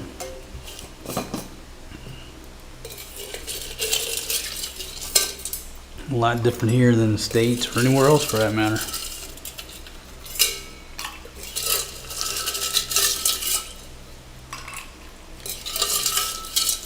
Get some ice here. I'm gonna head back to the computer so I can see everybody's comments. And what am I gonna put over this? 'Cause I don't want no bugs to get in here. How about that right there? Oh yeah, real nice. Real nice, my goodness. Okay, now a little movie magic. I'm gonna slide past you, go back to my desk. Here we go. I think this microphone's worked out well on this hat. I've seen folks do it before. It might not look pretty, but at least you can hear me. Okay. Let's see. So what I gotta do here, step one, sit down, and don't spill my damn glass. Okay, step two. Okay. All right, folks, how can you hear me now? Oh, I don't need two of me. Here we go. Can y'all believe I pulled that off? I took y'all into the kitchen. You could hear me on the microphone. I got me a cold glass and now I'm back. Back like a bad dream. And again, I say cheers to you. But I gotta go to your comments. Make sure you can hear me still.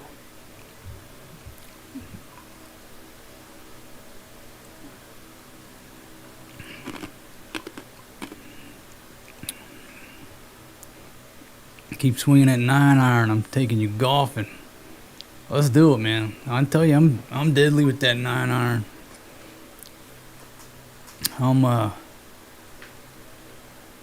It's all I've done. All I've done. Every time I went over there, get that 9-iron, hit 100 yards.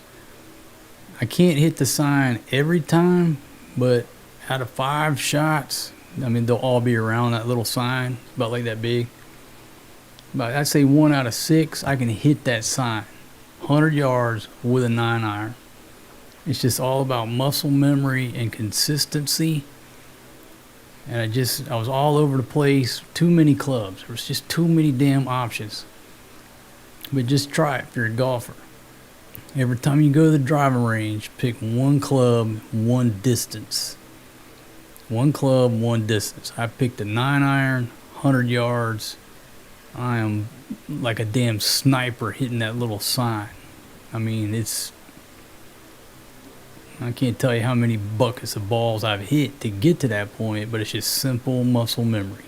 Same club, same distance, just 100 yards.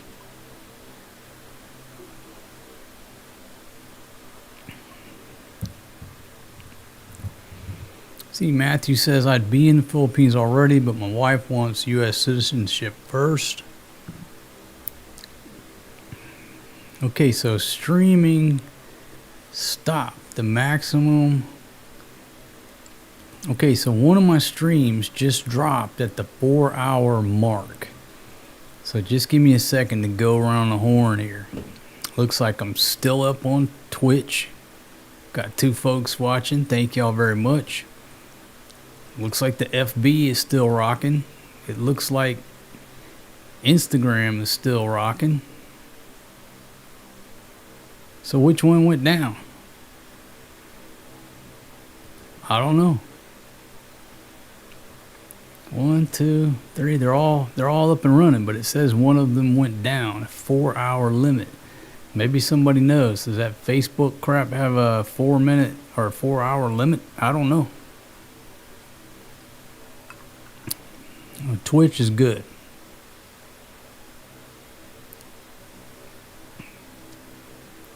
I don't know. They all look like they're still rocking it out.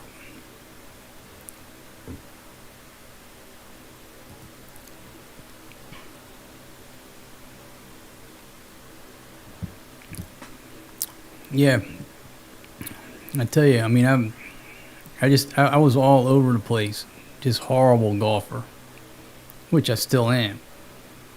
But just systematically, step by step, I said, I got to get something right. I got to get something right. So now, I got some confidence. I don't got to guess about the club. Don't got to guess about the distance until I get to that, where I got to guess, right? I know I can get 100 yards on the money every time.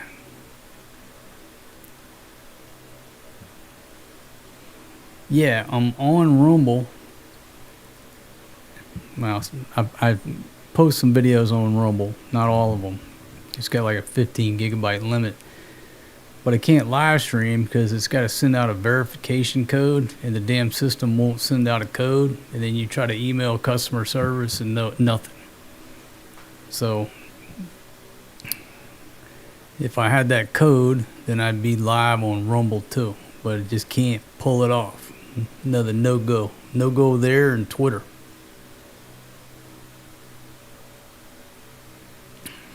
Yeah, man, we had some great times at that Gazua Beer Garage, doing those videoke shows. I wish I would have kept that up, at least on a weekly basis. But I was having to tote all this equipment up the stairs, down the stairs. Not that I did it, they did it, but I was having to take the equipment there, set it up, do the show, drunk as hell, try to get the equipment back down. It wasn't very efficient because of me and because I was drinking.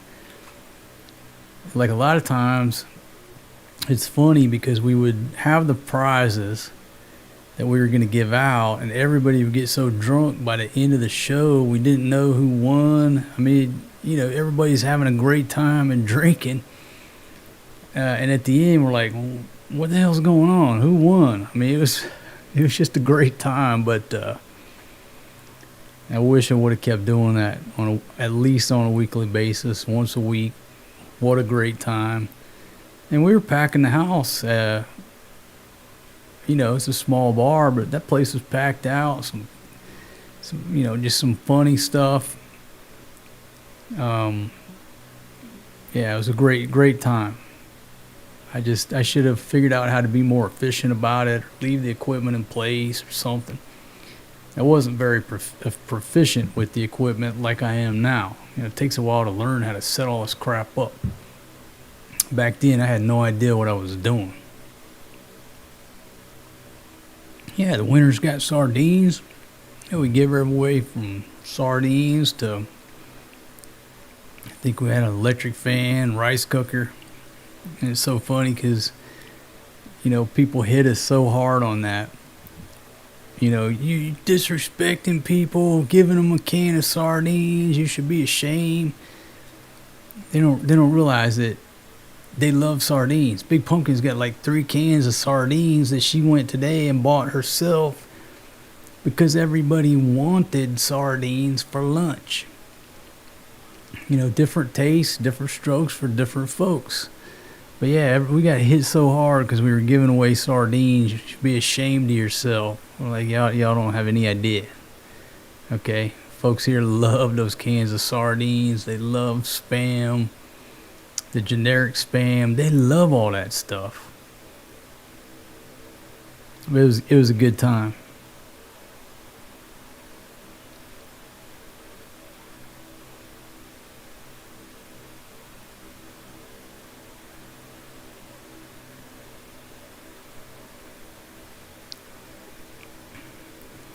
Let's see, Alyssa, go and explore the real Thailand. Yeah, I've been all over Thailand.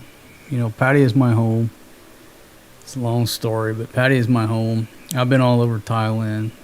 I love Thailand as a country. But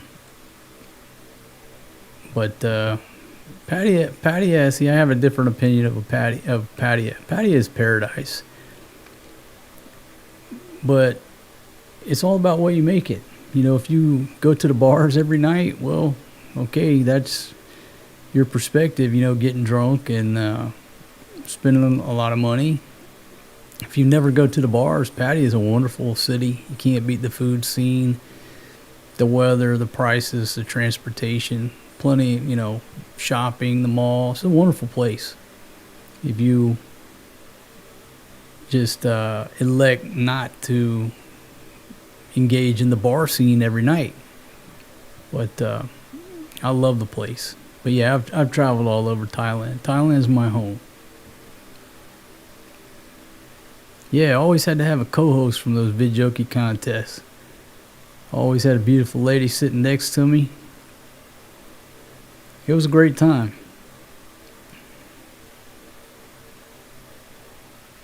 California Swede says wife still buys sardines here at Costco.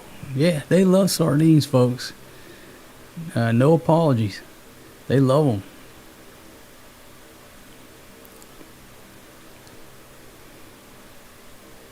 Well, I got some ideas for some vidjoki contests along the same lines. Got the chicken feet eating contest. I got to figure out how to run that where it works. We have a clear winner. All these things you can think about and solve the problems when you're not drinking. When you're drinking, it just turns into a great time. Hell, some nights we didn't know who to give the awards to. I don't even remember how we figured out the winner because we were all so drunk at the end of the night. But it was a great time.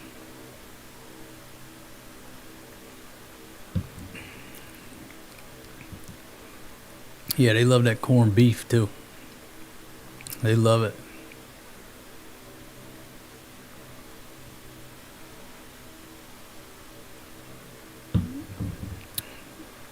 Now my ex-wife's from up in near Udon Thani. I like the countryside. I like Isan. But again, Pattaya is my home. That's my paradise.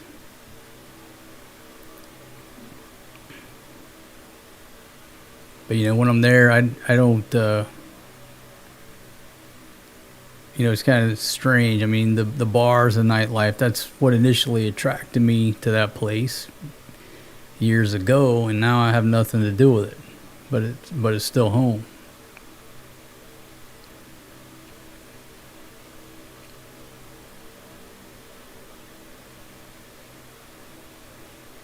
Yeah, and who knows? Maybe I hook up with another bar over on this side and try to do the same show once a week. Hell, Me and Capron, we were trying to figure out how to hook that stuff up. Had to go buy a new cable. It was all messed up. The audio was horrible. Again, I had no idea what I was doing. But now I know how to hook it all up. The audio will sound much better. I got this one microphone for the FX3. If you go to my music playlist, I think it's called Beautiful Filipina Singing. Here, I'll pull it up here.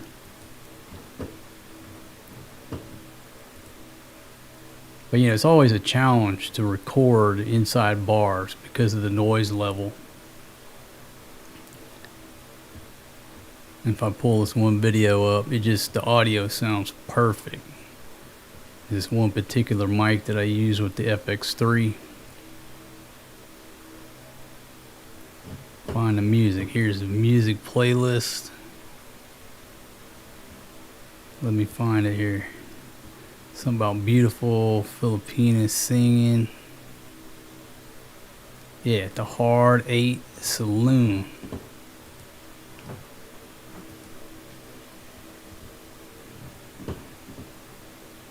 So this was in a bar. Y'all can play it later, but if you just hit play, she does a great job. See if I can put it here in the chat. Yeah, right there. So there it goes. Boom. Goes out to Twitch, YouTube, Facebook. It didn't go to Instagram, so I'm wondering if Instagram. Yep. Okay, my Instagram looks like it's locked up. So maybe that's the one. Instagram has a 4-hour live stream limit. Because Twitch is still rocking. FB still rocking. Man, that's the grainiest quality.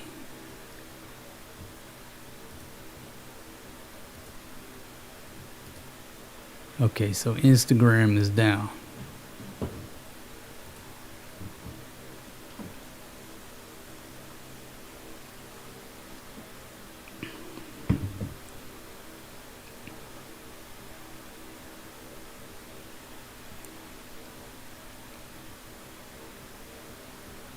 And chicken head eating contest.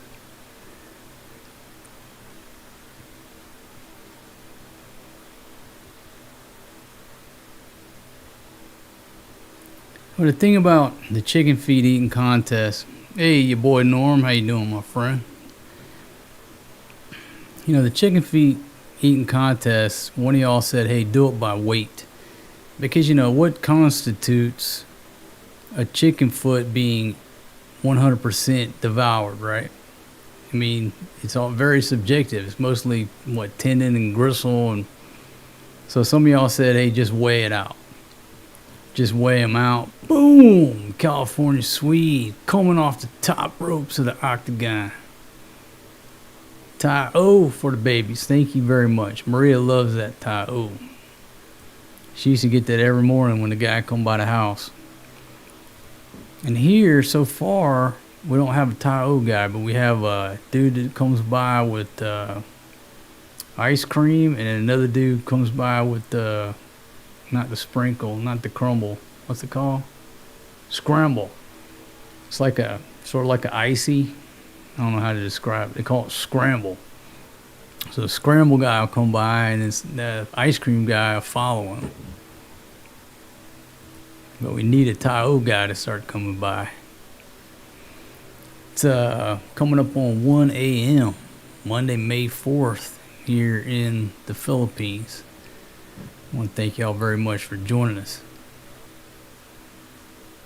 Let's see, not sure if I put this one up on the screen, just doing stuff. I think you sent that while I was in there blowing a hole in the roof with the bubbly. If you missed that, it had a little bit too much pressure in that bottle. Scared the shit out of the neighbors, I'm sure. Because I got the windows open. I feel bad, but I didn't do that intentionally. I did, and I really wasn't thinking. I thought it was just a screw-off lid. Nope, it had a cork in it with a whole lot of pressure.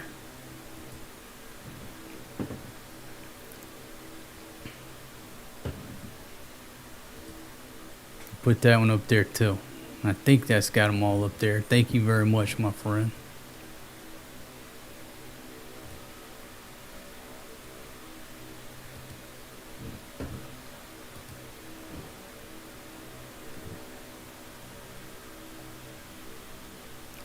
Hey, David, is that wine kicking yet?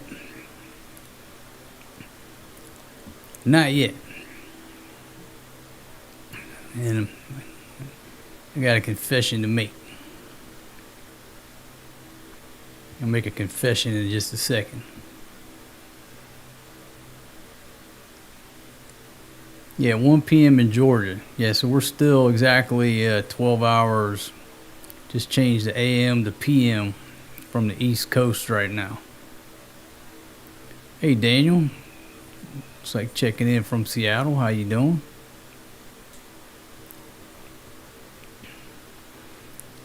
Okay.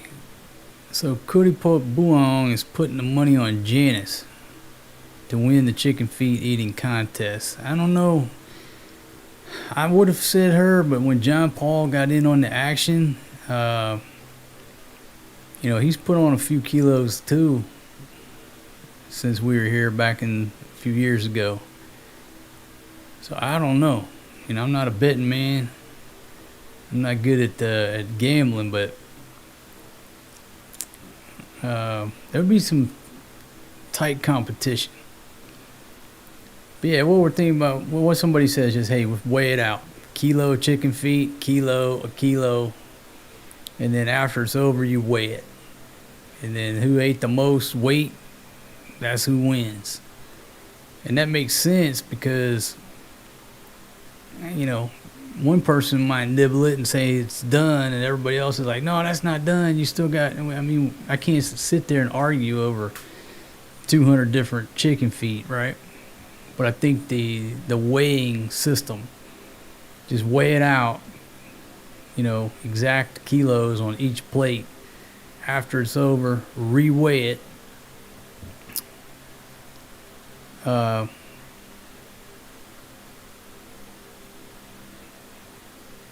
you got to keep an eye on them, though, because maybe somebody starts throwing some chicken feet over their shoulder would make their plate lighter. I have to get some good judges to keep a close eye on that.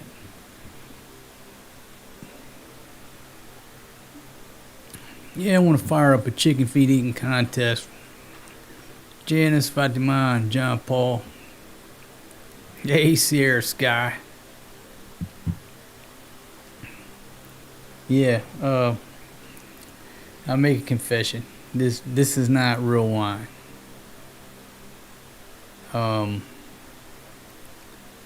Yeah, I thought it. Well, I wasn't sure that it was. And then got my glasses on and looked. No alcohol, folks. You want me to go get the bottle? Let me go get the bottle. I'll read you the bottle. I'll be right back. Hold on.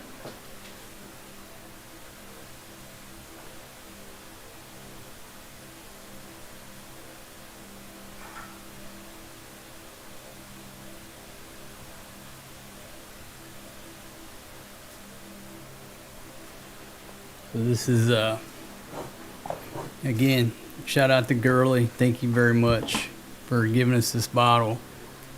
And when she first gave it to us, I thought it was a bottle of wine. But it's Red Grape Celebration Sin Alcohol. And if you look over here, Sans Alcohol. And then you look right here, non-alcoholic. So it's not alcohol, folks. It's sparkling, fruit-flavored soft drink. But that That sparkling fruit flavored, I don't know, let me get my head out of the way. Focus, focus, focus. I think it's still locked on my eye. There you go, right there.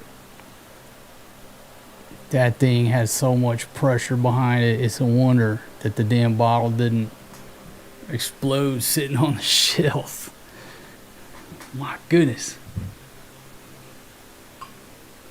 I'll have to go around tomorrow and apologize. I'm sorry. I was opening up a damn bottle of non-alcoholic champagne. Got away from me. Damn, he been here a week and already scared the hell out of everybody, I'm sure. Nobody was injured, so it's all good. No Filipinas, no canoe, nobody was injured. And again, I did not plan that. I thought what was going to happen is when I undid the thing, you know, I was going to point it in a nice, safe direction and start, you know, like you normally do. Nope. That thing, y'all saw it. Y'all can go back and watch the video. That thing spontaneously launched. It was outside my control once I turned that thing a couple times.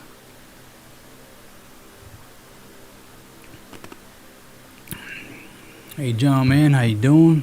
Again, checking in from Oregon.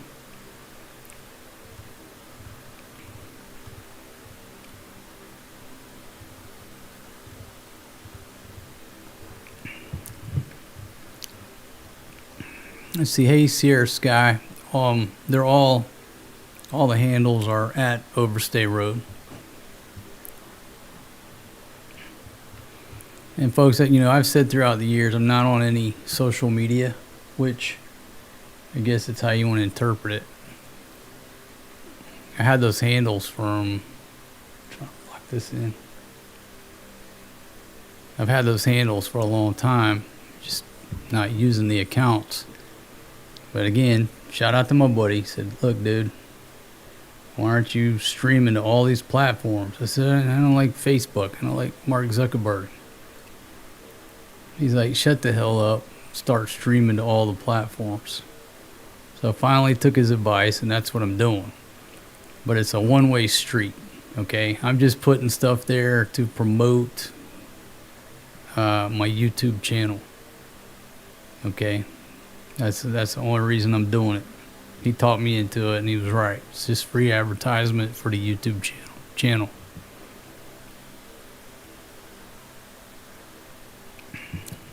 Yeah, cool, Steve. Pissed off the donkeys are getting prepared to go down the you old drunk. That's what I told Fatima a couple days ago. I said, you realize, like, for a year and a half now, nobody's come on here on a daily basis and call me, you nothing but a bald-headed old drunk bastard. Hadn't heard that in a while. Used to hear that multiple times a day. You nothing but a drunk, always an alcoholic. You know, just getting all the lectures and shit. Don't hear that no more.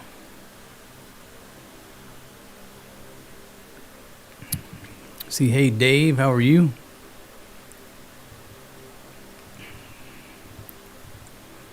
Yeah, I got some keyboard commandos going on these days.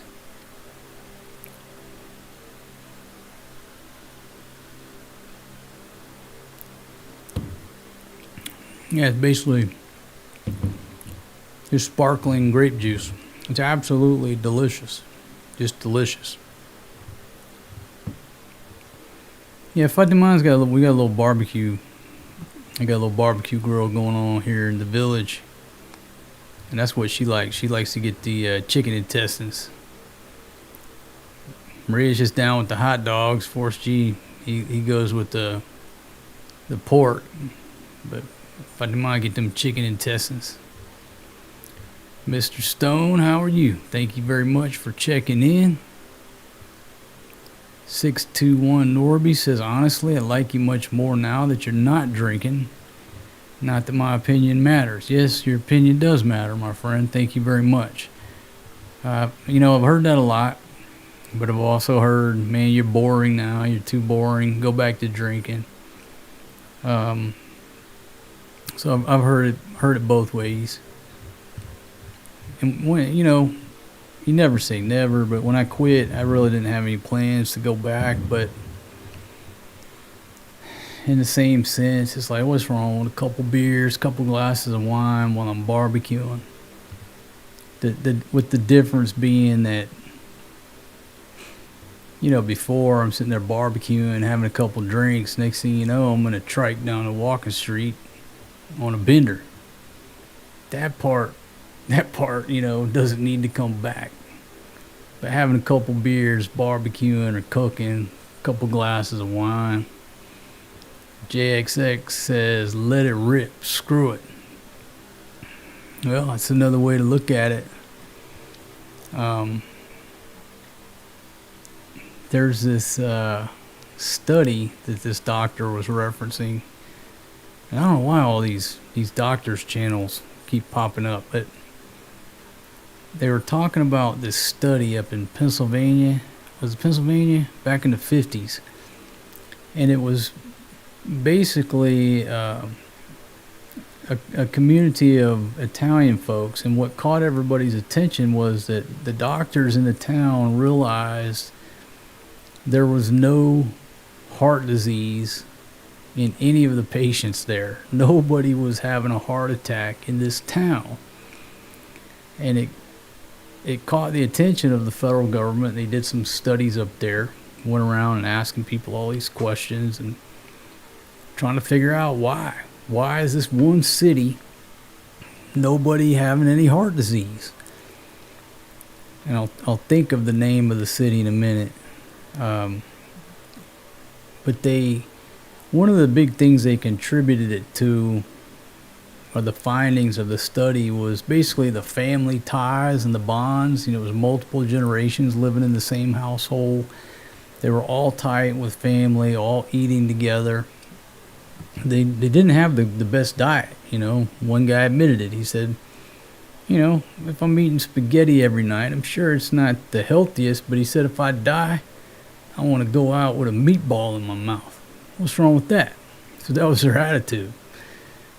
But for whatever reason, collectively, nobody in the town was having heart attacks, any heart disease. They're drinking red wine, everybody's eating together, eating what the hell they want.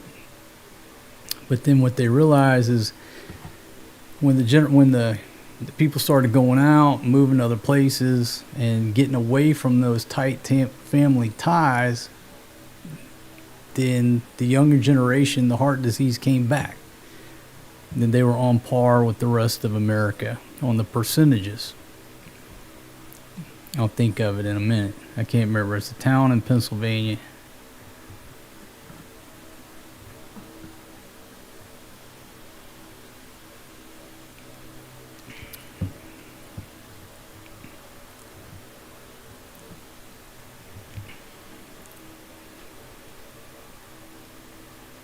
Let's see, LB, thank you very much for joining us.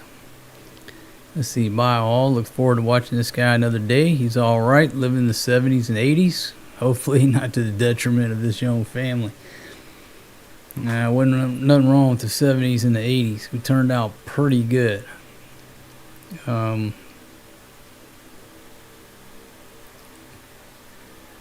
Yeah. I think we did a lot better back then than the world's doing today. That's what we listen to every day. We listen to 70s music, 80s music.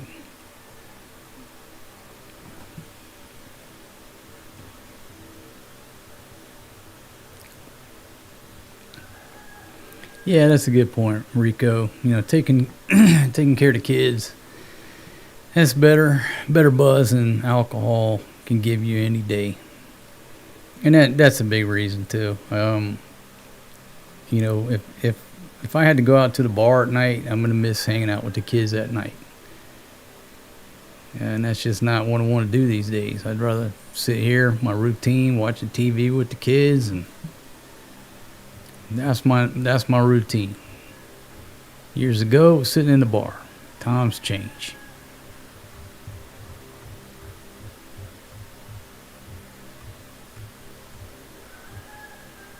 Yep, missed the 70s and 80s.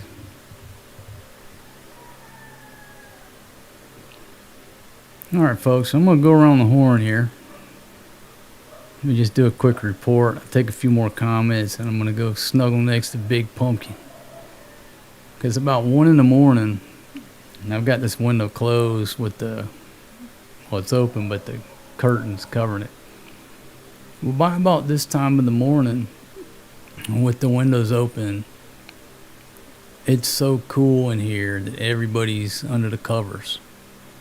I mean, I'm a little bit warm because I've got all this computer equipment going, sort of heating up the room, and I got the curtain over the window. But like right over here, it is cool. There's no need for an air conditioner at night where we're at. You know, during the day, that's a different story. We're fine. We sit outside most of the day. But at night, there is no need for an air conditioner. It is the opposite. It is cold from 1 o'clock till, about 7:30, 8 o'clock in the morning. It's cold here.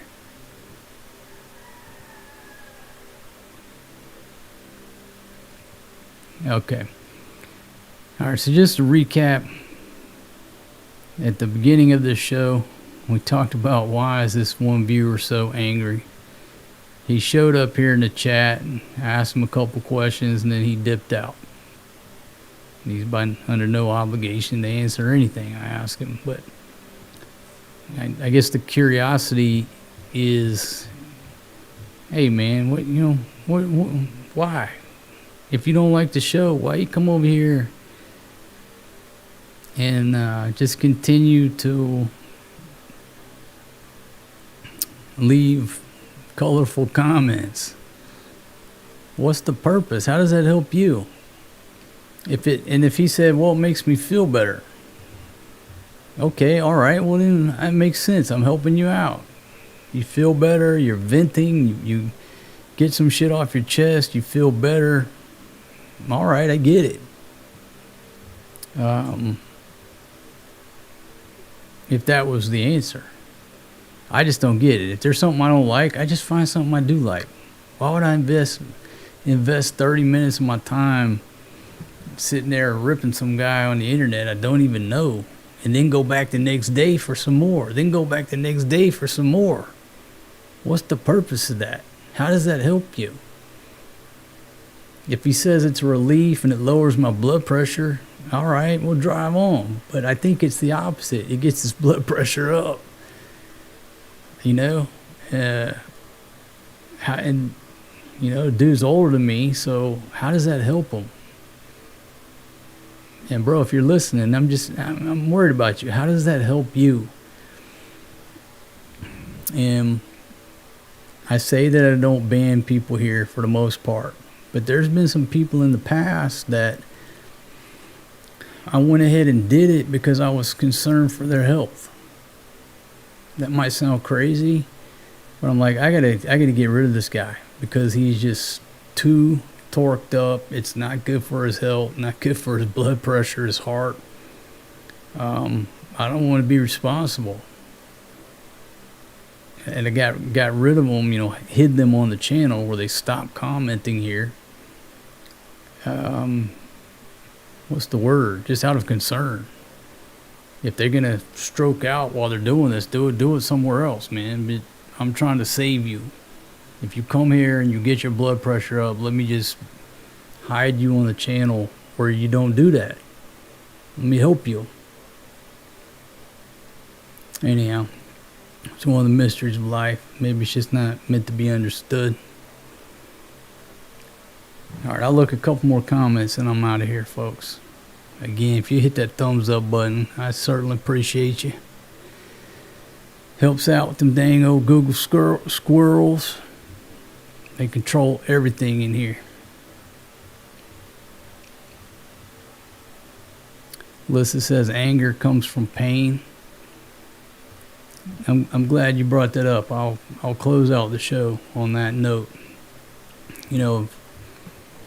My inner circle of friends, I've lost several of my inner circle of friends over the years. And then one of the things that they all had in common before they died was that they all became uncharacteristically out of character. They became mean. I mean, just like, the nicest dudes for the most part. And leading up towards the end, they just fucking mean. Like, just like to the point you're like, where did that come from? And then after they died, then you put two and two together. And that was the correlation of all my close friends. They became out of character, very mean, right before they died. And they were either in pain, covering shit up,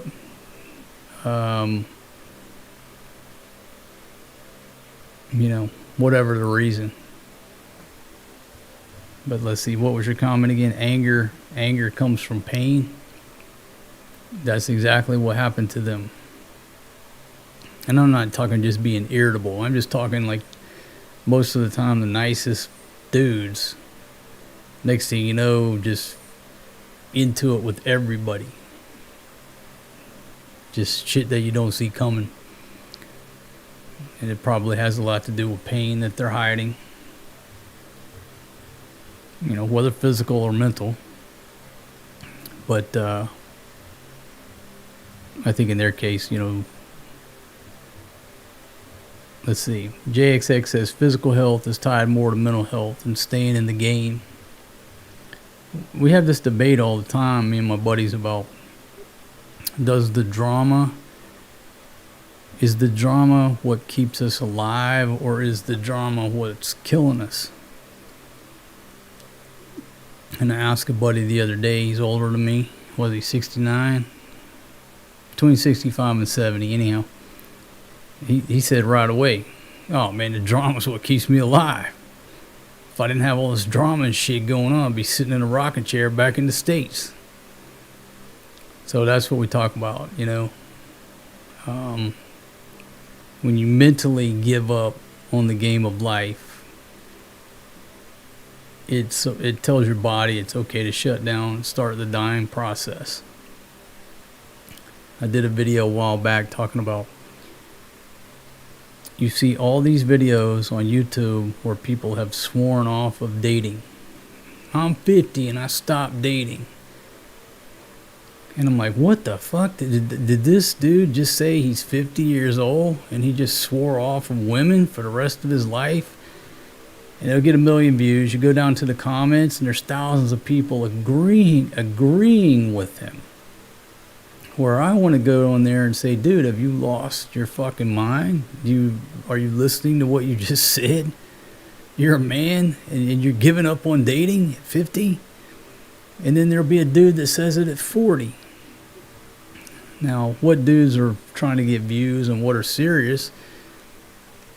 But it's like a badge of honor to say that I'm giving up on dating and everybody supports you.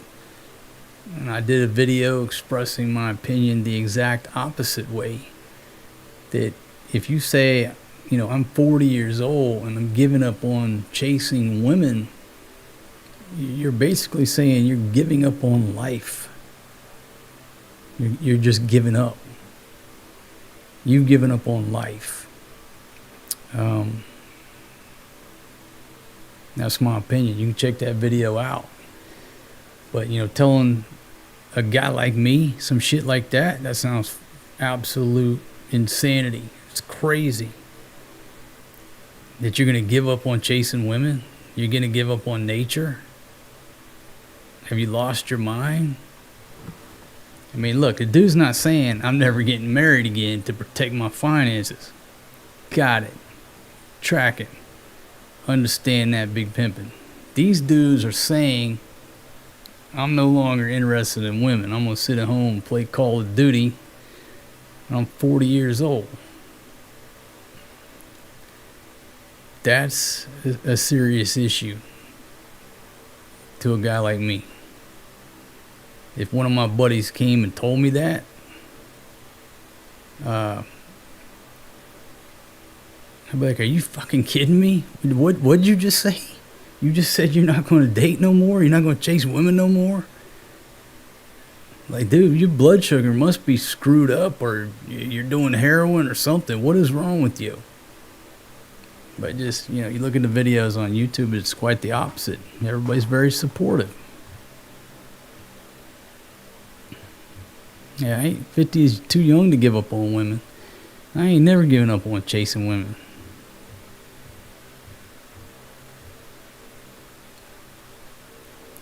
Okay, Under the Dogwood says the Rosetto effect refers to a 1964 study, done in Rosetto, Pennsylvania, which claimed to have found lower incidence of heart disease because of red wine. Yeah, I thought that was going to be the major factor, but when I watched the documentary, they just sort of listed that as one of the factors. Maybe I should read the whole study. But one of the big factors was how they were all living under the same roof and social bonds. But see, that could have something to do with, grandma's cooking the food and everybody's eating the same food. I don't know. Regardless, whatever they were doing, it caught everybody's attention to say, why nobody in this town ever had a heart attack?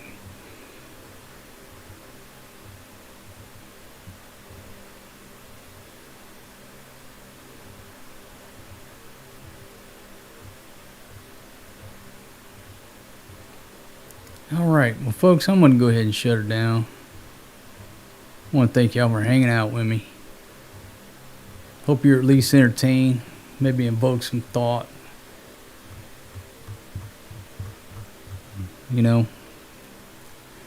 Life is short, my friends, and I'm trying to live every damn day as though it were my last, because you never know when it's going to be. Back when I was a young paramedic, I come to the conclusion that unless somebody off themselves, nobody planned on dying that day. You run a car crash and the trunk's full of groceries. You just spend $100 at Walmart and milk everywhere. And you're like, well, they obviously didn't plan on dying, or they wouldn't have went to Walmart, put $100 worth of groceries in the trunk just to have it smash the hill. So you didn't have to be a rocket scientist, but it's something I just was in my mind, like nobody, except for the self-inflicted stuff. Nobody planned on dying today. So you never know. Gotta live every day as though it were your last. And that's what I try to do.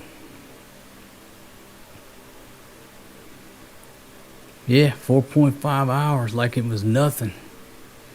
Time flies when you're having fun, hanging out. My voice has been gone lately.